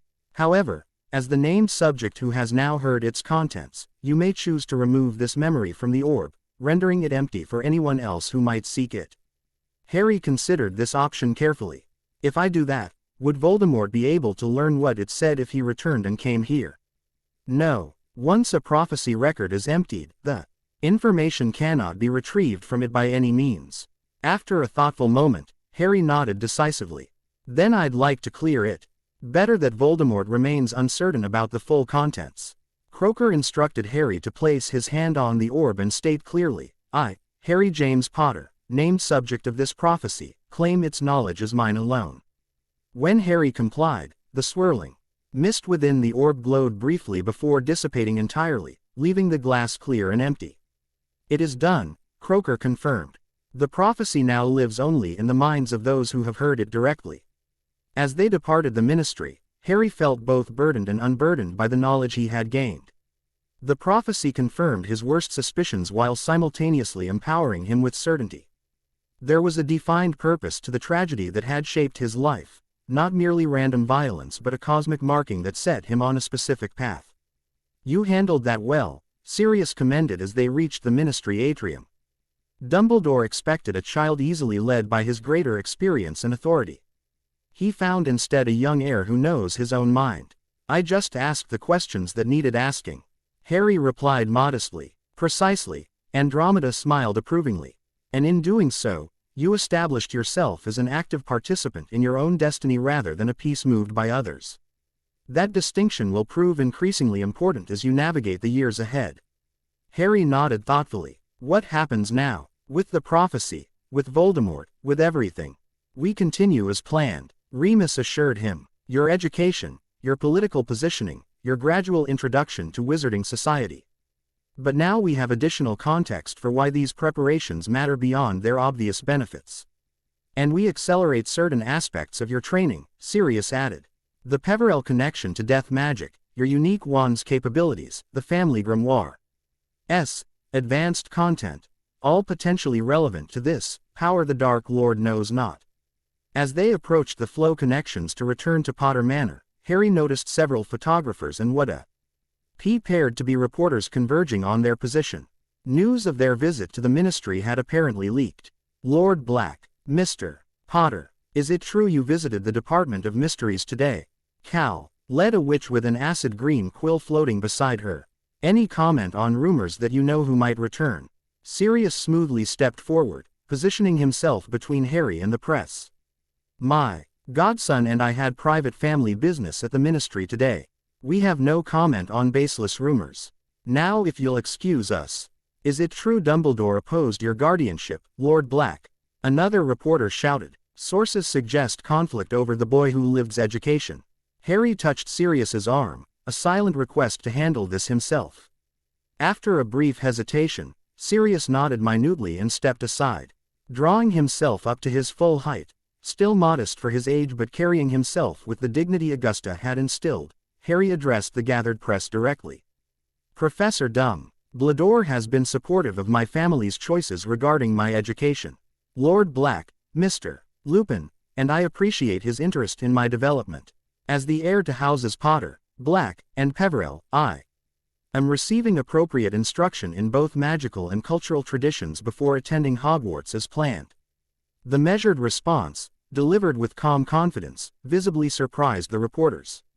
They had clearly expected either an evasive child or an overprotective guardian, not this poised young heir speaking for himself. "And what about you-know-who?" persisted the witch with the green quill. "Do you believe he'll return? Are you preparing to face him again?" Harry met her gaze steadily. "I believe in being prepared for whatever challenges the future may hold. My parents gave their lives to protect our world from darkness. I honor their sacrifice by taking my magical education seriously and by upholding the legacies they entrusted to me." With that, he turned and stepped into the flow, stating, "Potter Manor," clearly before the reporters could recover enough to ask follow-up questions. Back at the manor, Harry found himself unexpectedly drained by the day's events. The emotional weight of hearing the prophecy, confronting Dumbledore, and handling the press had taken its toll. After a quiet dinner, he retired to the library with his mother's research journals, seeking Sola Ce in her familiar handwriting and brilliant mind. He was deep in a chapter on layered protection charms when Remus found him several hours later. "Heavy reading for a difficult day," his tutor observed, settling into a nearby armchair. Harry looked up with a rueful smile. "I feel closer to her when I read her thoughts. It helps make sense of everything." "Lily would be proud of how you handled yourself today," Remus said softly. "She never shied away from difficult truths either." "The prophecy changes things, doesn't it?" Harry asked after a moment. "Makes everything more urgent." Remus considered this thoughtfully. "It clarifies our purpose, certainly. But I'm not convinced it fundamentally changes our approach. You were always going to need a thorough magical education, political awareness, and the ability to navigate complex situations. The prophecy confirms the stakes are high, but you'd want to be prepared regardless." "I suppose that's true," Harry agreed. "Still, knowing Voldemort isn't truly gone, that we're connected somehow, it makes even normal things like attending Hogwarts feel different." "Hogwarts will still be a place of learning and growth for you, Harry. Yes, you'll need to be more vigilant than most students, but don't let the prophecy overshadow every aspect of your development." Remus leaned forward, his expression earnest.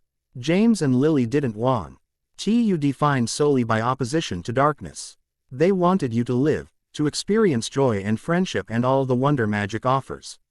Harry nodded, taking comfort in the reminder. "You're right, and I have almost 2 years before Hogwarts to prepare properly." "Exactly. Time we'll use wisely," Remus assured him.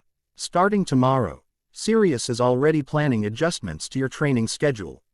True to Remus's word, the following morning brought a revised educational program that balanced standard magical curriculum with more specialized instruction relevant to Harry's unique position.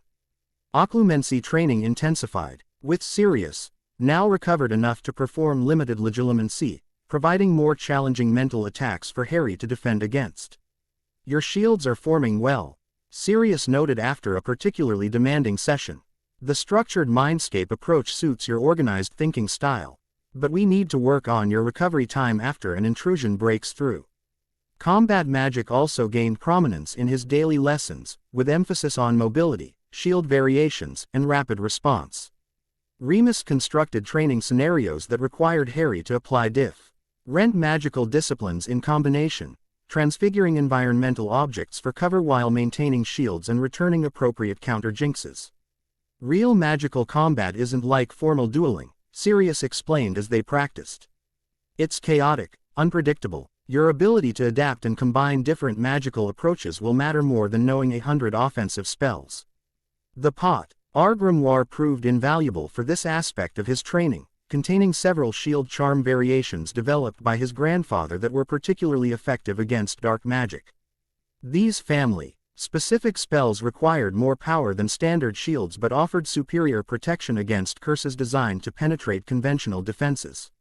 To balance this combat-oriented training, Andromeda increased Harry's political education, focusing on the complex alliances and rivalries that would shape the wizarding world he would eventually help govern. "The Wizengamot isn't merely a legislative body," she explained during one lesson. It's the physical manifestation of magical Britain's power structure, ancient houses, ministry departments, and economic interests all vying for influence while maintaining the appearance of cohesive governance. She introduced him to complex voting patterns and historical precedents, teaching him to recognize how seemingly unrelated issues often connected through the invisible threads of family alliances and business relationships. Most importantly, she emphasized the unique position his triple inheritance created. The Potter seat traditionally aligned Ed with progressive elements while maintaining independence from ministry control. The Black seat dominated the traditionalist bloc for centuries before your godfather's imprisonment. And the Peverell seat, dormant for generations, carries historical weight that transcends conventional political divisions. So I could potentially bridge multiple factions, Harry suggested, studying the elaborate art she had created showing Wizengamot voting blocks. Precisely. When you eventually take your seats, you'll have unprecedented flexibility to form issue-based coalitions rather than aligning permanently with any single faction. Andromeda smiled approvingly at his quick understanding. That potential makes you both valuable and threatening to the established power structure. His education Ed beyond magical and political realms to include practical estate management. The goblins sent regular reports on his various holdings, which Remus helped him understand and respond to appropriately. Under their guidance, Harry began making simple investment decisions and authorizing necessary maintenance for properties held in trust until his majority. Financial independence reinforces magical and political independence, Remus explained. Many old families retain influence despite diminished magical power because they control significant economic resources. Throughout this intensified training, Harry maintained his social connections with age-appropriate peers. Neville continued visiting regularly for shared lessons with Augusta, their friendship deepening as Neville's confidence grew. Following his acquisition of a properly matched wand, Susan Bones joined them occasionally for recreational flying sessions, while their circle gradually expanded to include other heirs of allied families. 3 weeks after the Department of Mystery's visit, Augusta arranged a larger gathering at Longbottom Manor, a formal winter solstice celebration bringing together nearly 20 families from across the political spectrum. Unlike the previous small introduction, this event would include several older Hogwarts students and even a few recent graduates, providing Harry with connections spanning multiple age groups. This represents your formal introduction to the seasonal celebration cycle, Augusta explained as she reviewed proper etiquette for the occasion. The solstice honors magic's eternal renewal and the balance of light and dark forces. As heir to 3 houses, you'll be expected to participate in the traditional blessing ritual. Harry spent hours memorizing the proper phrases and movements for this ritual. Understanding its significance extended beyond mere tradition. Many ancient magical families believed seasonal celebrations strengthened family magic and renewed connections to ancestral power. When the evening arrived, Harry traveled to Longbottom Manor with both Sirius and Remus accompanying him, the former providing political support as Lord Black, the latter offering additional security given the gathering's semi-public nature. They arrived via secured flow connection to find the manor transformed by thousands of floating lights arranged in magical constellations across the ballroom ceiling. Augusta greeted them at the entrance, resplendent in formal robes of deep crimson with gold accents. Lord Black, heir Potter-Black-Peverell, Mr. Lupin, she acknowledged with precise nods of respect. Longbottom Manor welcomes you to the winter solstice celebration.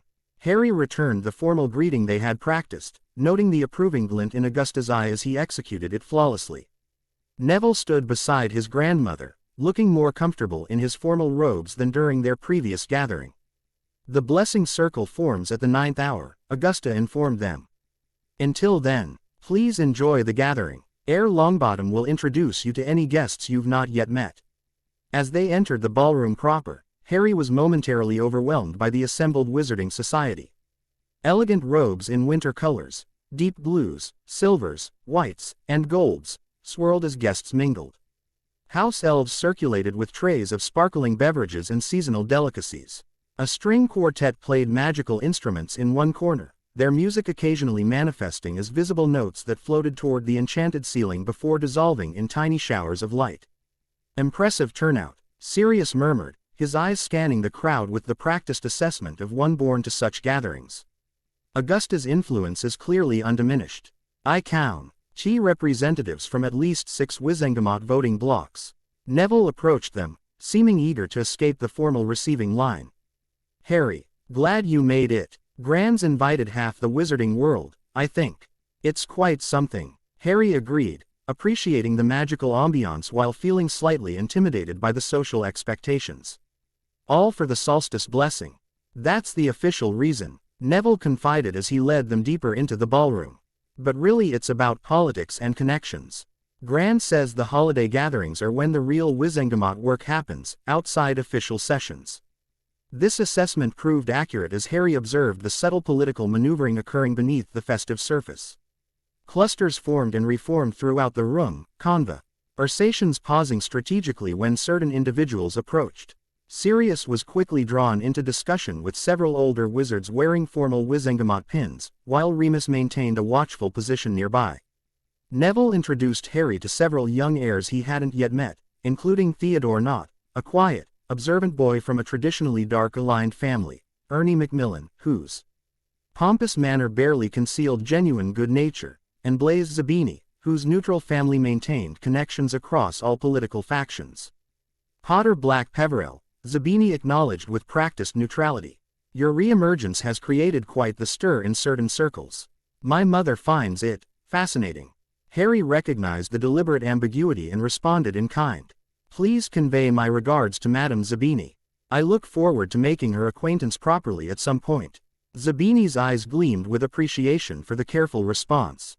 "I shall. She appreciates those who understand the value of neutrality in changing times." Their conversation was interrupted by the arrival of a striking platinum blonde family, unmistakably the Malfoys. Lucius Malfoy cut an imposing figure. In midnight blue robes with silver embroidery, his long hair and aristocratic features projecting calculated superiority. Beside him, Narcissa maintained her perfect poise, acknowledging Harry with a slight nod that somehow managed to convey both recognition of his status and reservation of judgment. Between them stood a boy Harry's age, undoubtedly Draco, with his father's pointed features and his mother's calculating eyes. "Heir Potter-Black-Peverell," Lucius addressed Harry directly, his voice smooth as silk yet cold as ice. "What a pleasure to finally meet my wife's cousins, godson. Our recent activities have been most notable for one so young." The deliberate hesitation before godson did not go unnoticed, nor did the subtle emphasis suggesting Harry's activities were somehow inappropriate for his age. Harry maintained the neutral expression Augusta had drilled into him, recognizing the verbal sparring for what it was, a test of his political awareness and composure. "Lord Malfoy," he replied with precise formality. "A pleasure to meet you as well. Lady Malfoy has spoken of your family's historic connections to House Black. I trust you're enjoying the solstice celebrations." Lucius's eyes narrowed fractionally at Harry's composed response. "Indeed, the traditional observances become ever more important as certain elements in our society push for modernization at the expense of magical heritage. I find that preserving heritage and embracing progress need not be mutually exclusive," Harry responded diplomatically. "The strongest magic often arises from honoring tradition while exploring new applications, don't you agree?" Before Lucius could formulate a response to this carefully balanced statement, Draco stepped forward, clearly impatient with the adult verbal fencing. "Father says you've been raised by Muggles until recently," he stated bluntly. "How can you possibly understand anything about proper wizarding traditions?" "Draco," Narcissa cautioned softly, though whether she objected to his rudeness or merely his tactical error remained unclear. Harry addressed Draco directly, neither offended nor intimidated. "You're right that my early upbringing was far from ideal.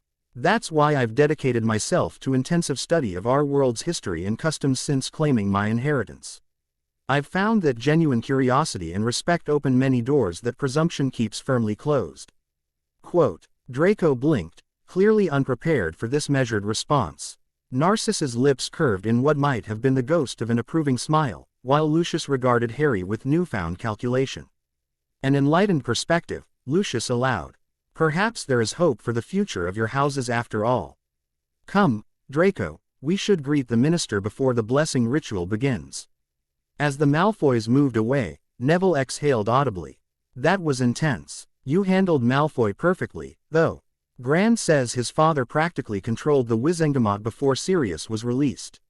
Still wields significant influence through financial means, added an older boy who had been watching the exchange with interest. He stepped forward, extending his hand. Cedric Diggory, heir to House Diggory. That was impressive diplomatic footwork for someone your age. Harry shook the offered hand, recognizing the name from his political lessons. House Diggory held Motor, 8 influence within the Progressive Bloc, known for advocacy of magical creature rights and environmental protection. Thank you. I've had excellent tutors in navigating these waters. Harry gestured to include Neville. Though I'm still learning, this is my first formal seasonal celebration. Well, you'd never know it, Cedric assured him with a genuine smile. The blessing ritual starts soon. As representatives of ancient houses, you'll both be in the inner circle. Just follow my lead if you're uncertain. I've been participating since I was 7. Cedric's friendly guidance proved invaluable. As Augusta summoned everyone to the center of the ballroom where an elaborate ritual circle had been prepared. Enchanted silver powder outlined perfectly concentric rings on the polished marble floor, with runic symbols placed at cardinal points and precisely measured intervals between them. The guests arranged themselves according to a complex hierarchy combining age, magical lineage, and political position. Harry found himself in the innermost circle alongside other heirs and heads of ancient and noble houses. Sirius stood directly behind him, while Augusta took the central position as host of the gathering. Magic renews as light returns, Augusta intoned, raising an ornate silver wand. We who are blessed by its gifts gather to honor the eternal cycle and renew our commitment to the balance of powers. What followed was a mesmerizing blend of ancient incantations, precise wandwork, and harmonized magical resonance as each participant contributed their portion to the ritual. When Harry's turn came, he stepped forward confidently, raising his cherry wand and speaking the words he had memorized. As heir to houses Potter, Black, and Peverell, I honor the ancestors whose magic flows through my blood. May their wisdom guide my path as darkness yields to light and the wheel of the year turns ever onward. As he completed the phrase, something unexpected happened. Rather than producing the customary soft golden glow, his wand emitted 3 distinct streams of light, red for Potter, silver for Black, and a deep, almost black-purple for Peverell. These streams spiraled together, before rising to join the collective magical essence gathering above the circle. A murmur rippled through the assembly. Augusta's eyes widened slightly before she smoothly continued the ritual, but Harry knew he had inadvertently created a significant moment. The triple manifestation had made visible what many had heard but few had witnessed, the unprecedented convergence of 3 ancient magical lineages in a single heir. When the ritual concluded, the combined magical essence collapsed inward before expanding outward in a gentle wave of warmth and renewal that passed through each participant. Harry felt it resonate with the 3 distinct magical signatures he had come to recognize within himself, each responding differently to the solstice blessing. Well, that was dramatic, Neville W. whispered as they moved away from the circle. I don't think that's happened before at a solstice blessing. Sorry if I disrupted things, Harry apologized quietly. Are you joking? Gran will be thrilled. Nothing makes a society gathering more successful than a memorable magical manifestation. Everyone will be talking about this for months. Neville's prediction proved accurate. As the celebration continued, Harry found himself the center of significantly increased attention. Various family heads approached to introduce themselves, their previously casual interest transformed into active curiosity or political calculation. Most notable was Tiberius Ogden's approach with which he introduced his Griselda Marchbanks, an elderly but sharp-eyed woman who apparently served on the Wizarding Examinations Authority Board. Most impressive display during the blessing, young man, she commented without preamble. Triple manifestations are exceedingly rare, even in ritual contexts designed to evoke ancestral magic. Have you noticed any unusual magical affinities in your studies thus far? The directness of her question suggested more than casual interest, and Harry responded carefully. I seem to have inherited certain family aptitudes, Potter defensive magic, Black mental disciplines, and some aspects of Peverell, perception that I'm still learning to understand. Diplomatically phrased, she observed with approval. You'll want specialized instruction for the Peverell gifts. They're historically significant but can be challenging to integrate with conventional magical education. Do you have recommendations, Madam Marchbanks? Sirius inquired, joining the conversation. The Department of Mysteries traditionally maintained connections with Peverell descendants, she replied thoughtfully. Though that relationship has faded in recent generations. Bathilda Bagshot might be worth consulting. Her historical research touched on Peverell family magic, though she's quite elderly now. This exchange was interrupted by the arrival of another noteworthy figure, Bartemius Crouch Sr., whose severe expression and precisely trimmed mustache matched his reputation for unbending adherence to protocol. Harry recognized him immediately from Andromeda's political lessons as the former head of magical law enforcement who had authorized Sirius's imprisonment without trial. Lord Black, Crouch acknowledged stiffly, addressing Sirius while pointedly avoiding eye contact. Your presence is unexpected. Is it? Sirius replied with dangerous pleasantness. Augusta has always maintained connections across the political spectrum. My family has attended Longbottom's solstice celebrations for generations. Indeed, those circumstances have changed considerably since your family's last attendance. Crouch finally glanced at Harry. Mr. Potter, I trust you're receiving appropriate guidance in your sudden elevation to prominence. The deliberate use of only the Potter name, ignoring Harry's full title, was an obvious slight. Before Harry could respond, however, Augusta materialized beside them with impeccable timing. Heir Potter-Black-Peverell is receiving instruction befitting his status as holder of 3 Wizengamot seats, she stated firmly. His performance during the blessing ritual demonstrated the wisdom of acknowledging his full heritage rather than attempting to on-strain it to fit outdated political conveniences. Crouch's jaw tightened at the rebuke. The Wizengamot has procedures for unusual inheritance claims. While Lord Black's exoneration has been formally recognized, the legitimacy of multiple seat control by a minor remains subject to review. A review already conducted and concluded by the Department of Magical Records, Sirius countered smoothly. The official determination recognizes Harry's status as heir to all 3 houses with proxy voting rights vested in me until his majority. But you're well versed in departmental determinations, aren't you, Barty? When they serve your purposes. The veiled reference to Crouch's authorization of Sirius's imprisonment hung between them like a drawn wand. For a moment, tension crackled almost visibly before Crouch inclined his head stiffly. The department's findings are indeed binding, he conceded with obvious reluctance. If you'll excuse me, I see the minister has arrived. As Crouch departed, Augusta turned to Sirius with a gleam of satisfaction in her eyes. Crouch's influence has waned significantly since your exoneration. His department's procedural failures in your case have in decades of carefully cultivated authority. Couldn't have happened to a more deserving wizard, Sirius muttered. Though I'm surprised he had the nerve to approach us directly. Testing the waters, Augusta assessed shrewdly. Determining whether you intend to pursue personal vengeance or merely political realignment. Your response was appropriately measured, making your point without escalating to open hostility. Harry observed this exchange with interest, noting how Augusta and Sirius analyzed the interaction as one might dissect a complex spell. Every social encounter at this level carried multiple layers of meaning and potential consequence. The remainder of the evening proceeded without further confrontation, though Harry remained conscious of being observed from various quarters. He continued practicing the social skills Augusta had taught him, engaging appropriately with guests of different ages and political alignments, demonstrating knowledge of family histories and current events without appearing rehearsed or artificial. By the time they departed Longbottom Manor shortly after midnight, Harry was exhausted but satisfied with his performance. The triple manifestation during the blessing ritual, while unplanned, had effectively announced his unique position to wizarding society in a way that transcended political maneuvering. Magic itself had acknowledged his triple inheritance, lending legitimacy that bureaucratic recognition alone could not provide. You did well tonight, Sirius commended as they arrived back at Potter Manor. Better than well, actually. Why? Oh, you navigated some challenging interactions with instinctive skill. It wasn't all instinct, Harry admitted. I kept thinking about what Augusta or Andromeda would advise in each situation. That's exactly right, Remus approved. Good judgment often begins as borrowed wisdom until experience transforms it into intuition.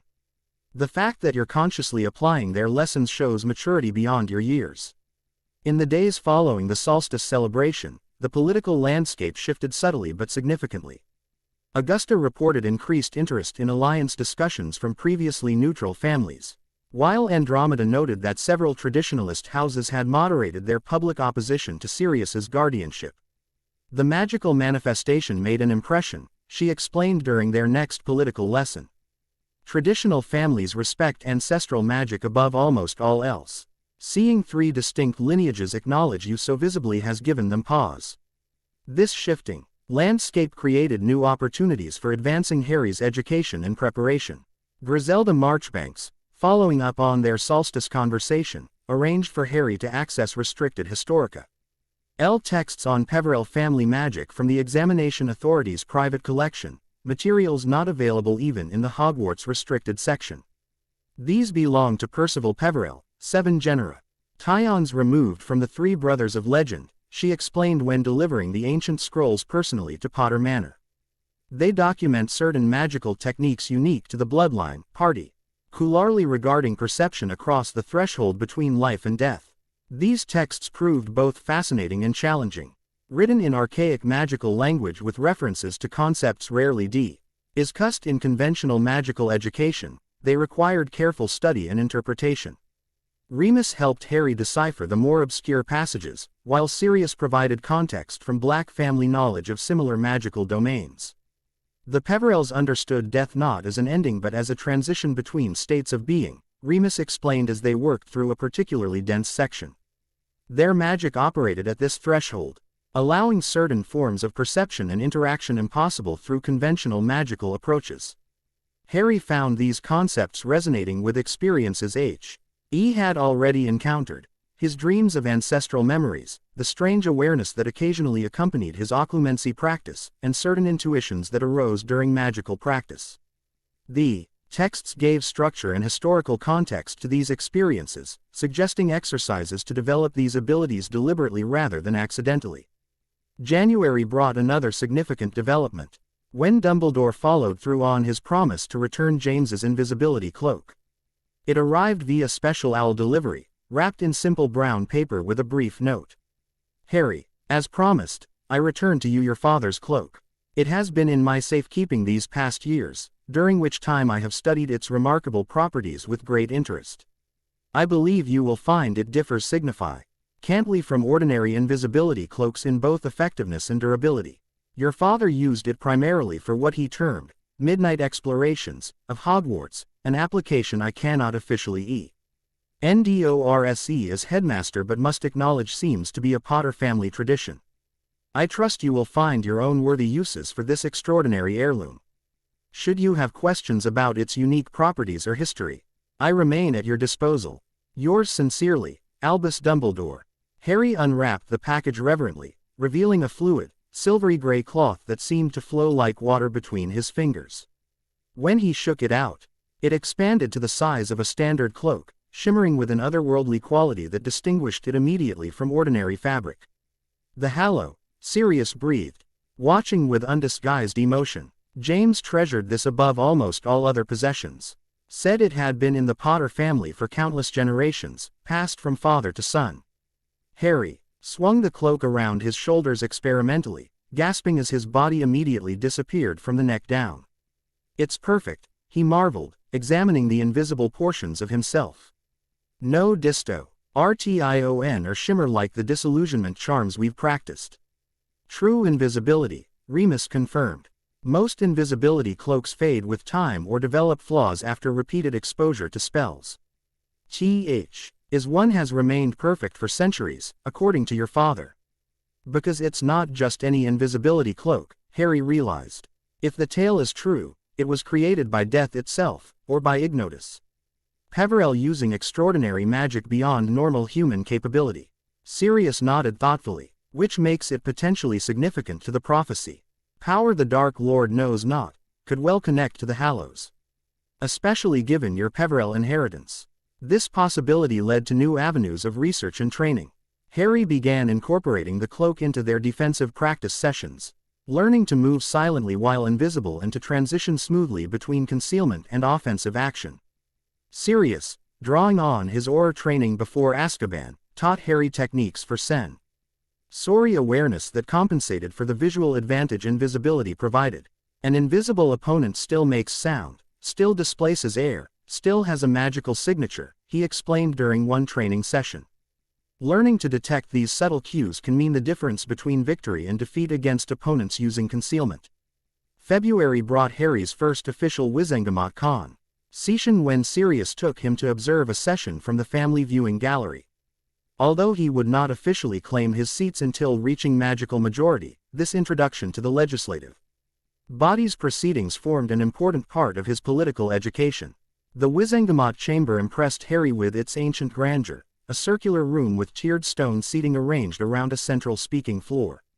The members wore plum-colored robes embroidered with silver W's, their seating positions determined by complex historical precedent and political alignment. The ancient and noble houses occupy the lowest tier, Sirius explained quietly as they took their places in the observers' gallery. Ministry department heads and appointed members take the middle tiers, while the chief warlock, minister, and senior advisors sit at the highest level. Dumbledore presided over the session from his position as chief warlock, his silvery beard and midnight blue robes making him instantly recognizable. He acknowledged Harry and Sirius with a slight nod as they entered but otherwise gave no special indication of their relationship. The session itself proved less dramatic than Harry had anticipated, focusing primarily on routine magical regulations and budget allocations. However, the political maneuvering beneath these mundane proceedings fascinated him, the careful formation of speaking orders, the strategic abstentions, and the subtle signals exchanged between allied families. Pay particular attention to who speaks to whom during recesses, Andromeda had advised during his preparation for this visit. The visible alliances often matter less than the invisible conversations that precede key votes. Harry followed this guidance carefully, noting how certain members who publicly maintained distance nonetheless found moments for brief, intense conversations in corners of the chamber during breaks.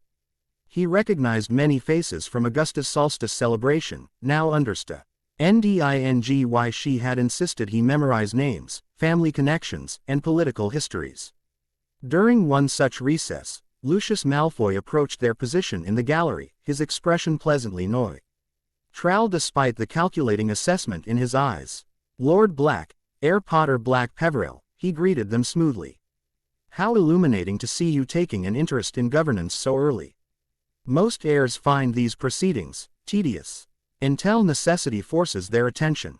I find it pays to understand systems before attempting to navigate them effectively, Harry replied. Today's tedium often shapes tomorrow's opportunities. Something like reluctant approval flickered across Malfoy's aristocratic features. Indeed, a perspective many wizards twice your age fail to appreciate. He turned to Sirius. The International Trading Standards Body will present their proposal on cauldron bottom thickness regulations after the recess. I understand the Black family maintains significant INV estimates in metallurgical patents that might be affected. Sirius inclined his head slightly, acknowledging both the information and the implied question about his voting intentions. House Black H, as always, supported reasonable quality standards. We merely ensure they're based on magical effectiveness rather than arbitrary metrics that favor certain manufacturers. The exchange continued with Imilar careful language, information offered and received, positions hinted at but not explicitly stated, possible alliances explored without commitment. Harry observed this subtle negotiation with fascination, recognizing it as the real substance of Wizengamot politics beneath the formal procedures and public votes. As they departed the ministry following the session, Harry reflected on this new dimension of his education. It's all so layered, he observed. Nothing is ever exactly what it appears on the surface.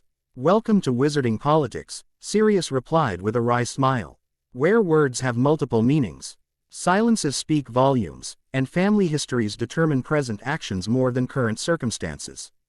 How does anyone navigate it effectively? Harry wondered aloud. Most don't, Sirius admitted frankly. They align with established factions and follow traditional patterns. What makes your position unique is the potential to operate beyond these constraints due to your multiple house affiliations. This uniqueness became increasingly evident as Harry's magical training progressed. By early spring, he had mastered not only the standard first-year Hogwarts curriculum, but significant portions of second-year material as well. More importantly, he had begun developing genuine facility with the family-specific magic contained in the grimoires. From the Potter Grimoire came advanced shield variations and environmental transfiguration techniques that proved particularly effective in defensive scenarios. The Black family knowledge enhanced his growing occlumency skills while introducing subtle applications of intent-based magic that operated below the threshold of standard detection. The Peverell texts, most challenging but perhaps most significant, offered techniques for perception beyond ordinary magical senses, what one passage called the threshold sight that perceives the echo of what has passed and the shadow of what approaches. This last ability manifested unpredictably at first. Moments of startling clarity where Harry sensed magical residues invisible to ordinary perception or glimpsed fleeting impressions of previous magical workings in locations charged with significant power. With practice and guidance from the ancient texts, these perceptions gradually became more controlled and deliberate. It's like seeing the magical world in additional dimensions, he attempted to explain to Sirius and Remus after successfully sensing the layered ward history around Potter Manor's boundaries.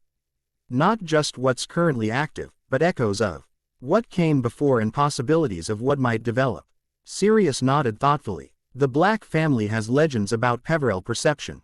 They called it Death's Perspective, the ability to perk EIVE magical reality from outside the constraints of linear time and physical limitation.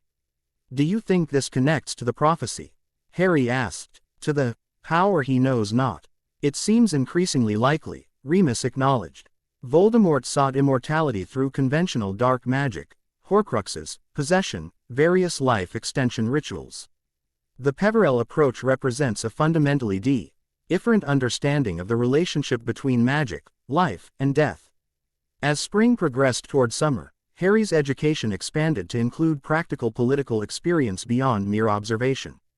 Augusta arranged for him to participate in several charitable functions associated with St. Mungo's Hospital, where the Potter family had historically maintained significant philanthropic involvement. Public service appropriate to your age establishes a foundation for later political positioning, she explained as they prepared for a children's ward fundraising event. It allows society to become accustomed to your presence in meaningful contexts rather than mere social gatherings.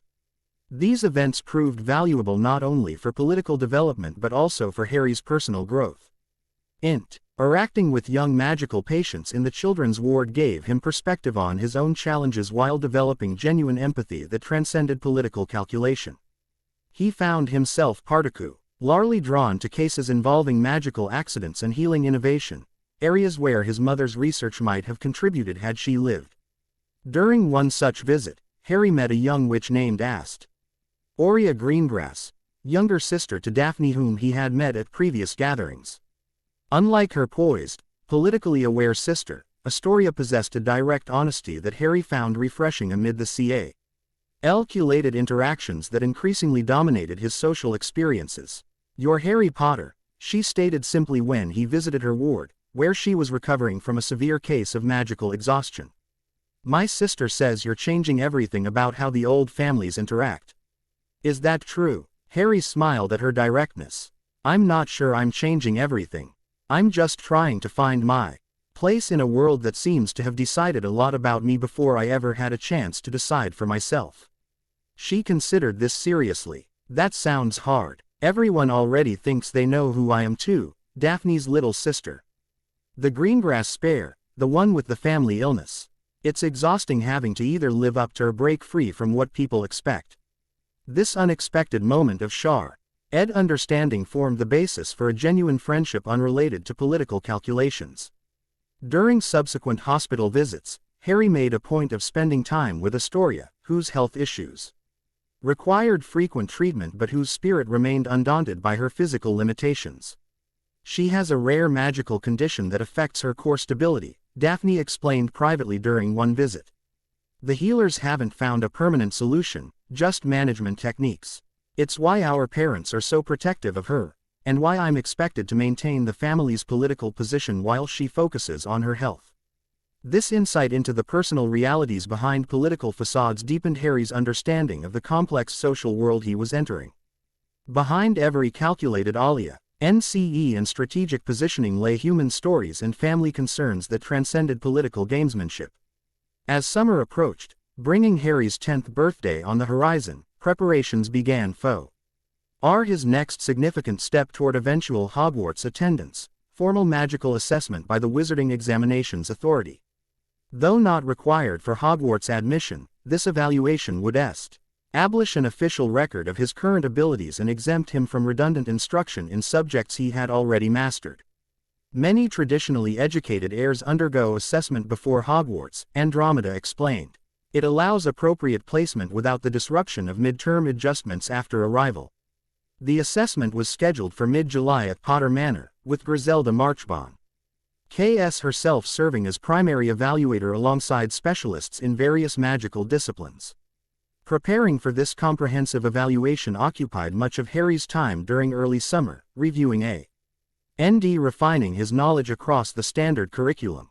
Remember that the assessment isn't just about magical power or memorized spells, Remus advised during their preparation. The examiners will be evaluating your understanding of magical theory, your practical application of knowledge, and your ability to adapt techniques to different situations. When the assessment day arrived, Harry felt prepared but appropriately nervous. The evaluation would provide objective validation of his progress since claiming his inheritance, proof that his unconventional education had prepared him at least as effectively as traditional pre-Hogwarts instruction. Madame Marchbanks arrived precisely on schedule, accompanied by 3 colleagues specializing in different magical disciplines. After formal introductions, they transformed the Manor's training room into a comprehensive examination space with different stations for theoretical knowledge, practical spellwork, and scenario-based application. We'll begin with standard theoretical foundations, Marchbanks announced briskly. Then progress to practical demonstrations and finally scenario response. This follows the basic pattern of Hogwarts examinations. Though naturally adjusted for your current educational level, the theoretical assessment proved straightforward.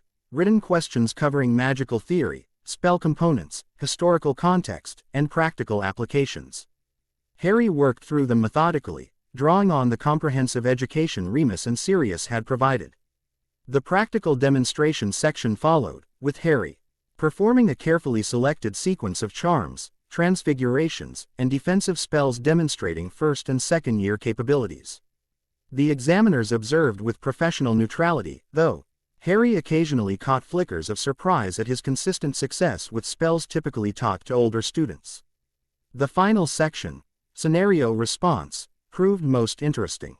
Rather than simply demonstrating memorized spells, Harry was presented with magical challenges requiring adaptive thinking and combined application of different magical disciplines. You're in a room where all exits have been sealed with locking charms. One examiner described, the floor is gradually filling with water, and a valuable book lies on a high shelf that will soon be submerged. Demonstrate how you would address this situation. Harry considered his options before combining a floating charm to raise himself above the water, an unlocking charm to attempt the door, which failed as expected, a switching spell to exchange the book with a harmless object in his pocket, and finally a controlled reducto to create an escape opening in the wall rather than the magically reinforced door. Creative combination, the examiner noted approvingly. Most candidates attempt increasingly powerful unlocking charms rather than seeking alternative exits. Similar scenarios tested Harry's ability to apply magical knowledge in non-standard ways, emphasizing problem-solving over raw power or memorized responses. These challenges particularly engaged the creative application of magic Sirius had emphasized in their training, treating spells as tools rather than fixed solutions. When the assessment concluded several hours later, Madame Marchbanks gathered her notes before addressing Harry directly. Most impressive, Heir Potter-Black-Peverell. Your practical abilities consistently demonstrate mastery at second-year level, with several areas approaching third-year proficiency. Your theoretical understanding is equally solid, with particular strength in defensive applications and transfiguration theory. She consulted briefly with her colleagues before continuing. Based on today's evaluation, we'll be recommending advanced placement options for your eventual Hogwarts attendance. You would be eligible to bypass certain introductory coursework or pursue independent study in subjects where you've demonstrated exceptional aptitude. This official validation of his progress represented a significant milestone in Harry's preparation. Beyond the practical implications for his Hogwarts education, it provided objective confirmation that his unconventional approach, directed by Sirius and Remus rather than traditional tutors or preparatory academies, had produced results exceeding standard expectations. "You should be proud," Sirius told him that evening as they celebrated the successful assessment with a special dinner. Not just of the results themselves, but of the dedication and discipline that made them possible. James and Lily would be over the moon. Harry accepted this praise with mixed emotions, pride in his accomplishments tempered by awareness of how much remained to be mastered. The Prophecy's shadow lingered behind every achievement, lending urgency to his development beyond ordinary educational milestones. "I still have so much to learn," he acknowledged. "Especially about the Peverell magic and how it might relate to the prophecy." "And you will," Remus assured him. "But tonight, celebrate what you've accomplished. Every journey consists of individual steps, and you've taken significant ones today." As his 10th birthday approached, Harry reflected on the extraordinary transformation his life had undergone in less than a year. From the neglected boy in the cupboard under the stairs to an acknowledged magical heir making his mark on wizarding society, the change seemed almost as magical as any spell he had mastered. Yet challenges clearly remained ahead. Voldemort's eventual return, foretold by the prophecy and confirmed by Dumbledore's revelations about Quirrell, loomed as a distant but inevitable confrontation. The political landscape continued shifting in response to Sirius's exoneration and Harry's emergence, creating both opportunities and potential threats. And Hogwarts itself waited just over a year away, an environment he could influence but not control, where his carefully cultivated independence would face new constraints and challenges. For now, however, Harry focused on consolidating his current position, mastering family magic from the grimoires, deepening political connections through strategic appearances, and continuing to build the foundation of knowledge and allies that would support whatever future the prophecy might ultimately demand of him. The boy who lived was becoming the heir who learned, claiming not just his inheritance of titles and vaults, but the more valuable legacy of magical knowledge, political acumen, and personal agency his parents had always intended for him. Chapter 4 and Chapter 5. The Peverell Legacy. "Focus on the boundary between what is and what was," Sirius instructed, his voice low and steady. "Don't try to force the perception, allow it to emerge naturally from your connection to the family magic." Harry sat cross-legged in the center of the Manor's ritual room, eyes closed in concentration. The space had been specially prepared for this session. Ancient runic symbols drawn in silver powder marked the cardinal points, while black candles infused with essence of thestral hair burned with an unusually steady flame. At the room's center, a circle of pale ash contained smaller symbols representing death, transition, and renewal. This was their most ambitious attempt yet to develop Harry's Peverell inheritance, deliberately invoking the family's connection to death magic rather than waiting for it to manifest spontaneously. After months of preparation and study of the ancient texts Madame Marchbanks had provided, both Sirius and Remus felt Harry was ready for this next step. Breathing deeply, Harry focused on the internal current of magic he had come to recognize as the Peverell legacy, colder than the warm protective flow of Potter magic, more subtle than the intense pulsing power of the Black inheritance. This third current moved differently, less like flowing water and more like the gentle shifting of shadows as the sun crosses the sky, gradual, inevitable, transformative. As his awareness settled into this current, Harry felt the familiar sensation of his perception expanding beyond normal boundaries.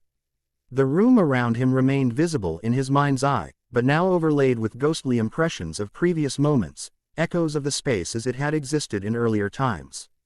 "I can see the ritual room as it used to be," he described quietly, maintaining his meditative state.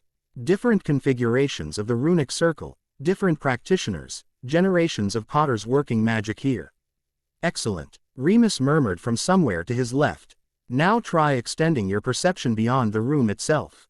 Reach for the grounds, the boundaries where family magic meets the outside world." Harry extended his awareness as instructed, imagining it flowing like mist through the manor walls and out across the surrounding estate. The perception came in waves, flashes of the gardens in different seasons, Impressions of celebrations and mournings, magical workings that had shaped the very land over centuries. There's so much, he whispered, struggling to organize the cascading impressions. Focus on intent rather than detail, Sirius advised. Look for patterns, for purpose, especially at the boundaries. Following this guidance, Harry directed his attention to the edges of the estate where the protective wards had stood for generations.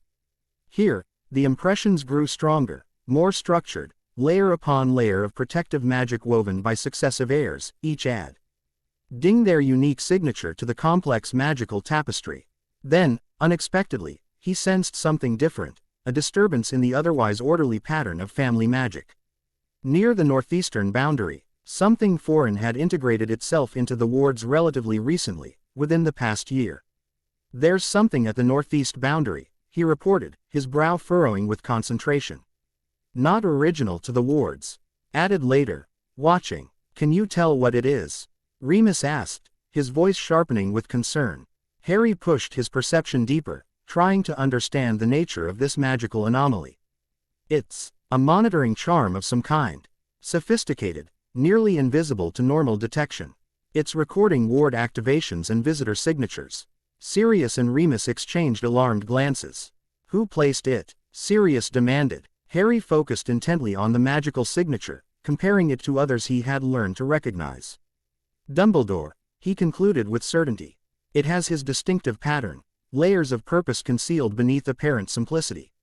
The revelation broke Harry's meditative state.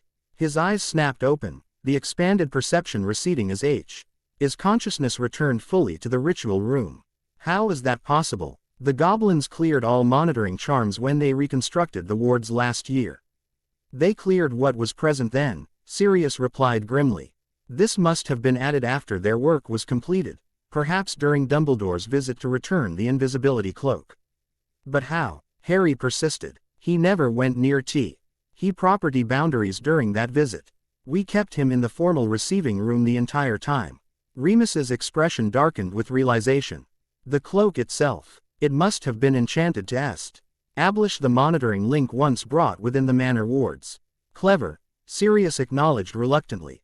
Using a Potter family artifact as the anchor would help disguise the foreign magic from ward detection.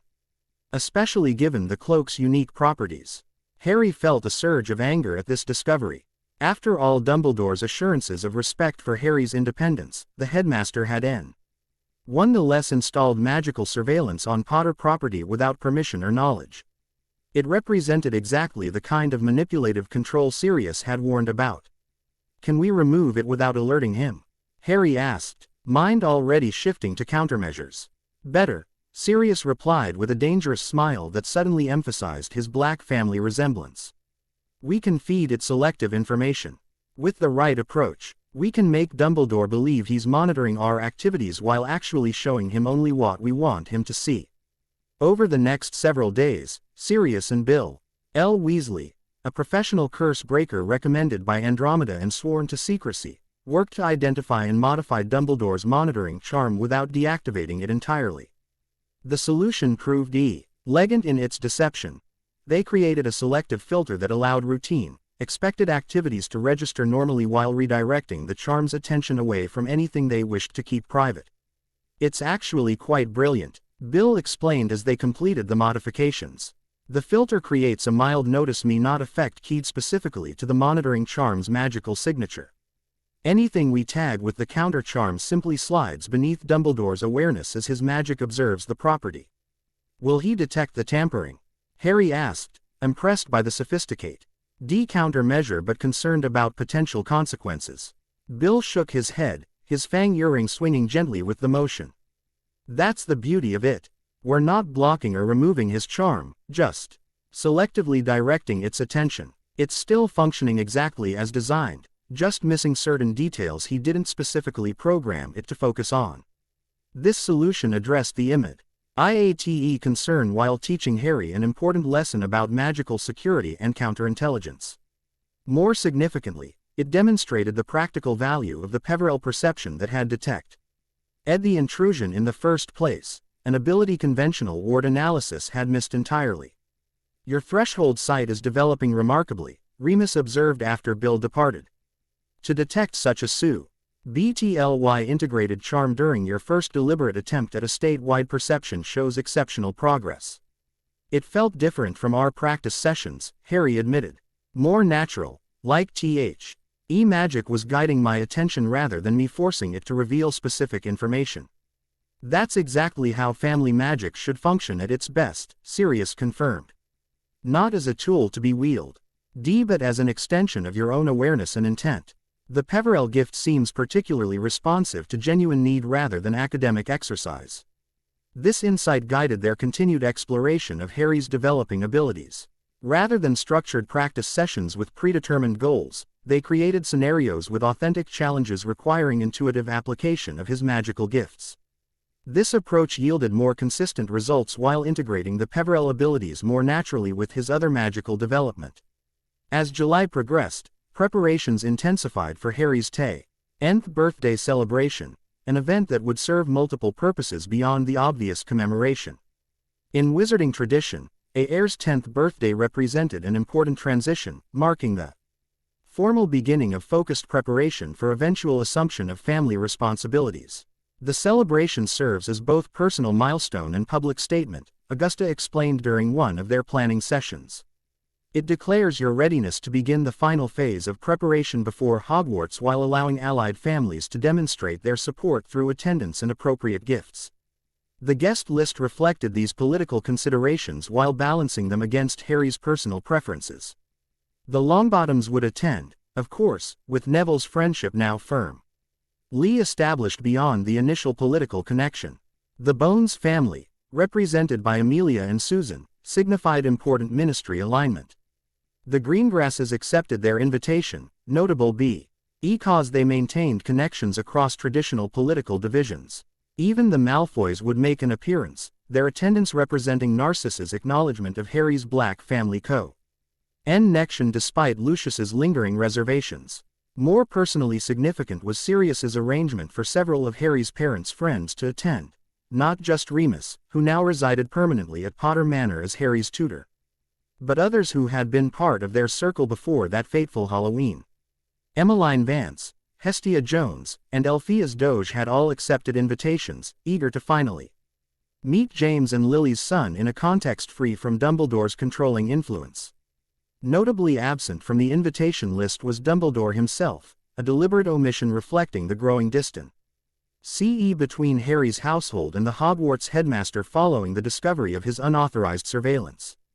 While not an explicit declaration of opposition, the absence of an invitation to such a significant event sent a clear message about boundaries and independence that Wizarding Society would readily interpret. The day before his birthday, Harry received an unexpected visitor. The manor wards chimed softly, indicating someone requesting entrance at the main gate.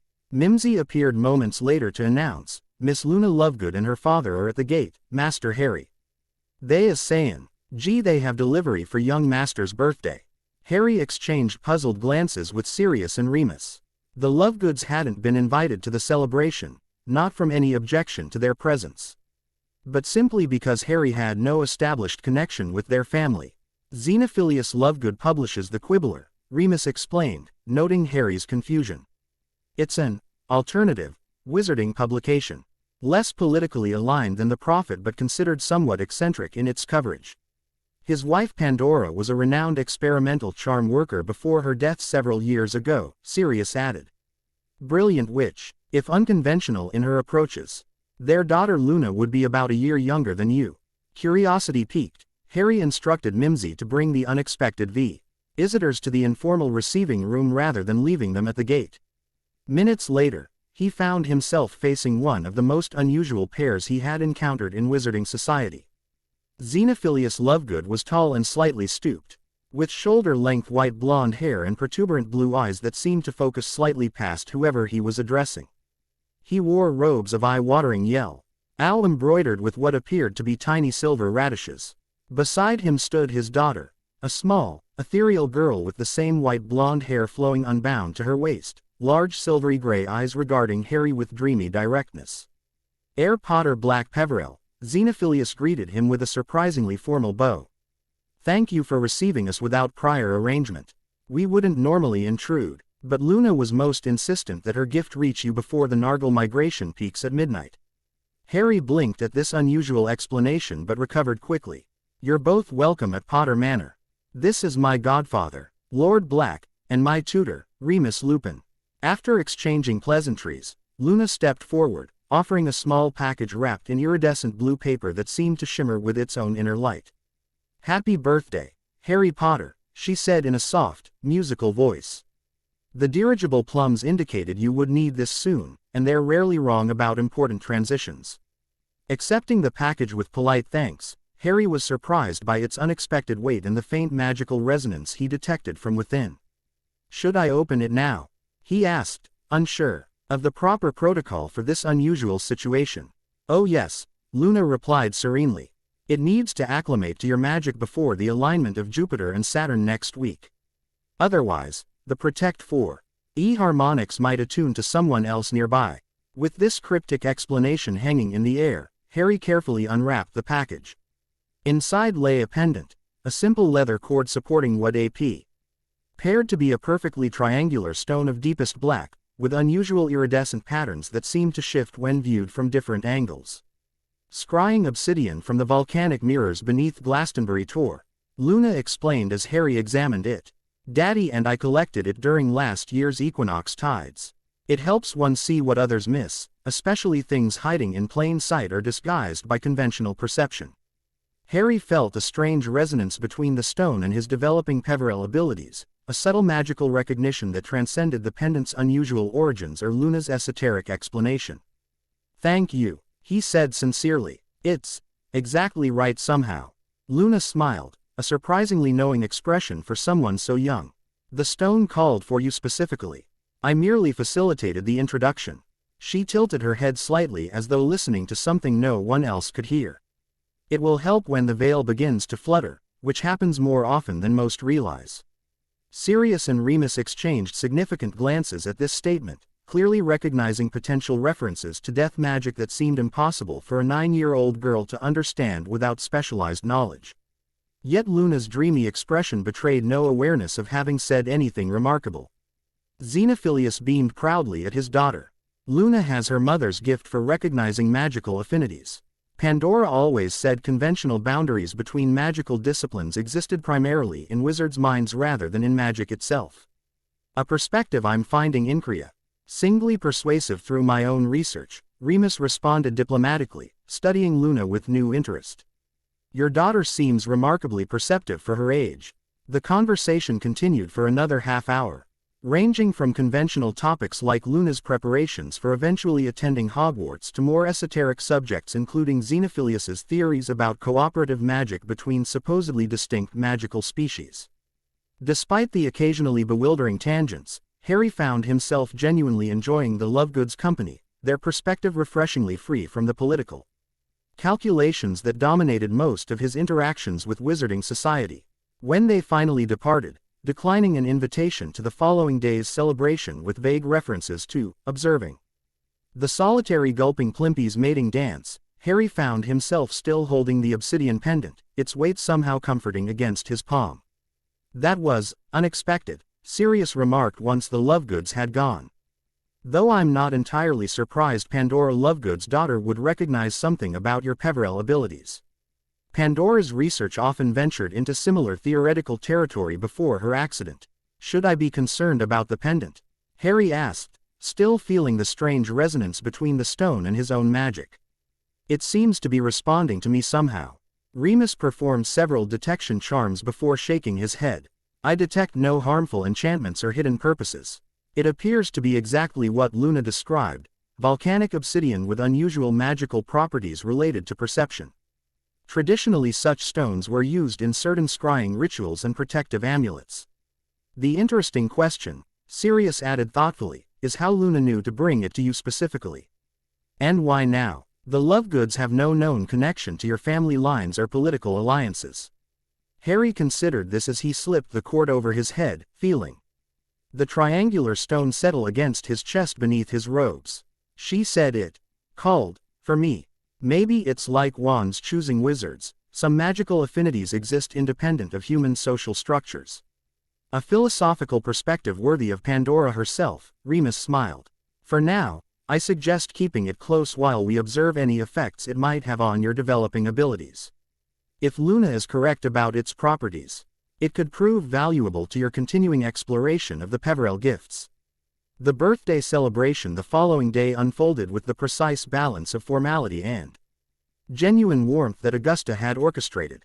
Potter Manor's grand ballroom had been transformed with seasonal decorations emphasizing the traditional magical significance of late July, the height of magical potency for certain disciplines and the historical association with manifestation of inherited abilities. Guests arrived throughout the afternoon, presenting traditional gifts appropriate to a heir's 10th birthday. Books of family magic from allied houses, protective amulets and enchanted objects from those with business connections, symbolic items representing continuity and development from older mentors. Each gift carried both practical value and political significance, the selections and presentations carefully calculated to demonstrate appropriate respect without overstepping boundaries. Harry received these offerings with the formal acknowledgments Augusta had drilled into him, expressing appreciation while recognizing the underlying alliances each represented. For political connections like the Greengrasses and Bones, he emphasized mutual benefit and shared values. For closer allies like the Longbottoms, he acknowledged deeper personal connections alongside traditional expressions of gratitude. The Malfoys presented perhaps the most politically significant gift, a set of goblin silver dueling daggers traditionally exchanged between allied Black family branches. The O.F. fairing represented Narcissa's acknowledgement of Harry's legitimate position as Sirius's heir while carefully avoiding any statement about the Potter or Peverell inheritances. The Black family has always valued both tradition and capability, Narcissa stated as she presented the ornate box containing the daggers. These were forged during the time of Phineas Nigellus Black and have served as Ning implements for promising heirs since that time. House Potter-Black-Peverell acknowledges this connection to our shared heritage, Harry responded with formal precision. May the skills develope through these implements serve both our houses' interests in the times ahead. The careful wording, acknowledging shared Black family connection while maintaining the distinct identity of Harry's combined houses, represented exactly the balanced approach Andromeda had taught him for navigating such delicate interactions. Lucius's slight narrowing of eyes indicated he recognized both the diplomatic skill and the subtle boundary being maintained. Most meaningful to Harry, however, were the more personal gifts from those who had known his parents. Remus had crafted an expanded version of the Mara Utter's map specifically for Potter Manor, showing not just physical locations but magical activity throughout the estate, a security measure disguised as a sentimental tribute. Sirius presented an enchanted mirror set that had belonged to James, the communication function restored and enhanced with additional privacy charms. Your father and I used these for coordinating mischief at Hogwarts, Sirius explained with a bittersweet smile. But they can serve more serious purposes when needed. The enchantment creates a connection impervious to most magical interference or monitoring. Emmeline Vank brought photographs of Lily during their shared apprenticeship in experimental charms, images Harry had never seen before showing his mother in professional settings, her intelligence and determinati evident as she worked on complex magical projects. Hestia Jones contributed a collection of preserved potion ingredients that had been prepared by Lily herself, still magically viable despite the intervening years. Your mother had an extraordinary touch with preparation techniques, Jones explained, her eyes bright with remembered admiration. These were from our collaborative work on healing potions. She always prepared extra, insisting that proper ingredients were the foundation of any worthwhile innovation. These glimpses into his parents' lives beyond their role as his parents, as talented professionals. Dedicated researchers, valued colleagues, filled gaps in Harry's understanding that even Sirius and Remus's stories hadn't fully addressed. He found himself particularly drawn to the images of his mother in her workshop. Magical equations floating around her as she adjusted experimental parameters with confident precision. As the formal gift presentations concluded, the gathering transitioned to a more relaxed celebration. The younger guests gravitated toward the enchanted garden games Sirius had arranged, while adults formed conversational clusters reflecting established alliances and interests. Harry circulated as protocol demanded, spending appropriate time with each group while demonstrating the social awareness expected of an heir approaching the final phase of pre-Hogwarts preparation. During one such circuit, he found himself momentarily alone with Daphne Greengrass near the refreshment table. Her customary poised expression softened slightly as she offered congratulations away from parental observation. "You've managed this transition remarkably well," she noted, her assessment more mature than her years would suggest.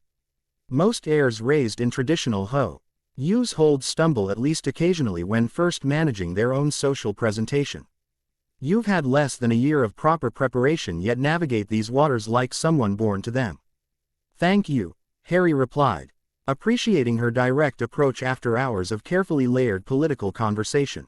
"Though I've had excellent teachers, Lady Longbottom and your mother's cousin Andromeda have been particularly helpful in translating abstract protocol into practical application." Daphne nodded thoughtfully. "A formidable combination of instructors. Augusta represents the old traditions executed flawlessly, while Andromeda understands how to adapt those traditions to changing circumstances without losing their essential purpose."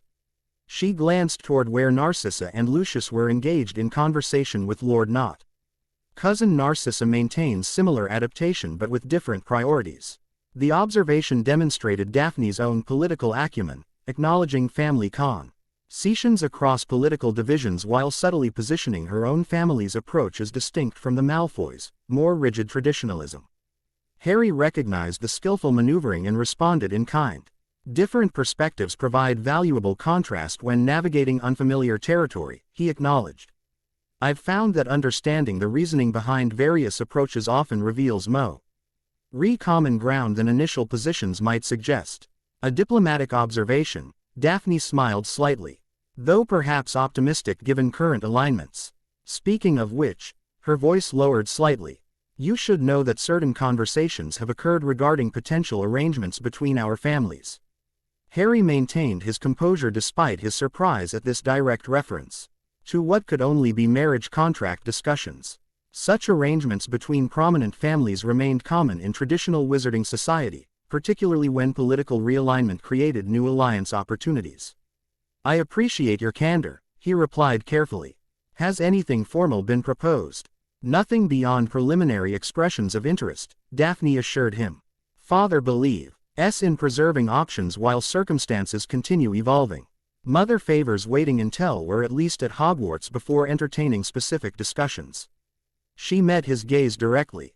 "I thought you should be aware, as similar conversations are likely occurring with other families as well." "Thank you for telling me," Harry said sincerely. "I value transparency, especially regarding matters that affect us both directly." Daphne's expression suggested she found his response satisfactory. "As do I, which is why I thought direct communication preferable to discovering such possibilities through gossip or formal proposals."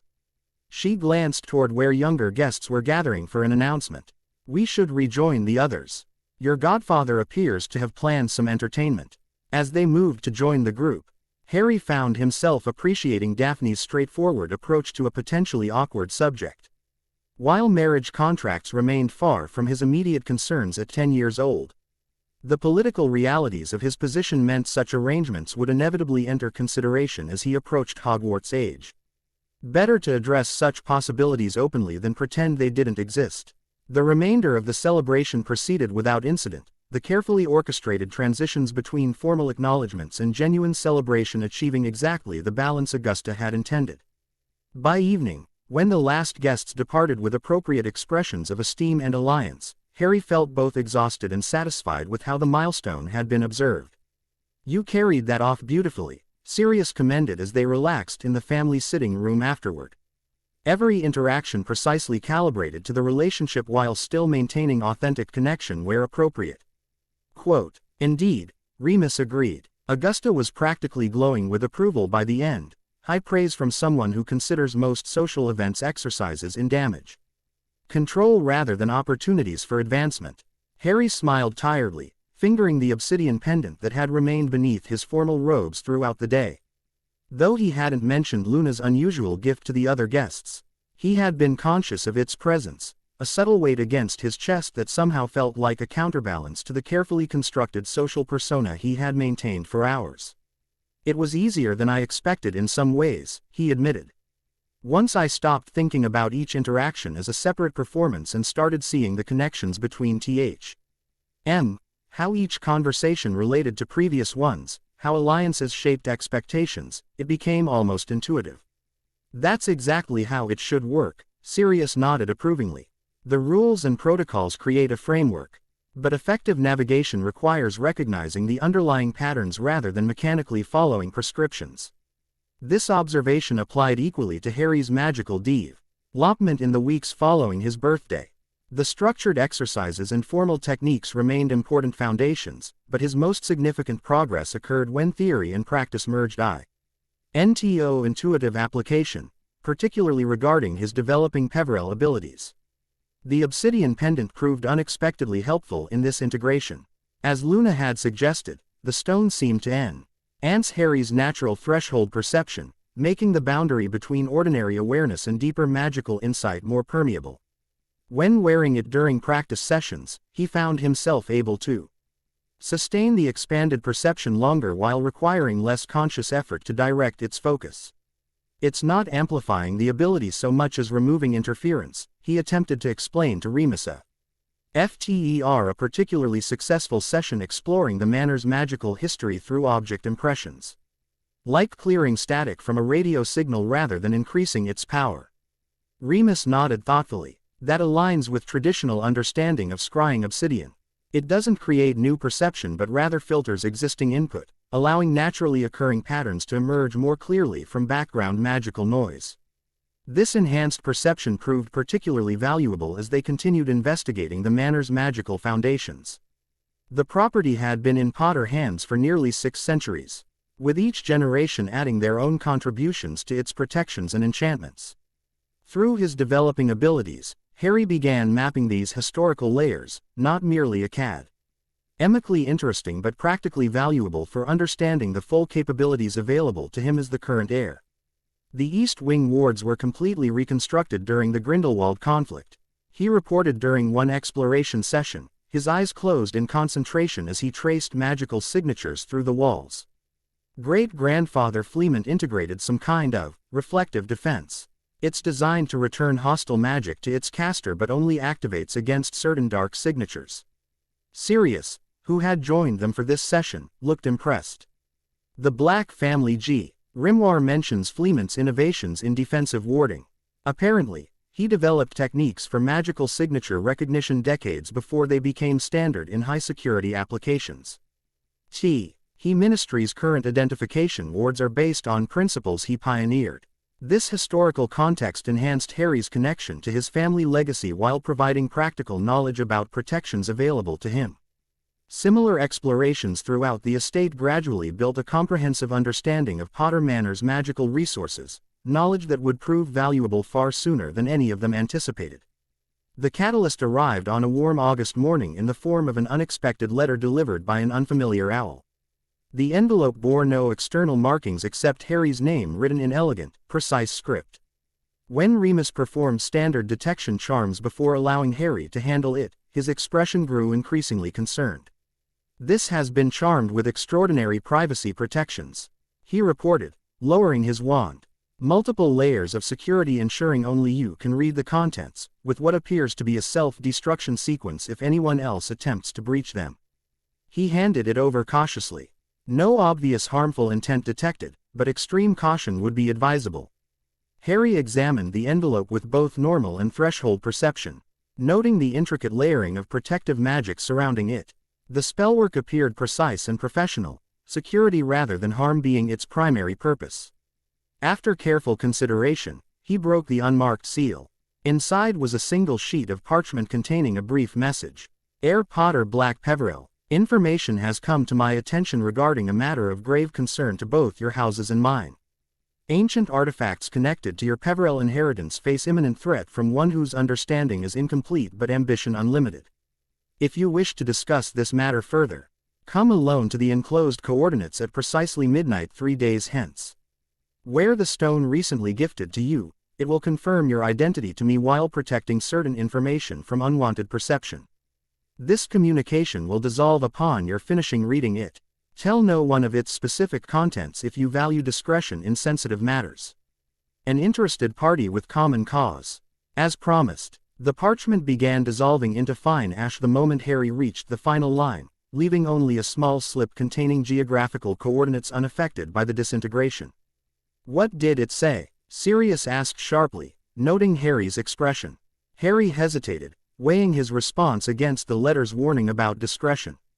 It's an invitation to a meeting regarding my Peverell inheritance, he finally replied, deciding that general information could be shared while specific details were withheld. Someone claims to have information about artifacts connected to that lineage being threatened. How convenient, Sirius remarked skeptically. An anonymous message about your most mysterious inheritance arriving just as you're developing abilities connected to it. This has, trap, written all over it. Agreed, Remus concurred. The timing is suspicious, as is the request to come alone. No legitimate communication would demand such vulnerable circumstances for a first meeting. Harry nodded, acknowledging their valid concerns while inwardly considering alternatives. The letter's mention of the stone recently gifted could only refer to Luna's pen. And information known to very few people outside Potter Manor. That suggested either genuine insider knowledge or sophisticated surveillance beyond what they had detected. We should investigate the coordinates at least, he suggested. Not for an actual meeting but to assess the location and perhaps gain insight into whoever sent this. After some debate, they agreed on a cautious approach. Bill Weasley would be contracted to perform professional curse-breaking reconnaissance of the location, a remote area in Scotland according to the coordinates, without alerting the sender to their investigation. Meanwhile, they would attempt to identify possible sources of the message based on its magical signature and limited physical evidence from the ash residue. The investigation revealed both more and less than they had hoped. The location proved to be an ancient stone circle on private magical property belonging to the Flammel family, internationally renowned alchemists whose connection to the Peverells had been purely academic as far as existing records indicated. The magical signature on the letter yielded no definitive identification beyond confirming extraordinary skill in certain stylists. Tick elements suggesting classical European magical education rather than British. Nicholas Flamel is over 600 years old and hasn't been seen publicly in decades, Remus noted as they reviewed their findings. His wife Perenelle similarly maintains extreme privacy. Either could have sent this message, though why they would suddenly take interest in Harry's Peverell connection remains unclear. The Philosopher's Stone, Harry suggested thoughtfully. If it's real, it would be a powerful artifact dealing with life extension, conceptually connected to the same magical domains as the Deathly Hallows. Sirius looked impressed by this connection. That's actually quite plausible. The stone represents mastery over death through artificial means, while the Hallows supposedly offer more direct transcendence of mortality. They approach the same fundamental magical problem from opposite directions. As the appointed meeting time approached, they debated various responses. Sirius Adaman, TLY opposed Harry attending under any circumstances, while Remus suggested a potential compromise using advanced protective measures. Harry himself remained intrigued by the mysterious invitation despite recognizing its suspicious nature. What if we used the cloak? He proposed during their final strategy discussion. I could observe the location invisibly while you both maintain protective positions nearby. If anything seems threatening, I immediately withdraw without revealing my presence. Too risky, Sirius insisted. Even with the cloak, you'd be vulnerable to area effect magic or detect. Methods designed specifically for invisibility. Remember, if this is connected to the Hallows, the sender might well know about your cloak and its properties. In the end, they decided on a different approach entirely. Rather than attending the meeting or ignoring it completely, Harry would send a magically secured response to the coordinates, establishing parameters for a less vulnerable initial contact. Sirius's experience with Auror communication protocols provided a template for this counteroffer, acknowledging interest in the information while requiring security measures appropriate to Harry's status. The message was delivered by House Elf rather than Owl, appearing at the stone circle precisely at the appointed hour with Harry's response. To the interested party, your information regarding Peverell artifacts is noted with appropriate concern. However, the security protocols of House Potter-Black-Peverell prevent the heir from attending undisclosed locations without proper verification of intent and identity. If your information and intentions are genuine, I propose alternate arrangements. 1. A preliminary meeting at a secure neutral location with appropriate witnesses present. 2. Exchange of magical identity verification through established protocols. 3. Mutual non-aggression oaths before substantive discussion. Should these terms prove acceptable, place your response in the enclosed communication sphere, which will transport it directly to me without tracking or interception. Air Potter-Black-Peverell. The communication sphere, an enchanted crystal orb keyed to Ha-Ri's magical signature, would allow secure response while preventing magical tracking back to Potter Manor. It represented a reasonable compromise between complete rejection of contact and the vulnerable scenario initially proposed. To their surprise, a response appeared in the sphere less than an hour later. Prudent precautions from one so young, commendable if inconvenient given circumstances. Alternative proposal: meet at the Leaky Cauldron, private room 7, tomorrow at noon. You may bring one trusted adult for security. I shall bring my wife for balance. Standard privacy wards acceptable, identity verification through goblin certificates rather than oaths. Time is of greater essence than you yet realize. The stone you wear will confirm what words cannot yet safely express. Nicholas Flamel. The direct identification shocked all of them.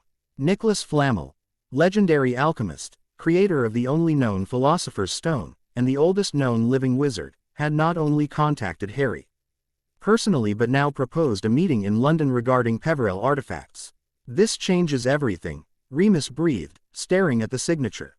Flamel never involves himself in wizarding affairs. He's declined every ministry position, honorary title, and educational appointment offered over centuries. For him to initiate contact regarding the Peverell legacy could be an impersonation, Sirius cautioned. Though his expression suggested he found the possibility increasingly unlikely. Though using his actual name rather than continuing anonymous correspondence makes little sense for an imposter. Harry studied the message carefully, noting subtle details in the magical imprint that suggested extraordinary age and refinement. I think it's genuine, he concluded. The location is public enough for basic safety but private enough for sensitive discussion. The time frame suggests urgency without panic. And using goblin identity verification is actually more secure than oaths for initial meetings, harder to circumvent with clever wording. After extensive discussion and multiple security consultations with both Andromeda and Bill Weasley, they agreed to accept the meeting with significant precautions. Sirius would accompany Harry as his security, while Remus and Bill would maintain positions in the main room of the Leaky Cauldron, ready to respond to any emergency signal. Additionally, Harry would wear both the invisibility cloak removed only after identity verification and Luna's pendant as requested. The following day found Harry and Sirius arriving at the Leaky Cauldron 30 minutes before the appointed time, allowing them to secure the private room and establish additional protective measures beyond the standard privacy wards. Harry remained beneath the invisibility cloak while Sirius performed final security sweeps, ensuring no unwelcome surprises awaited them. At precisely noon, a quiet knock sounded at the door. Sirius opened it cautiously to reveal TWO figures whose appearance belied their extraordinary age. Nicholas Flamel appeared to be a man in his early 60s, silver-haired but vigorous, with keen eyes that seemed to see beyond ordinary perception. Beside him stood Perenelle Flamel, similarly ageless in appearance, her serene expression contrasting with the sharp assessment in her gaze as it swept the room. Lord Black, Nicholas acknowledged with a slight French accent, and young heir Potter-Black-Peverell, though I cannot yet see him. Your caution is understood but no longer necessary once identities are confirmed. He placed 2 sealed parchments on the table, goblin-certified identity confirmations impossible to forge or falsify. Sirius examined them carefully before producing similar documentation for himself and Harry. Once all 4 certificates had been verified, Harry removed the cloak, revealing himself while keeping the obsidian pendant visible against his robes as instructed. Nicholas Flamel's eyes fixed immediately on the triangular stone, his expression confirming some private theory. Ah, excellent. Scrying obsidian from the Tor. Young Miss Lovegood delivered it successfully, then. This casual reference to Una stunned Harry into momentary silence. You know Luna Lovegood. We were acquainted with her mother, Perenelle explained, her voice melodious despite its great age. Pandora showed remarkable insight into certain magical principles our research had explored centuries earlier. When her accident occurred, we maintained discreet contact with Xenophilius and Luna, recognizing that the daughter had inherited her mother's unique perception. The pendant was your idea, Harry realized. You arranged for Luna to bring it to me. Nicholas nodded, settling into a chair with the fluid grace of one far younger than his actual years. Directly requesting a meeting would have drawn unwanted attention before we determined whether collaboration was viable. The stone served multiple purposes, enhancing your developing Peverell perception, confirming your receptivity to certain magical domains, and providing a secure recognition token for this meeting. Recognition token? Sirius questioned sharply. What exactly is that stone? Nothing harmful, Perenelle assured him. Merely a particularly receptive form of volcanic glass that resonates with certain magical frequencies, specifically T-Hos associated with perception across thresholds that most wizards cannot cross. It helps focus abilities already present rather than creating new ones. Which brings us to the purpose of this meeting, Nicholas continued, his expression growing more serious.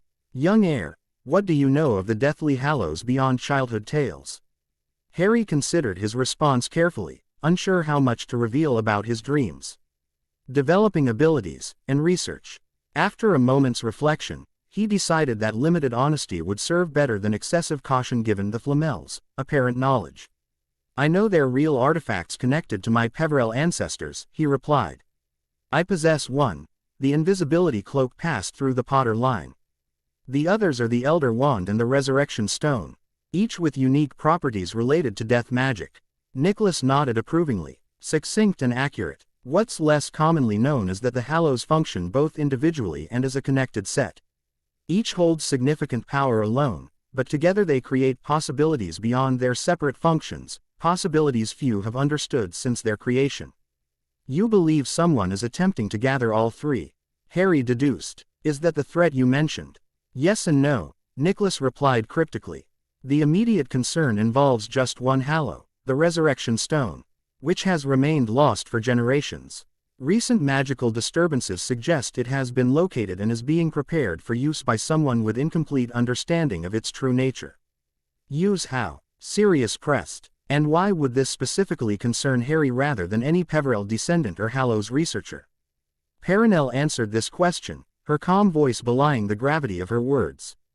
Because the stone's powers interact specifically with familial connections across the threshold between life and death.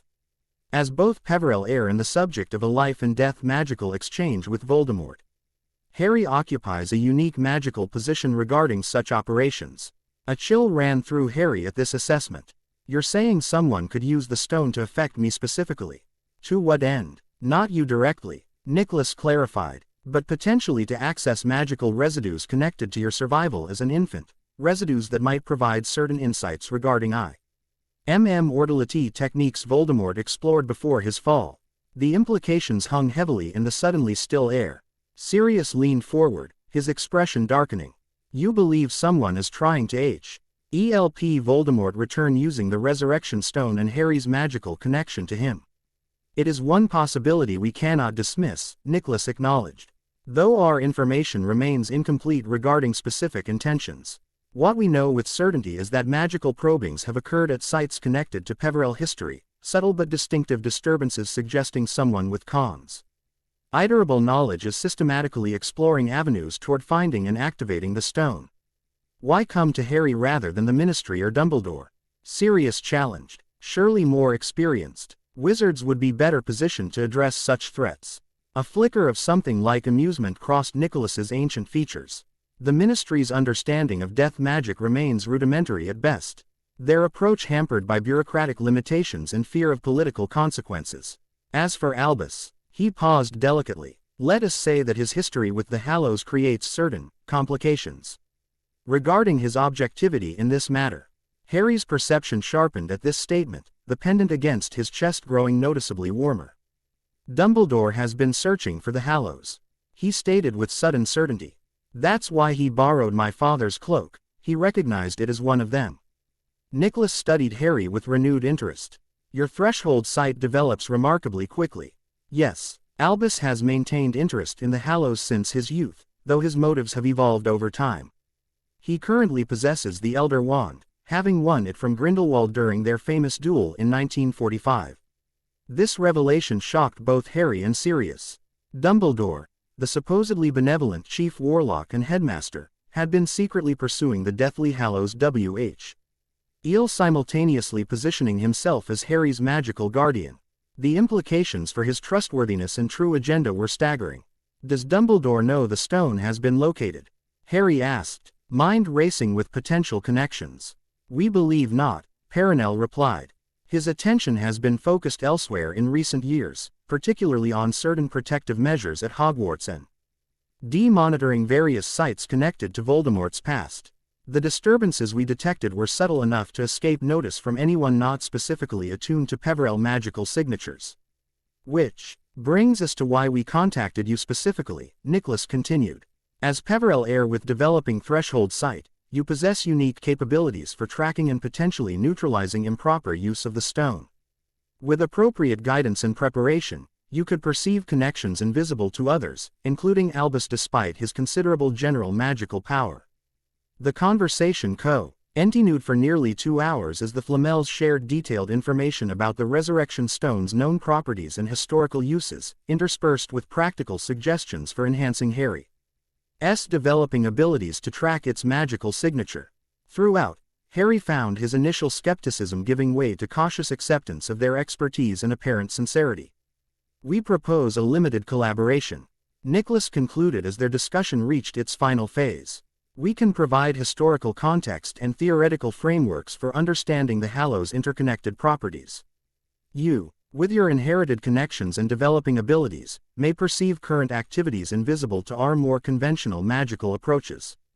In exchange for what? Sirius asked bluntly. Quote, collaborations generally involve mutual benefit. Perenelle smiled slightly. Perspective, Lord Black. After 6 centuries of magical research, novel perspectives become increasingly valuable. Your Deason's unique position offers insights we cannot access through conventional study, a fresh understanding of principles we've explored for generations. Harry considered this proposition carefully. King with the Flamels offered extraordinary educational opportunities beyond anything available through conventional tutoring, particularly regarding his Peverell inheritance. However, it also meant involving himself more directly in matters connected to Voldemort's potential return, accelerating his engagement with prophecy-related concerns before he had completed even basic magical education. I'm interested in collaboration, he finally decided, but with certain boundaries. My primary focus remains preparing for Hogwarts and developing foundational magical skills. Any work with the Hallows must complement rather than replace that preparation. Nicholas nodded approvingly. A wise stipulation. Rushing development rarely produces optimal results, particularly with abilities as subtle as threshold perception. We suggest regular correspondence supplemented by occasional direct instruction when specific techniques require demonstration. They established practical arrangements for this collaboration, secure communication methods, emergency protocols, and scheduling considerations that would accommodate Harry's existing educational program. Throughout these negotiations, Sirius maintained vigilant involvement, ensuring that appropriate protections and limitations were incorporated into every aspect of the arrangement. As the meeting concluded, Nicholas handed Harry a small leather-bound journal. Initial reference materials regarding Peverell perception techniques, he explained. The contents adapt to the reader's current development level, presenting information appropriate to your evolving capabilities rather than overwhelming with advanced concepts prematurely. An extraordinary enchantment, Remus observed later when examining the journal at Potter Manor. The text literally transforms based on the reader's magical resonance and comprehension. I've never seen such sophisticated reader response charms. The Flamels have had centuries to refine their enchantment techniques, Sirius noted dryly. Though I remain cautious about their sudden interest in Harry's development, regardless of how legitimate their concerns about the Resurrection Stone may be. This ion shaped their approach to the new collaboration. While Harry began studying the perception techniques detailed in the adaptive journal, Sirius and Remus established additional security protocols around all Flamel-related activities. Andromeda arranged discreet background verification through her legal connections, confirming that the Flamel's historical patterns aligned with their presented intentions. The techniques themselves proved both fascinating and challenging. Unlike conventional magical disciplines taught at Hogwarts, Peverell perception required fundamentally different approaches to magical interaction, working with rather than imposing upon the natural boundaries between magical domains. The journal described this approach as listening rather than speaking to magic, emphasizing receptivity over assertion. "It's almost the opposite of how we normally cast spells," Harry explained to Remus during one practice session. "Instead of projecting intention outward through the wand, you create an internal state that allows external magical patterns to manifest in your awareness." Initial exercises focused on developing this receptivity through meditative techniques and LED exposure to threshold conditions, twilight, shorelines, doorways, and other physical boundaries that mirrored magical transitional states. The obsidian pendant proved particularly helpful during these practices, its resonance with threshold energies creating a focusing effect that accelerated Harry's progress. By early September, Harry could reliably perceive magical residues from past spell casting, distinguishing not only general magical signatures but emotional components and intentional nuances embedded within them.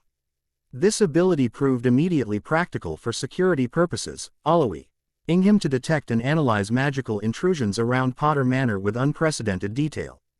"The monitoring charm Dumbledore placed has been activated twice in the past month," he reported during a security review. Both instances involved specific focus on magical training activities rather than general surveillance. He appears particularly interested in detecting dark magic practice, though filter redirected his attention to approved training scenarios instead. This intelligence proved valuable for maintaining appropriate appearances while continuing more sensitive magical exploration beyond potential observation. They adjusted training schedules accordingly, conducting conventional magical education during periods when monitoring showed higher activity while reserving Peverell's pacific practice for times of minimal surveillance. The Flamel's prediction regarding urgency proved accurate sooner than expected. In late September, a specially enchanted communication arrived from Nicholas, a parchment that manifested directly in Harry's adaptive journal rather than via conventional owl delivery. Potter-Black-Peverell, significant magical disturbance detected at Gaunt Famil. Y property in Little Hangleton, distinctive resonance patterns suggesting activation attempts involving Resurrection Stone. Location historically connected to Peverell lineage through maternal descent to Cadmus Peverell. Recommend immediate investigation before magical signatures dissipate. Critical opportunity to identify individuals involved and potentially track stone if removed from sight. Coordinates enclosed. Exercise appropriate caution. Unknown parties with considerable magical skill clearly involved. NF. The warning precipitated intense debate at Potter Manor. Sirius initially opposed any direct involvement, arguing that investigation should be left to qualified adults regardless of Harry's developing abilities. Remus suggested a compromise, observation from a safe distance using Harry's perception abilities without direct engagement. The Flamels wouldn't have contacted us if conventional investigation would suffice, Harry pointed out. Whatever magical signatures are present, they believe I can perceive things others would miss entirely, information potentially crucial for understanding who's seeking the stone and why. After consulting with Bill Weasley regarding appropriate security measures, they developed a limited investigation plan. Harry, Sirius, and Remus would apparate to the vicinity, Sirius side along apparating Harry, but maintain significant distance from the actual site. Using specialized perception enhancement techniques from the Flamel Journal, Harry would attempt to detect and analyze magical residues without physically approaching potential danger. Little Hangleton location proved to be a dilapidated cottage nearly hidden by overgrown vegetation, situated at the edge of a small woodland some distance from the village itself. They established a position approximately half a mile away, concealed by both natural coverage and disillusionment charms as additional protection. Remember, Sirius cautioned as they prepared for the observation, detection only. No direct engagement regardless of what you perceive. At the first sign of active danger rather than residual magic, we withdraw immediately. Harry nodded his understanding before focusing his concentration on the perception techniques he had been practicing. Closing his eyes, he directed his awareness toward the distant cottage, allowing his magical senses to extend beyond conventional limitations. The obsidian pendant against his chest grew noticeably warm, its resonance enhancing his developing abilities as he reached toward the threshold between ordinary perception and deeper magical awareness. Initially, he detected only ambient magical residues typical of long-inhabited wizarding locations, layers of household spells, protective enchantments, and emotional imprints accumulated over generations. As his perception deepened, however, more distinct patterns emerged from this background noise. Someone breached very old protective wards recently, he reported quietly, maintaining his concentrated state. Sophisticated work, dismantling rather than breaking through, suggesting considerable skill and knowledge of ancient warding techniques. Death Eater level skill, Sirius asked sharply, his own wand ready despite their supposed observational role. Different approach entirely, Harry replied after further analysis. Not brute force or dark magic, more like archaeological care.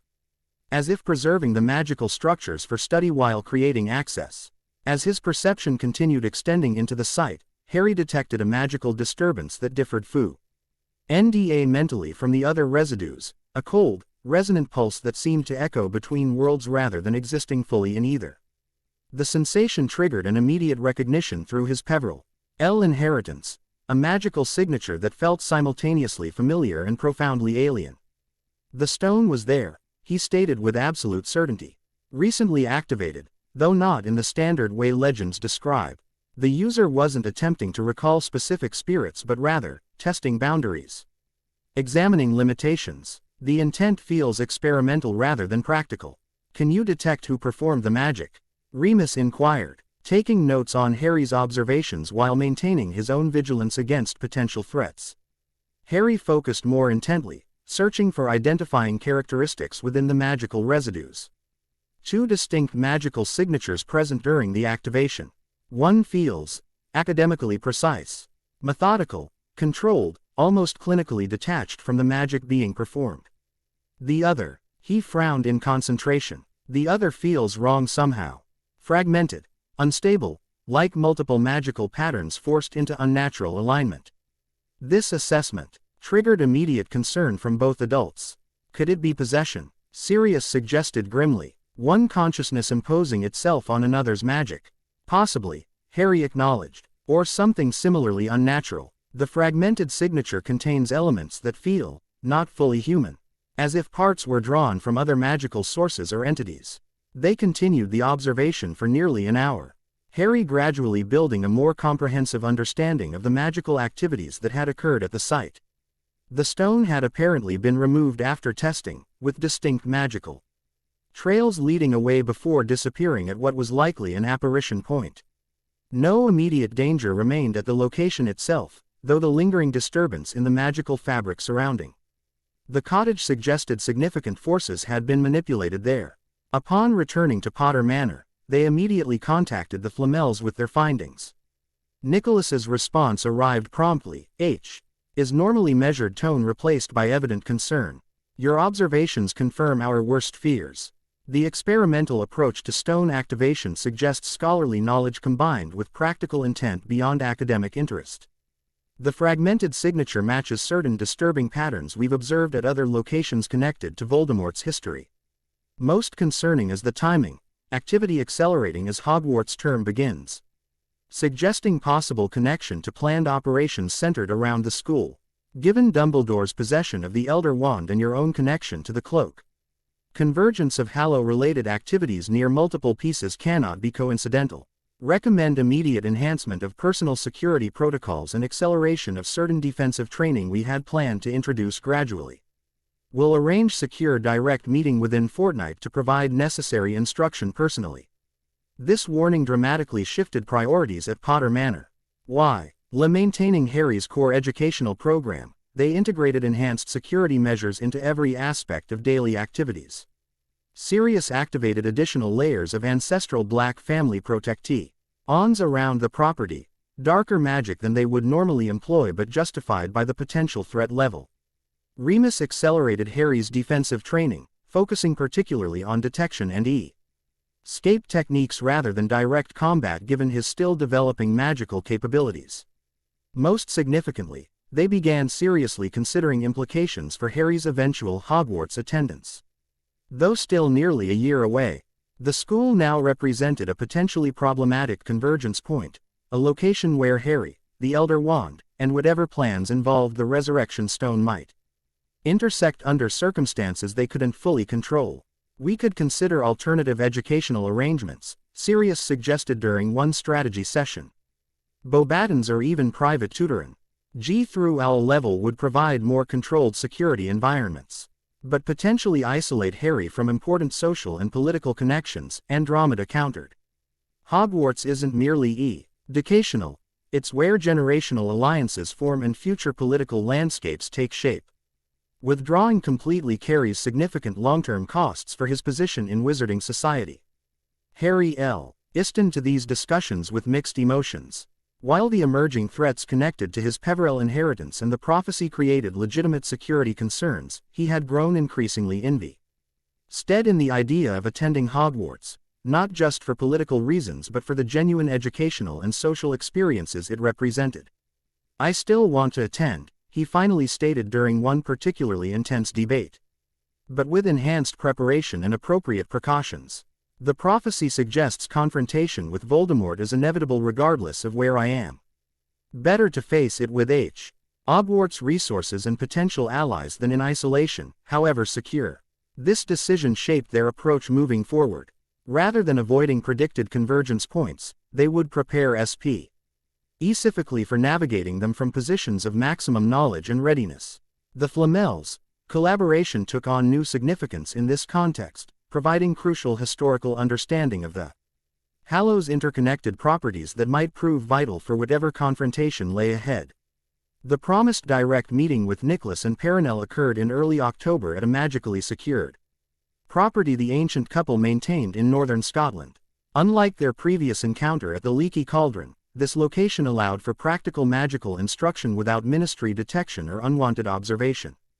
"The techniques we'll demonstrate today traditionally require years of gradual development," Nicholas explained as they gathered in a circular chamber whose walls were inscribed with intricate runic patterns. "However, your inherited connection to Peverell magic creates certain shortcuts that may accelerate the process significantly." What followed was the most extraordinary magical instruction Harry had yet experienced.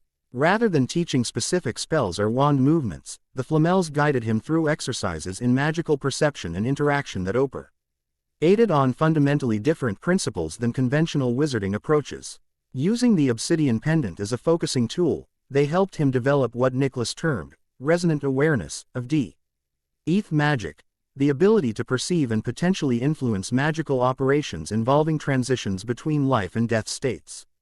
The Resurrection Stone's power centers on temporary threshold suspension, Nicholas explained as Harry practiced perceiving the subtle magical boundaries surrounding a recently deceased magical plant. Not truly reviving the dead, as popular understanding suggests, but rather creating a conditional state where communication across the threshold becomes temporarily possible. "The danger in its misuse," Perenelle continued, "lies not in the communication itself but in potential exploitation of the temporarily suspended boundaries for other magical purposes, particularly those involving soul magic of the kind Voldemort reportedly explored." Harry found these concepts simultaneously fascinating and disturbing. The theoretical foundations underlying the Hallow's creation touched on magical principles rarely discussed in conventional education, concepts that disciplines normally considered entirely separate in modern magical classification. Conventional categories like transfiguration, charms, and defense artificially separate magical approaches at originally developed as integrated practices, Nicholas observed as they concluded the intensive training day. The Peverells understood magic as a unified field with different manifestations rather than separate subjects to be studied in isolation. This perspective illuminated aspects of Harry's magical development that had previously seemed disconnected. How his facility with certain Potter-Black-Peverell defensive spells enhanced rather than competed with black mental magic techniques, and how both integrated naturally with his developing Peverell perception. The artificial boundaries between Magical disciplines dissolved when approached from this more fundamental understanding. As autumn progressed toward winter, Harry continued developing these integrated magical approaches while maintaining his conventional educational preparation for Hogwarts. The dual focus created occasional challenges in balancing priorities, but the potential convergence of threats surrounding the Resurrection Street one lent urgency to both tracks of development. Regular correspondence with the Flamels provided ongoing guidance regarding detection techniques specifically attuned to the stone's unique magical signature. Using these approaches, Harry occasionally detected faint traces of similar magic at seemingly random locations throughout Britain, suggesting whoever possessed the stone was conducting further experiments in different magical environments. They appear to be testing its functionality under varying magical conditions, Nicholas theorized when Harry reported these findings. The pattern suggests systematic exploration rather than random usage, consistent with research-oriented intentions rather than immediate practical application. This assessment offered limited reassurance regarding immediate threats while simultaneously raising concerns about longer-term intentions. Systematic research suggested sophisticated planning rather than impulsive action, potentially more dangerous once specific applications had been identified and refined. As the winter solstice approached, bringing another formal celebration at Longbottom Manor, Harry found himself increasingly conscious of operating in two distinct magical contexts simultaneously. In formal wizarding society, he continued his role as the emerging heir Potter-Black-Peverell, navigating political alliances and social expectations with growing confidence. Privately, he explored magical domains rarely acknowledged in conventional wizarding education, developing abilities connected to his unique inheritance and prophesied role. The contrast between these contexts became particularly apparent during the solstice celebration itself. As with his birthday gathering, the event brought together representatives from across wizarding society's political spectrum, allies and potential opponents alike observing traditional seasonal rituals while simultaneously advancing their various agendas through carefully calculated social interactions. Harry participated in these proceedings with appropriate formality, having now internalized much of Augusta's instruction regarding proper protocol and political awareness. Yet throughout the evening, his enhanced perception occasionally revealed magical currents invisible to most participants, ancestral magic flowing through family lineages, resonant connections between magically related individuals, emotional imprints embedded in artifacts and heirlooms displayed for the occasion. During the formal blessing ritual, where his triple magical manifestation had created such significant impression the previous year, Harry found himself perceiving not just the visible magical effects but deeper patterns underlying the entire proceedings. The ritual structure suddenly revealed itself as a sophisticated magical working designed not merely for symbolic acknowledgement but for actual reinforcement of family magic across generations, an ancient practice whose purpose had been largely forgotten even as the forms continued being observed. When his turn came to contribute to the ritual, Harry intentionally aligned his magical contribution with these deeper patterns, focusing his intent not on external display but on strengthening the foundational connections between ancestral magic and contemporary application.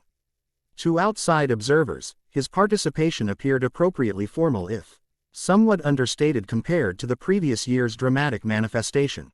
Yet those with sensitivity to deeper magical currents, Augusta herself, several older family heads, and notably Narcissa Malfoy, clearly perceived something significant occurring beneath the visible proceedings. "You've been studying outside conventional curriculum," Narcissa observed quietly when she found a private moment to speak with Harry after the ritual. The Black family grimoire contains references to similar approaches, though few in recent generations have developed them effectively. Harry acknowledged her assessment with appropriate discretion. Different magical traditions offer complementary perspectives when approached with proper understanding of their foundations. Indeed, her pale eyes studied him with new evaluation. Traditional education often fragments knowledge that originally developed as integrated systems. Those who recognize these connections gain significant advantages in both the theoretical understanding and practical application. This unexpected moment of genuine magical discussion with Narcissa, transcending their usual carefully calibrated political interaction, illustrated how Harry's developing abilities were gradually altering his relationships within wizarding society. Beyond political calculations and inherited alliances, authentic magical understanding created connect ties that sometimes crossed conventional factional boundaries. As his 10th year drew toward its conclusion, Harry found himself reflecting on the extraordinary transformation his life had undergone since receiving the Gringotts letter 18 months earlier. From complete ignorance of his heritage to sophisticated magical development across multiple traditional and non-traditional disciplines. From isolation at Privet Drive to integration within complex social and political networks spanning Wizarding Britain. From vulnerable child to increasingly capable heir preparing to face whatever challenges his unique destiny might hold. The Peverell legacy, initially the most mysterious aspect of his triple inheritance, had gradually revealed itself as perhaps the most significant for his future development. Beyond political influence or family magic, it connected him to fundamental magical principles rarely explored in contemporary wizarding education. Whether these connections would provide the power the Dark Lord knows not, remained uncertain, but they undoubtedly offered perspectives and capabilities beyond conventional magical training.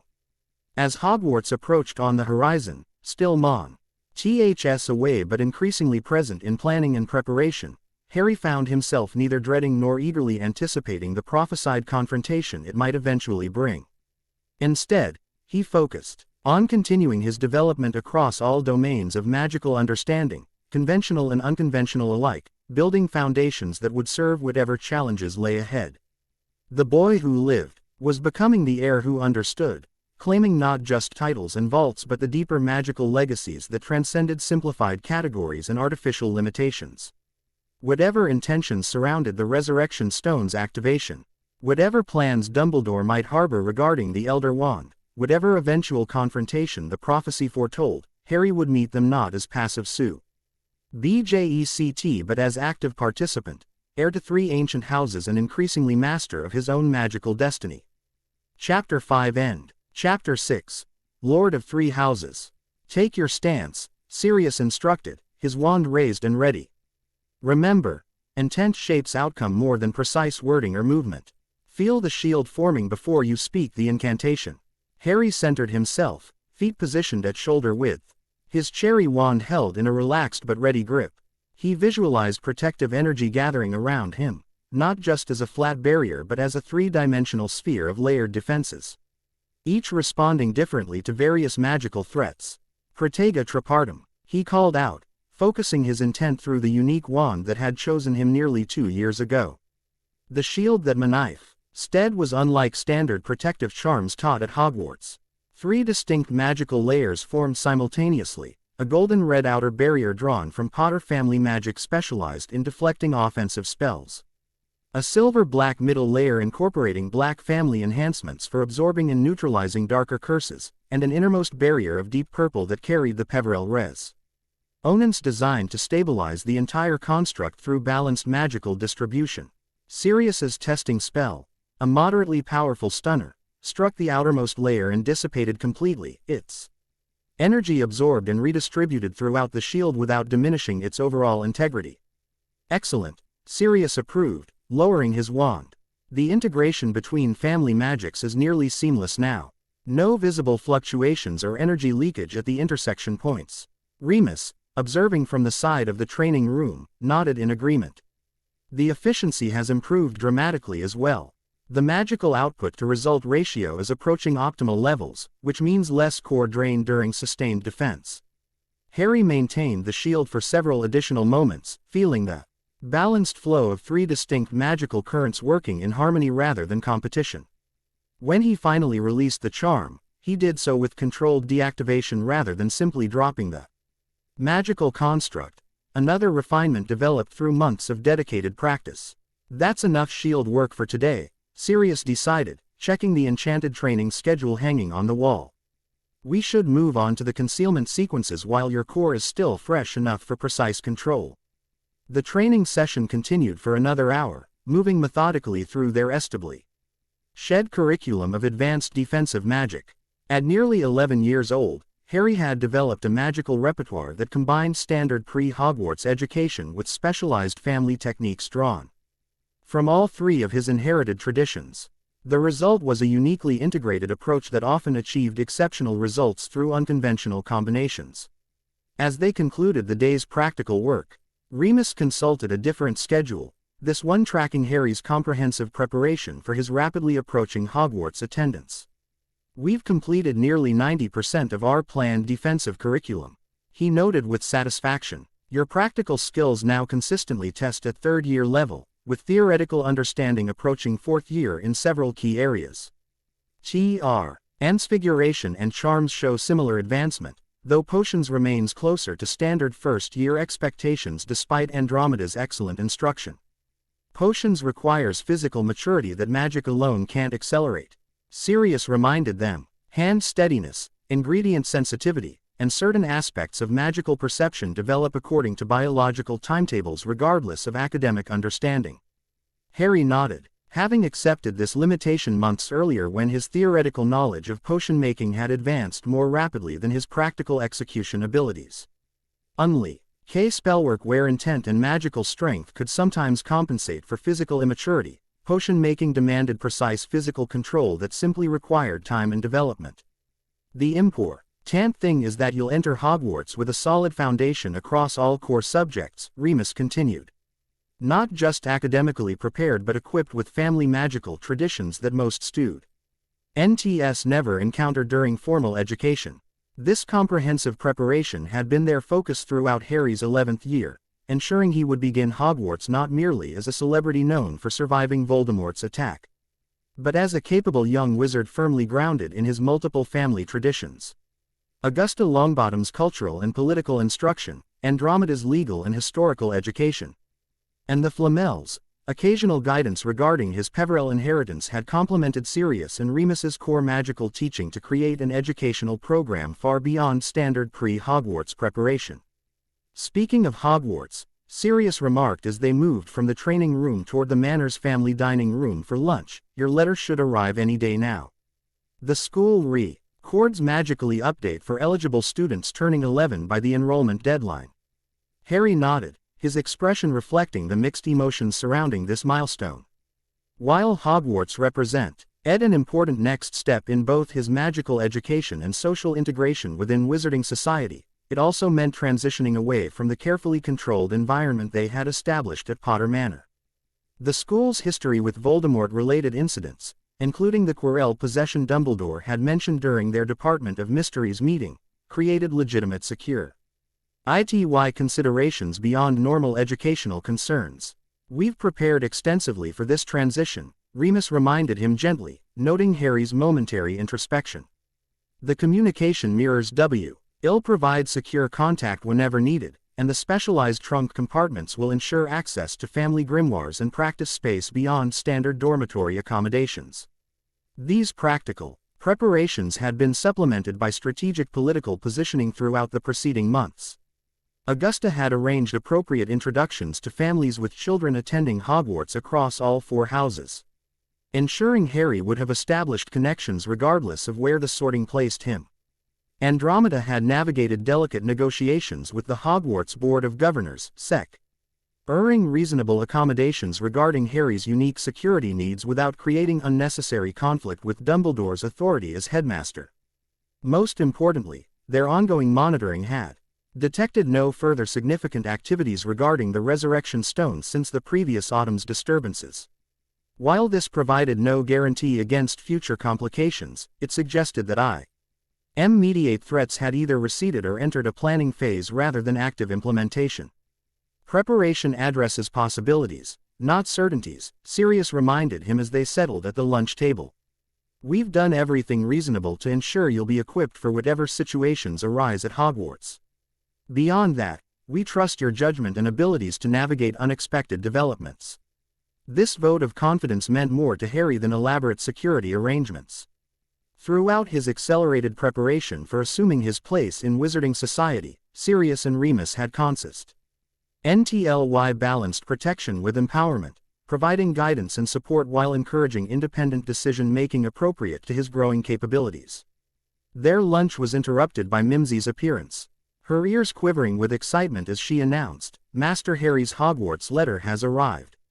The owl is waiting in the receiving room." The timing seemed almost orchestrated given their conversation, though Harry recognized it as merely the magical synchronicity that frequently occurred in wizarding life. They proceeded to the receiving room where a dignified tawny owl perched patiently on the designated delivery stand. A thick parchment envelope secured to its leg with the distinctive Hogwarts seal visible in red wax. Harry accepted the envelope with appropriate gravitas, recognizing it as both an expected milestone and a significant transition point. Though they had never doubted his acceptance given his magical development and family legacy, the official letter represented formal acknowledgement of his eligibility and impending integration into Wizarding Britain's primary educational institution. The envelope contained the standard acceptance letter along with the first-year supply list, parchment, quills, cauldron, basic potion ingredients, specified textbooks, and of course, the notation that first years were not permitted their own broomsticks. This last restriction elicited a small smile from Harry, who had been flying advanced racing brooms under Sirius's tutelage for nearly 2 years. "We should coordinate a Diagon Alley visit soon," Remus suggested as they reviewed the supply list. "While you already have many of these items, there's significant social value in being seen making standard preparations alongside other incoming students." Sirius nodded in agreement. The political optics matter almost as much as the practical preparations at this stage. Your first public appearance explicitly as an incoming Hogwarts student will set important tones for how you're perceived by classmates and their families. This blend of practical and political considerations had become familiar throughout Harry's preparation. Every decision balanced multiple factors: educational value, security implications, social positioning, and authentic personal development, all weighed in careful measure to serve both immediate needs and longer-term objectives.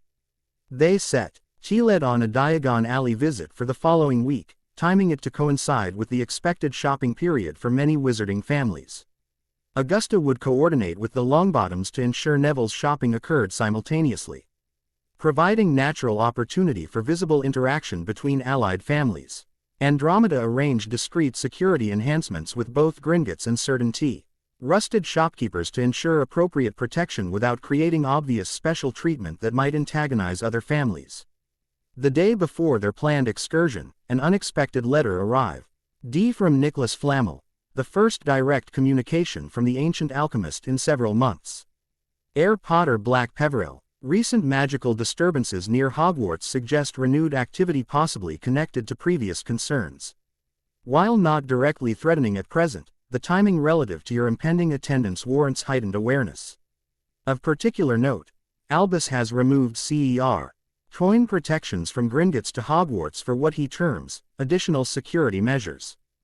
Given his possession of one hallow and awareness of your connection to another, this movement of powerful magical artifacts near term beginning creates potentially significant convergence points. During your Diagon Alley visit, suggest discreet observation of Gringotts security protocols and any unusual activity. Will provide additional insights when more concrete information becomes available. Exercise appropriate caution without undue alarm. Preparation rather than anxiety remains the prudent response. NF. This warning prompted careful reconsideration of their Diagon Alley plans, though not outright cancellation.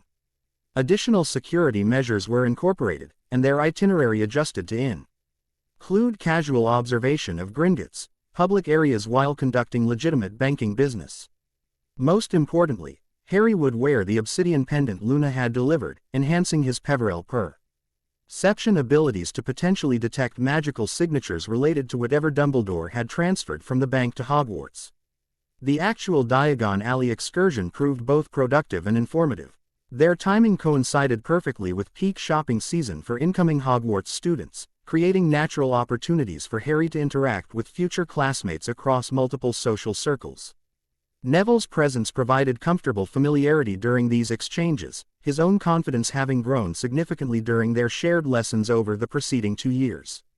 Their first no-table encounter occurred at Flourish and Blots, where they ran into Susan Bones accompanied by her formidable Aunt Amelia, head of the Department of Magical Law Enforcement.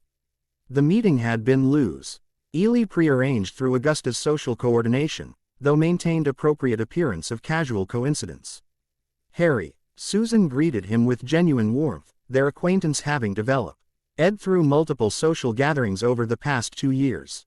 Getting your Hogwarts supplies too. Aunt Amelia's just treated me to the complete Standard Book of Spells series rather than just the first-year text. An investment in future education, Madam Bones noted with dignified approval. Lord Black, Mr. Lupin. A pleasure to see you both. I understand congratulations are in order regarding H.R. Potter-Black-Peverell's exceptional performance on his preliminary magical assessments.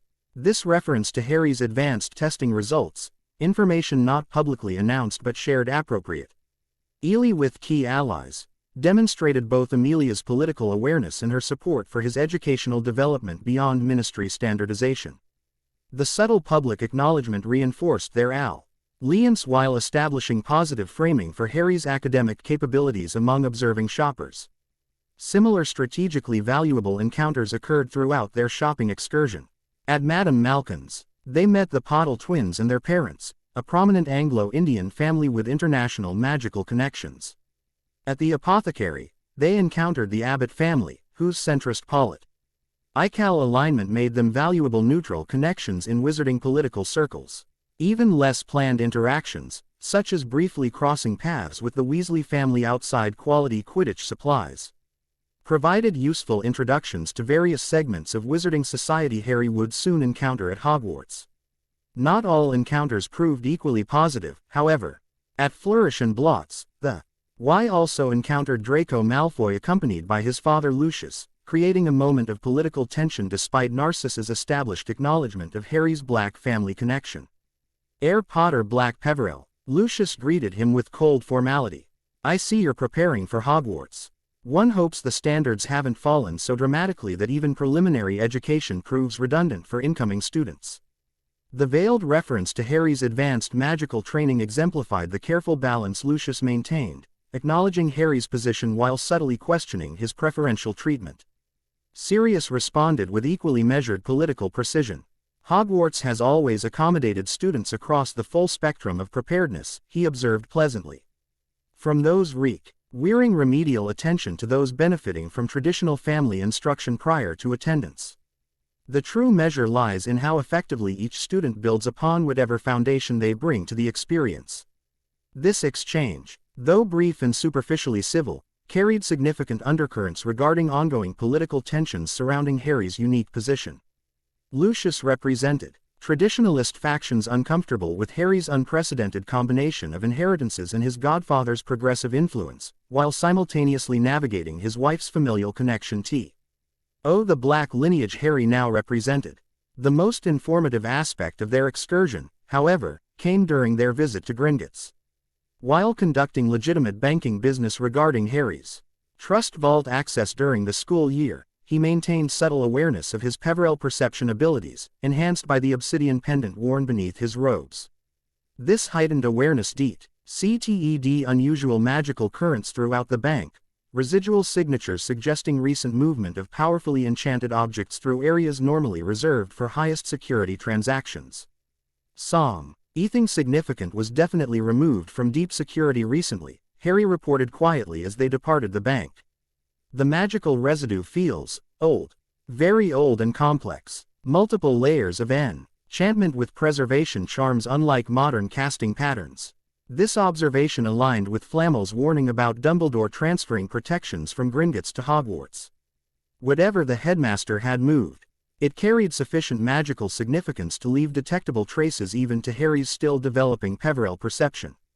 The timing relative to Harry's impending Hogwarts attendance seemed unlikely to be coincidental. Their final stop in Diagon Alley, and perhaps most symbolically significant, was Ollivander's for the purchase of a publicly registered wand.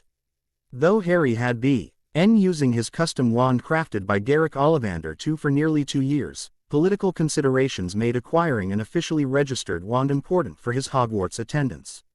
The minister monitors underage magic primarily through wand registration, Andromeda had explained during their planning discussions. Your current wand remains undetectable, which provides significant advantages worth maintaining. However, having no registered wand at all would draw unwanted attention and potential investigation. The solution was straightforward if somewhat duplicative: acquire a standard Lavender wand through the normal process, register it officially with the ministry, but continue primarily using his custom wand for most magical applications. The registered wand would serve for Claw/SS room demonstrations and other public magical usage where monitoring might occur. When they entered Ollivander's shop, the ancient wandmaker greeted them with his characteristic otherworldly awareness. "Ah, Mr. Potter, I've been expecting you, though somewhat later than most first years." His silvery eyes studied Harry with unnerving intensity. "Curious. Very curious indeed." "What's curious, Mr. Ollivander?" Harry asked politely, though suspecting the wandmaker somehow sensed his existing wand bond despite the custom wand being concealed beneath his robes. "You already carry a wand connection, yet require another." Ollivander confirmed Harry's suspicion with uncanny precision. "Most unusual to seek division of magical focus so young, though your unique circumstances perhaps warrant exceptional measures." This perceptiveness, detecting Harry's existing wand bond without visible evidence, demonstrated why Ollivander was considered the premier wandmaker in Britain despite his somewhat unsettling demeanor. Rather than attempting deception, Harry acknowledged the situation directly. Family circumstances required early magical training with appropriate implements, he stated diplomatically. However, standard procedure and proper registration remain important considerations for Hogwarts attendance. Ollivander nodded slowly, seeming to approve of this honest approach. "Indeed, let us find a wand that will complement rather than compete with your existing bond. This presents an interesting challenge even for one of my experience." The wand matching process that followed proved both lengthier and more nuanced than standard first-year fittings. Rather than seeking a wand that responded most strongly to Harry's magic, Ollivander searched for one that could establish a secondary connection without interfering with his primary wand bond. This required testing wands with compatible magical affinities to his cherry and dual-core custom wand while avoiding those that might create resonance conflicts. After testing nearly 20 possibilities, they settled on an unusual combination: Holly with Phoenix Feather Core, 11 inches. The wand produced acceptable results when Harry tested basic spells, demonstrating appropriate responsiveness while clearly lacking the profound connection he experienced with his custom wand. "Curious indeed," Ollivander murmured as he packaged the Holly wand. "That particular Phoenix gave only one other feather for wand-making. Its brother wand belongs to the one who gave you that scar." This revelation startled all of them. The implications of Harry's secondary wand sharing a core connection with Voldemort's created both potential complications and strategic possibilities they hadn't anticipated. "Is such a connection problematic?" Sirius inquired carefully, his tone neutral despite obvious concern. "Not inherently," Ollivander replied. "Brother wands refuse to fight properly against each other. A phenomenon called priori incantatum occurs instead. This creates interesting considerations should certain confrontations ever materialize." They departed Ollivanders with this unexpected information, adding another layer to their already complex preparations. While the brother wand connection might never prove relevant given Harry's intention to primarily use his custom wand, the possibility created contingency factors worth incorporating into their strategic planning. The Diagon Alley excursion concluded with Harry having acquired all necessary supplies for Hogwarts attendance while establishing or reinforcing key social concessions across multiple political spectrums. More importantly, they had gathered valuable intelligence regarding both Dumbledore's recent activities and the unexpected wand connection that might factor into future confrontations with Voldemort. As September 1st approached, their preparations intensified. Beyond physical arrangements, enchanted trunk with multiple security compartments, communication mirrors, specialized protective items, they focused increasingly on strategic positioning for Harry's house placement and initial social integration. "The sorting represents your first major decision point at Hogwarts," Andromeda explained during one of their final preparation sessions. "Each house creates different political implications, social opportunities, and potential challenges." Harry had been considering this decision carefully for months, weighing various factors against both personal preferences and strategic considerations. His Potter heritage suggested Gryffindor as a natural placement, while his black bloodline had traditionally sorted into Slytherin. His Peverell inheritance carried no clear house association, though its connection to death magic might suggest Ravenclaw's scholarly approach. The Sorting Hat considers both inherent traits and personal preference, Remus had advised based on historical research. While it can't be forced into a completely unsuitable placement, your genuine desire for a specific house will factor significantly into its decision. After extensive consideration, Harry had decided against predetermining his house preference. Instead, he would allow the Sorting Hat to evaluate his full character and capabilities, requesting only that it place him where his unique combination of inheritances and abilities would develop most effectively. This approach acknowledged the Hat's ancient magic and historical perspective while maintaining Harry's agency in the decision through genuine dialogue rather than predetermined demands. A balanced approach, Sirius had approved when Harry explained his reasoning.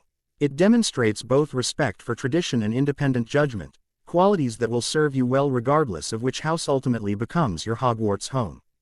The final evening before Harry's departure for Hogwarts was marked by a small private ceremony at Potter Manor, not the elaborate social events that had celebrated previous milestones, but an intimate gathering focused on family legacy and continuity. Sirius and Remus had arranged this specifically to reinforce Harry's connection to his parents and their hopes for his education. In the Manor's formal sitting room, they presented Harry with several meaningful items intended for his Hogwarts journey. Remus contributed a journal containing detailed accounts of James and Lily's most significant Hogwarts experiences and achievements, academic, social, and occasionally mischievous, compiled through interviews with their former classmates and professors. So you carry not just abstract knowledge of their time there, but specific stories and memories to connect you to their experiences in the same corridors and classrooms you'll soon inhabit, he explained. As Harry accepted the thoughtfully prepared volume, Sirius's contribution proved equally meaningful though more practically oriented, a specialized extension of the Marauder's map specifically Enchant Ed to highlight previously unknown passages and security vulnerabilities within Hogwarts. Your father would want you to have every possible advantage in navigating both the castle's physical layout and its less visible power structures, Sirius noted. This won't show everything. Hogwarts contains secrets even the Marauders never discovered, but it provides significantly more information than standard orientation materials. Most significant, however, was the joint presentation they had arranged with cooperation from Gringotts, formal activation of Harry's status as acting lord rather than mayoral. Heir of his 3 houses during his Hogwarts attendance. While full lordship would await his magical majority at 17, this intermediate status granted enhanced authority regarding family assets and political representation during his educational years. Traditionally, heirs attending Hogwarts maintain only symbolic connection to family governance, Andromeda explained, present as legal witness for this significant status change. However, your unique position as triple heir without adult direct lineage representatives necessitates more substantial authority delegation. The formal activation involved a modified version of the original inheritance ritual Harry had performed at Gringotts 2 years earlier. The 3 heir rings, normally invisible on his hand, materialized fully during the ceremony, transforming subtly to reflect his elevated status. While not quite the full lordship rings he would eventually claim, these enhanced versions carried additional magical capabilities and political recognition appropriate to his transitional position. With these, you are now recognized as acting Lord Potter-Black-Peverell, Sirius declared formally as the ritual concluded. You may court with full authority regarding family assets, alliances, and representations in all matters not explicitly restricted by inheritance law until achieving full majority. This elevation created practical advantages beyond symbolic recognition. As acting lord rather than merely heir, Harry could now initiate certain magical contracts, access restricted family knowledge, and exercise limited proxy voting rights through designated representatives in the Wizengamot. Most importantly for his Hogwarts attendance, this status provided legal standing to refuse certain administrative decisions that might otherwise be imposed upon regular students. A calculated balance, Andromeda had noted during planning discussions for this status change. Sufficient authority to maintain appropriate independence within Hogwarts structures without creating unnecessary confrontation regarding standard educational requirements. As they concluded the ceremony, Sirius placed his hands on Harry's shoulders, his expression reflecting both pride and the weight of responsibility they shared. Tomorrow you enter Hogwarts not as James and Lily's orphaned son or as the boy who lived from wizarding legend, but as Harry James Potter-Black-Peverell, acting lord of 3 ancient houses and a young wizard with extraordinary preparation for whatever challenges await. We've done everything we reasonably could to prepare you, Remus added, his tone gentle but confident. Not just magically and academically, but socially, politically, and personally. Trust your judgment, remember your resources, and know that we remain available whenever needed. Harry nodded, feeling the full significance of this transition point in his journey. From the scared, ignorant boy in the cupboard under the stairs to the prepared, confident young wizard about to take his place at Hogwarts, the transformation represented not just personal growth but the reclamation of family legacy that should have been his birthright. I'm ready, he stated simply, his voice carrying quiet determination rather than bravado. Not for specific challenges or predetermined outcomes, but for navigating whatever situations arise with the knowledge, abilities, and support you've helped me develop. This balanced perspective, neither overconfidence nor undue anxiety, reflected exactly the mindset they had worked to cultivate throughout his accelerated preparation. Hogwarts would present both opportunities and challenges impossible to fully predict, requiring adaptability alongside preparation. The following morning brought organized efficiency, rather than rushed chaos to their departure preparations. Harry's trunk, already packed with multiple enchanted compartments containing everything from standard school supplies to specialized magical references, waited in the entrance hall. The Holly and Phoenix feather wand rested in its official holder for public display, while his custom cherry wand remained in its concealed holster against his forearm for actual magical use. They had decided against the traditional King's Cross departure, opting instead for direct flow connection to Hogsmeade Station established through Augusta's connections with the Hogwarts Board of Governors. This arrangement served multiple purposes, avoiding the potential security concerns of the crowded platform, preventing unnecessary public spectacle around Harry's first appearance as an incoming student, and allowing him to arrive with appropriate dignity befitting his status as acting Lord of 3 houses. Remember that first impressions establish foundations difficult to later modify. Augusta had advised during their final etiquette lesson. Your initial appearance at Hogwarts should reflect composed confidence without arrogance, approachability without vulnerability, and distinction without unnecessary separation from your peers. Harry had chosen his attire accordingly, high quality but not ostentatious robes with subtle emblems representing all 3 family lines incorporated into the fabric rather than displayed prominently. The Potter shield, Black Raven, and Peverell symbol appeared as barely visible patterns in the material itself, seeable only upon close inspection rather than announced through obvious display. Their arrival at Hogsmeade Station occurred several hours before the Hogwarts Express would deliver the majority of students. This timing allowed Harry to settle his belongings, familiarize himself with immediate surroundings, and prepare mentally for the social interactions that would follow.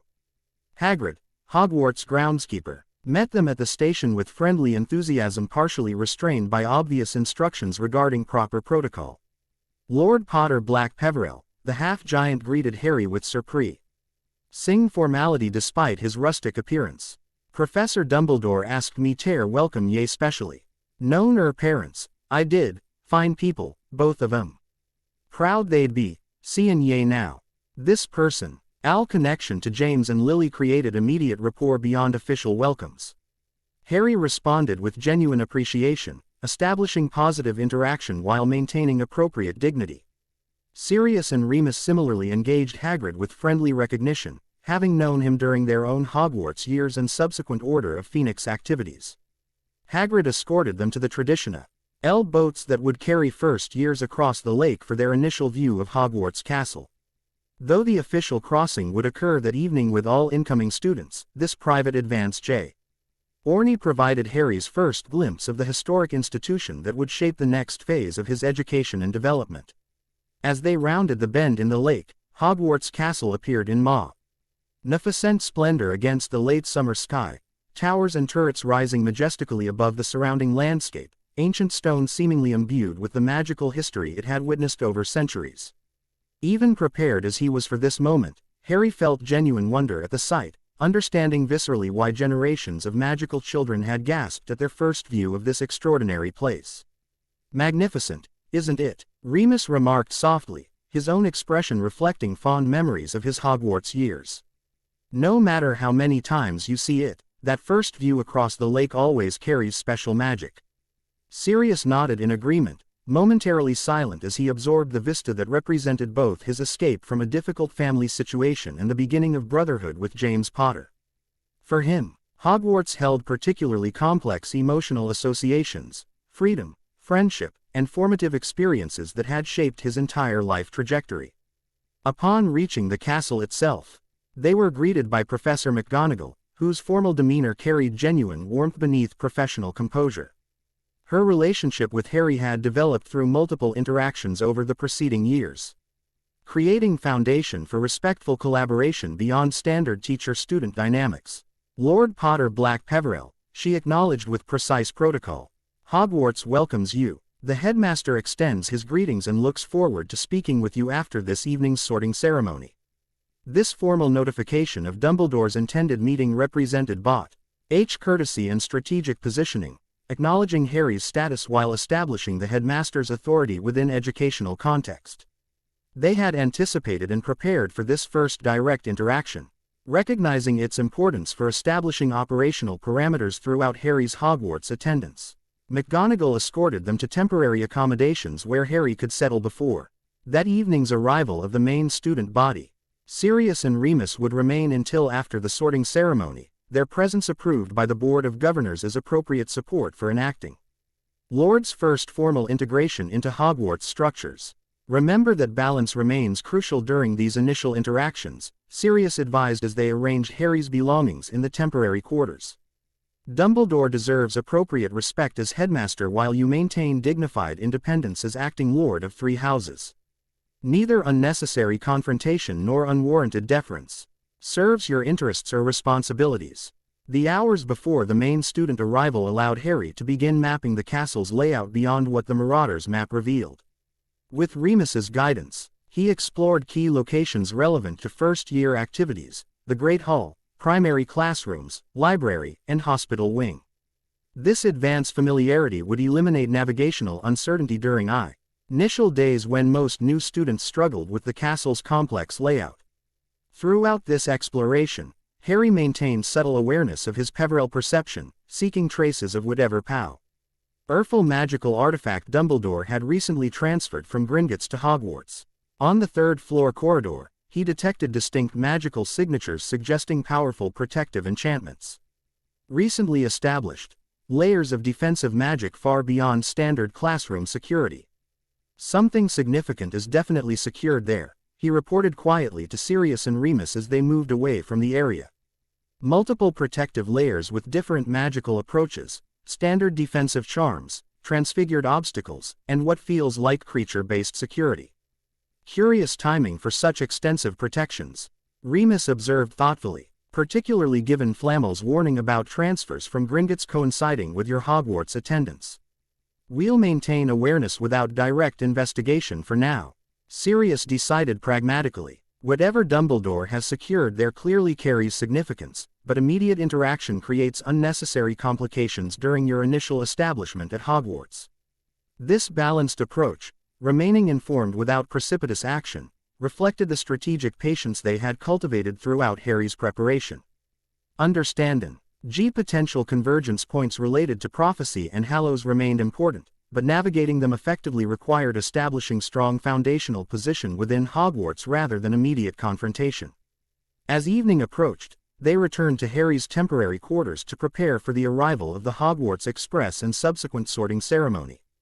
Harry changed into his formal Hogwarts robes, though maintained the subtle family emblems woven into the fabric beneath the standard school insignia.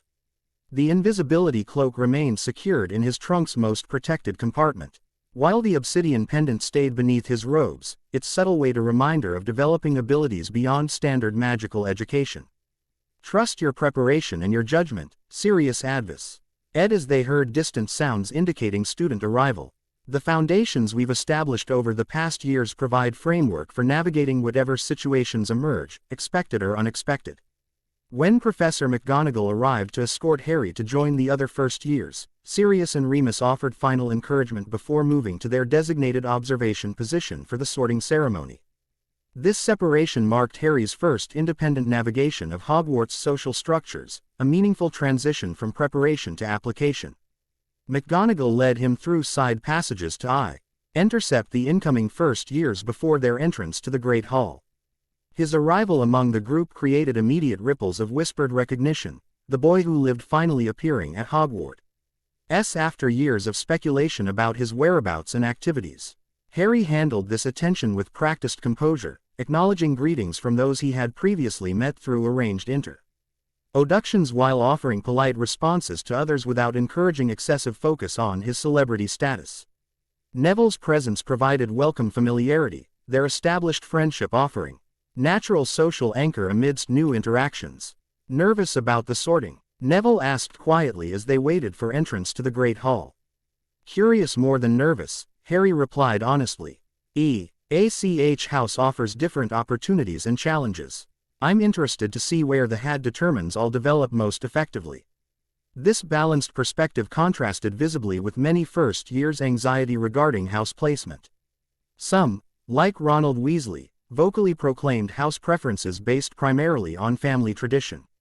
Others, including a bushy-haired girl enthusiastically sharing historical information from Hogwarts, a history, approached sorting with intellectual analysis rather than emotional preference.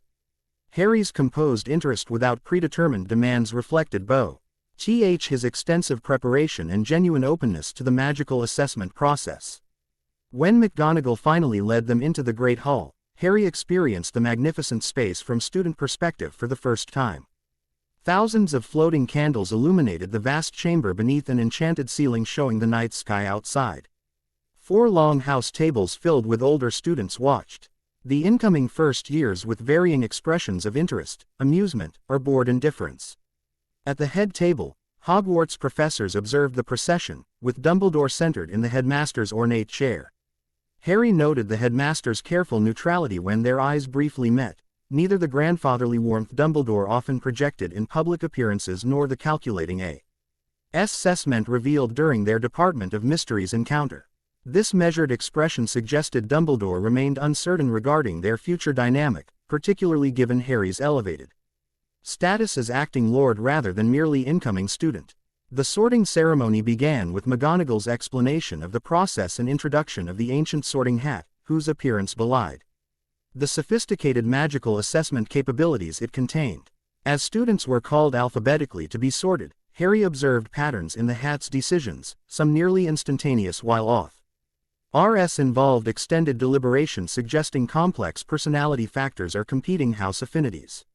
When Harry was finally called, a wave of intensified whispers swept through the Great Hall. Students at all 4 tables craned for better views, their expressions ranging from simple curiosity to calculated political interest depending on family backgrounds and prior knowledge of Harry's recent activities.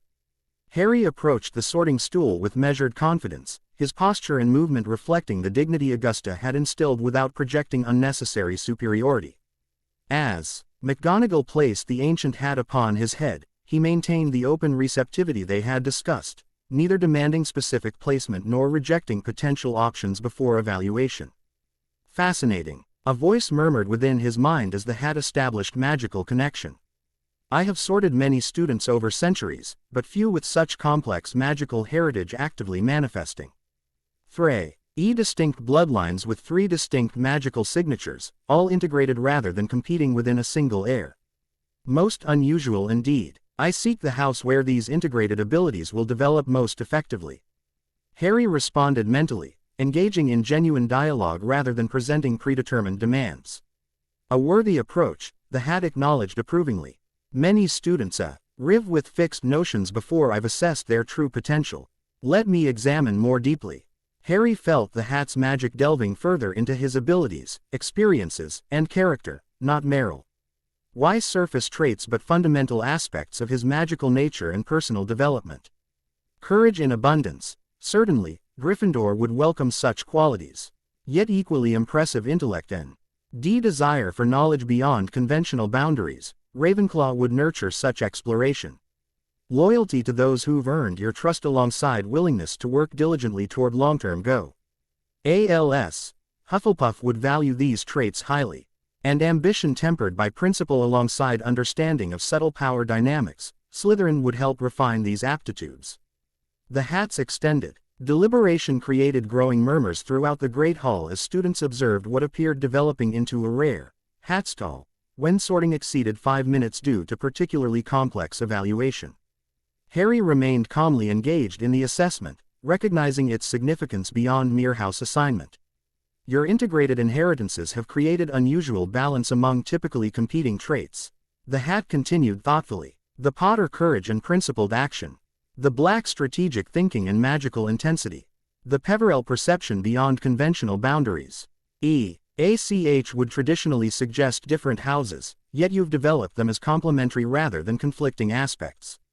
Balance serves effectiveness in most circumstances, Harry replied, articulating the philosophical approach Sirius and Remus had helped him develop. Indeed. Which brings me to my assessment.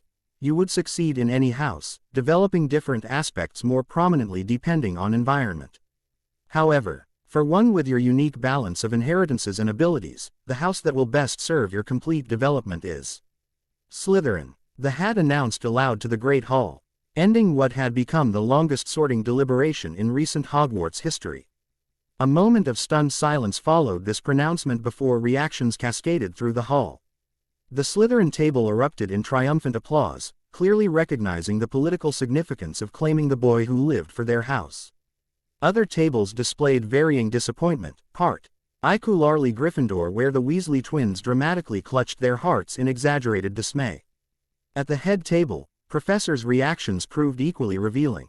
Snape, the potions master and Slytherin head of house, displayed momentary shock before his expression settled into calculating assessment. McGonagall's surprise appeared genuine but controlled, while Dumbledore's eyes narrowed slightly.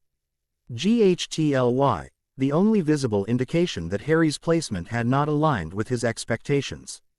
As Harry removed the hat and moved toward Slytherin table, he caught Sirius's eye at their designated observation position. His godfather gave a subtle nod of support. They had prepared for all possibilities, including this one.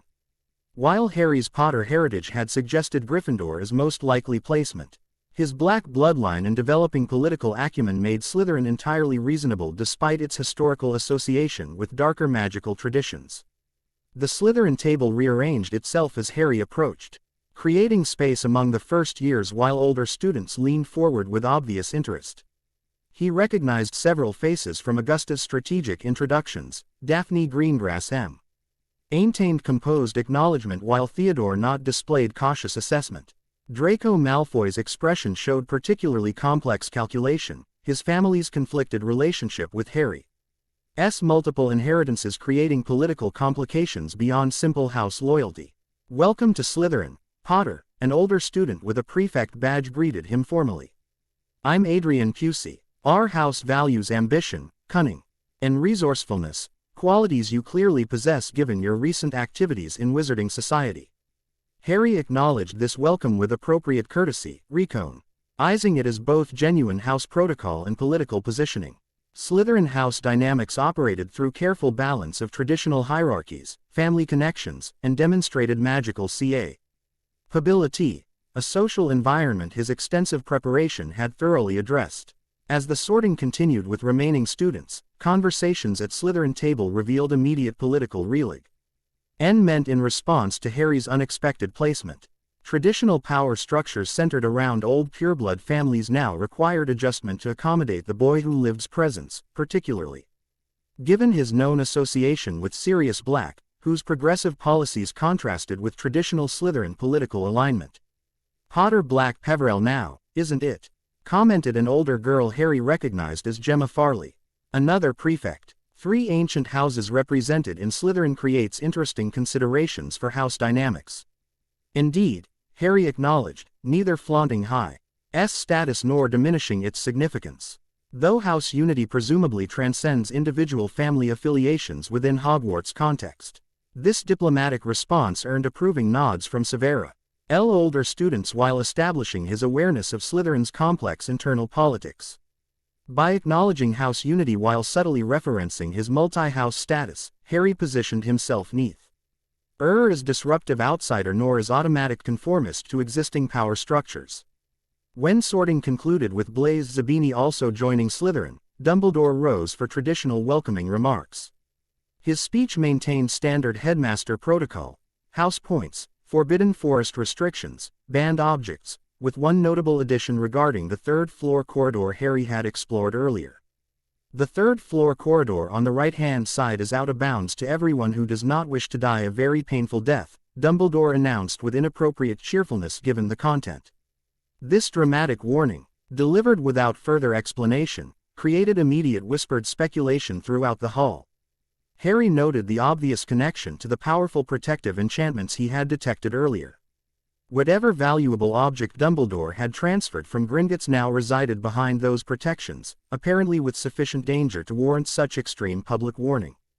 The deliberate drawing of attention to supposedly forbidden area seemed calculated rather than cautionary, almost an invitation to curiosity rather than genuine security measure.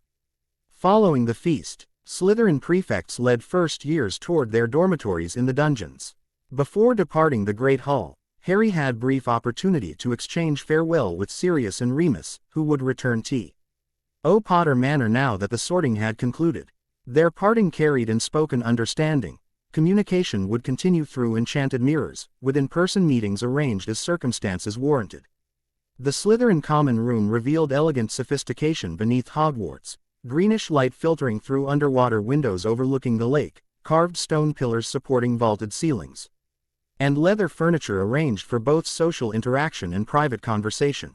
Professor Snape awaited their arrival, his severe expression surveying the new students with critical assessment. "Welcome to Slytherin House," he began, voice quiet yet commanding complete attention. "You have been selected for this house because you possess qualities valued since Salazar Slytherin's time: ambition, resourcefulness, determination, and certain disregard for limitations others might consider absolute." His dark eyes swept across the first years before settling momentarily on Harry with unreadable expression. "Some of you enter with established family connections to this noble house. Others bring new bloodlines and perspectives that may prove interesting additions to our traditions. All of you will learn that Slytherin House stands together against external challenges while maintaining appropriate internal discipline." This introduction continued with practical information regarding dormitory arrangements, house rules, and academic expectations. Snape clearly demanded exceptional performance from his students while promising support for those demonstrating genuine effort. Throughout, Harry noted the careful balance between traditional values and practical adaptability that characterized effective Slytherin operation beneath its often misunderstood public reputation. When officially dismissed to dormitories, Harry found his belongings already arranged beside an elegantly canopied bed in the first-year boys' room. The space would be shared with Theodore Nott, Blaise Zabini, Draco Malfoy, and Vincent Crabbe, a politically complex arrangement given various family alliances and historical connections. "Interesting development, your placement here, Zabini observed quietly as they organized personal items. "Many expected Gryffindor given your family history. The hat considers multiple factors beyond family tradition," Harry replied diplomatically. Apparently my particular combination of traits aligned more effectively with Slytherin's approach to magical development. This neutral explanation acknowledged his sorting without revealing private details from his hat conversation. Several roommates appeared to accept this reasonable assessment, though Draco maintained obvious skepticism. "Potter in Slytherin," he remarked with careful inflection, that avoided direct challenge while conveying reservation. "My father will find that particularly interesting given recent political developments." Harry recognized this comment as first movement in extended political positioning rather than immediate confrontation. Draco's family maintained complex relationship with Harry's multiple inheritances, Narcissa acknowledging black family connection will. Lucius maneuvered against Harry's progressive political associations. Their shared dormitory placement would require nuanced navigation of these overlapping considerations. Many traditional expectations require reconsideration given changing circumstances, Harry responded evenly. Adaptation often proves more effective than rigid adherence to outdated assumptions. This philosophical observation On carried multiple potential interpretations, applying to house placements, political alignments, or broader magical perspectives depending on listeners' preconceptions. The deliberate ambiguity allow Ed productive engagement without unnecessary confrontation during this initial interaction. As they prepared for sleep that first evening, Harry reflected on his Hogwarts placement with measured assessment rather than emotional reaction. Slytherin presented both challenges and opportunities different from what Gryffindor might have offered, but his extensive preparation had equipped him for either environment. The house's emphasis on strategic thinking, subtle influence, and effective resource utilization aligned well with political realities he would eventually navigate as Lord of Three Houses. Before sleep, he activated the communication mirror Sirius had provided, establishing brief secure connection with Potter Manor. Sorting complete, initial integration proceeding appropriately, he reported succinctly. Knowing their communication might be monitored despite privacy charms. House placement creates different considerations than expected but well within preparation parameters. C. Rias's face in the mirror showed understanding beyond the limited verbal exchange. Foundations secure, structure adaptable, he responded with similar discretion. Regular updates appreciated as integration progresses. This coded exchange confirmed mutual confidence in Harry's preparation for Slytherin placement despite their planning having considered Gryffindor more likely given Potter tradition.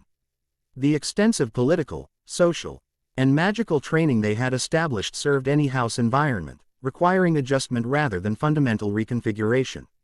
As Harry drifted toward sleep that first night in Hogwarts, he maintained awareness of both immediate surroundings and broader strategic landscape. His dorm mates' breathing patterns suggested varying degrees of wakefulness and co-NSI-deration, each processing the unexpected development of Harry Potter's Slytherin sorting according to their own political understanding and family expectations.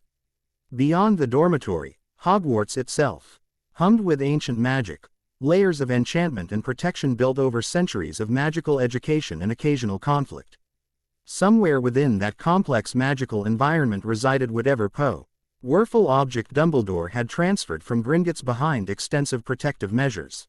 And within the headmaster's tower, Dumbledore himself likely contemplated implications of Harry's unexpected house placement for whatever plans had shaped his previous interventions in Harry's life. The boy who lived had become the lord who entered Slytherin, another unexpected development in a life that had consistently defied conventional wizarding expectations since that fateful Halloween night. Whatever challenges or opportunities this placement created, Harry faced them not as passive subject but as prepared participant, acting Lord of Three Houses with integrated magical training and strategic political positioning established through years of deliberate preparation. Hogwarts would shape his development as it had generations of magical children before him, but Harry James Potter-Black-Peverell entered that developmental process with unprecedented foundation and support. The prophecy, the Hallows, Voldemort's potential return, these factors remained relevant considerations requiring vigilant awareness. But they would unfold within context Harry helped shape rather than merely responded to. Influenced by his developing abilities and strategic choices rather than predetermined by others' agendas. With this balanced perspective, Harry embraced his first night as Slytherin student in AC. King Lord of Three Houses, ready for whatever educational, political, and prophetic developments awaited in the magical journey ahead. Chapter 6 End.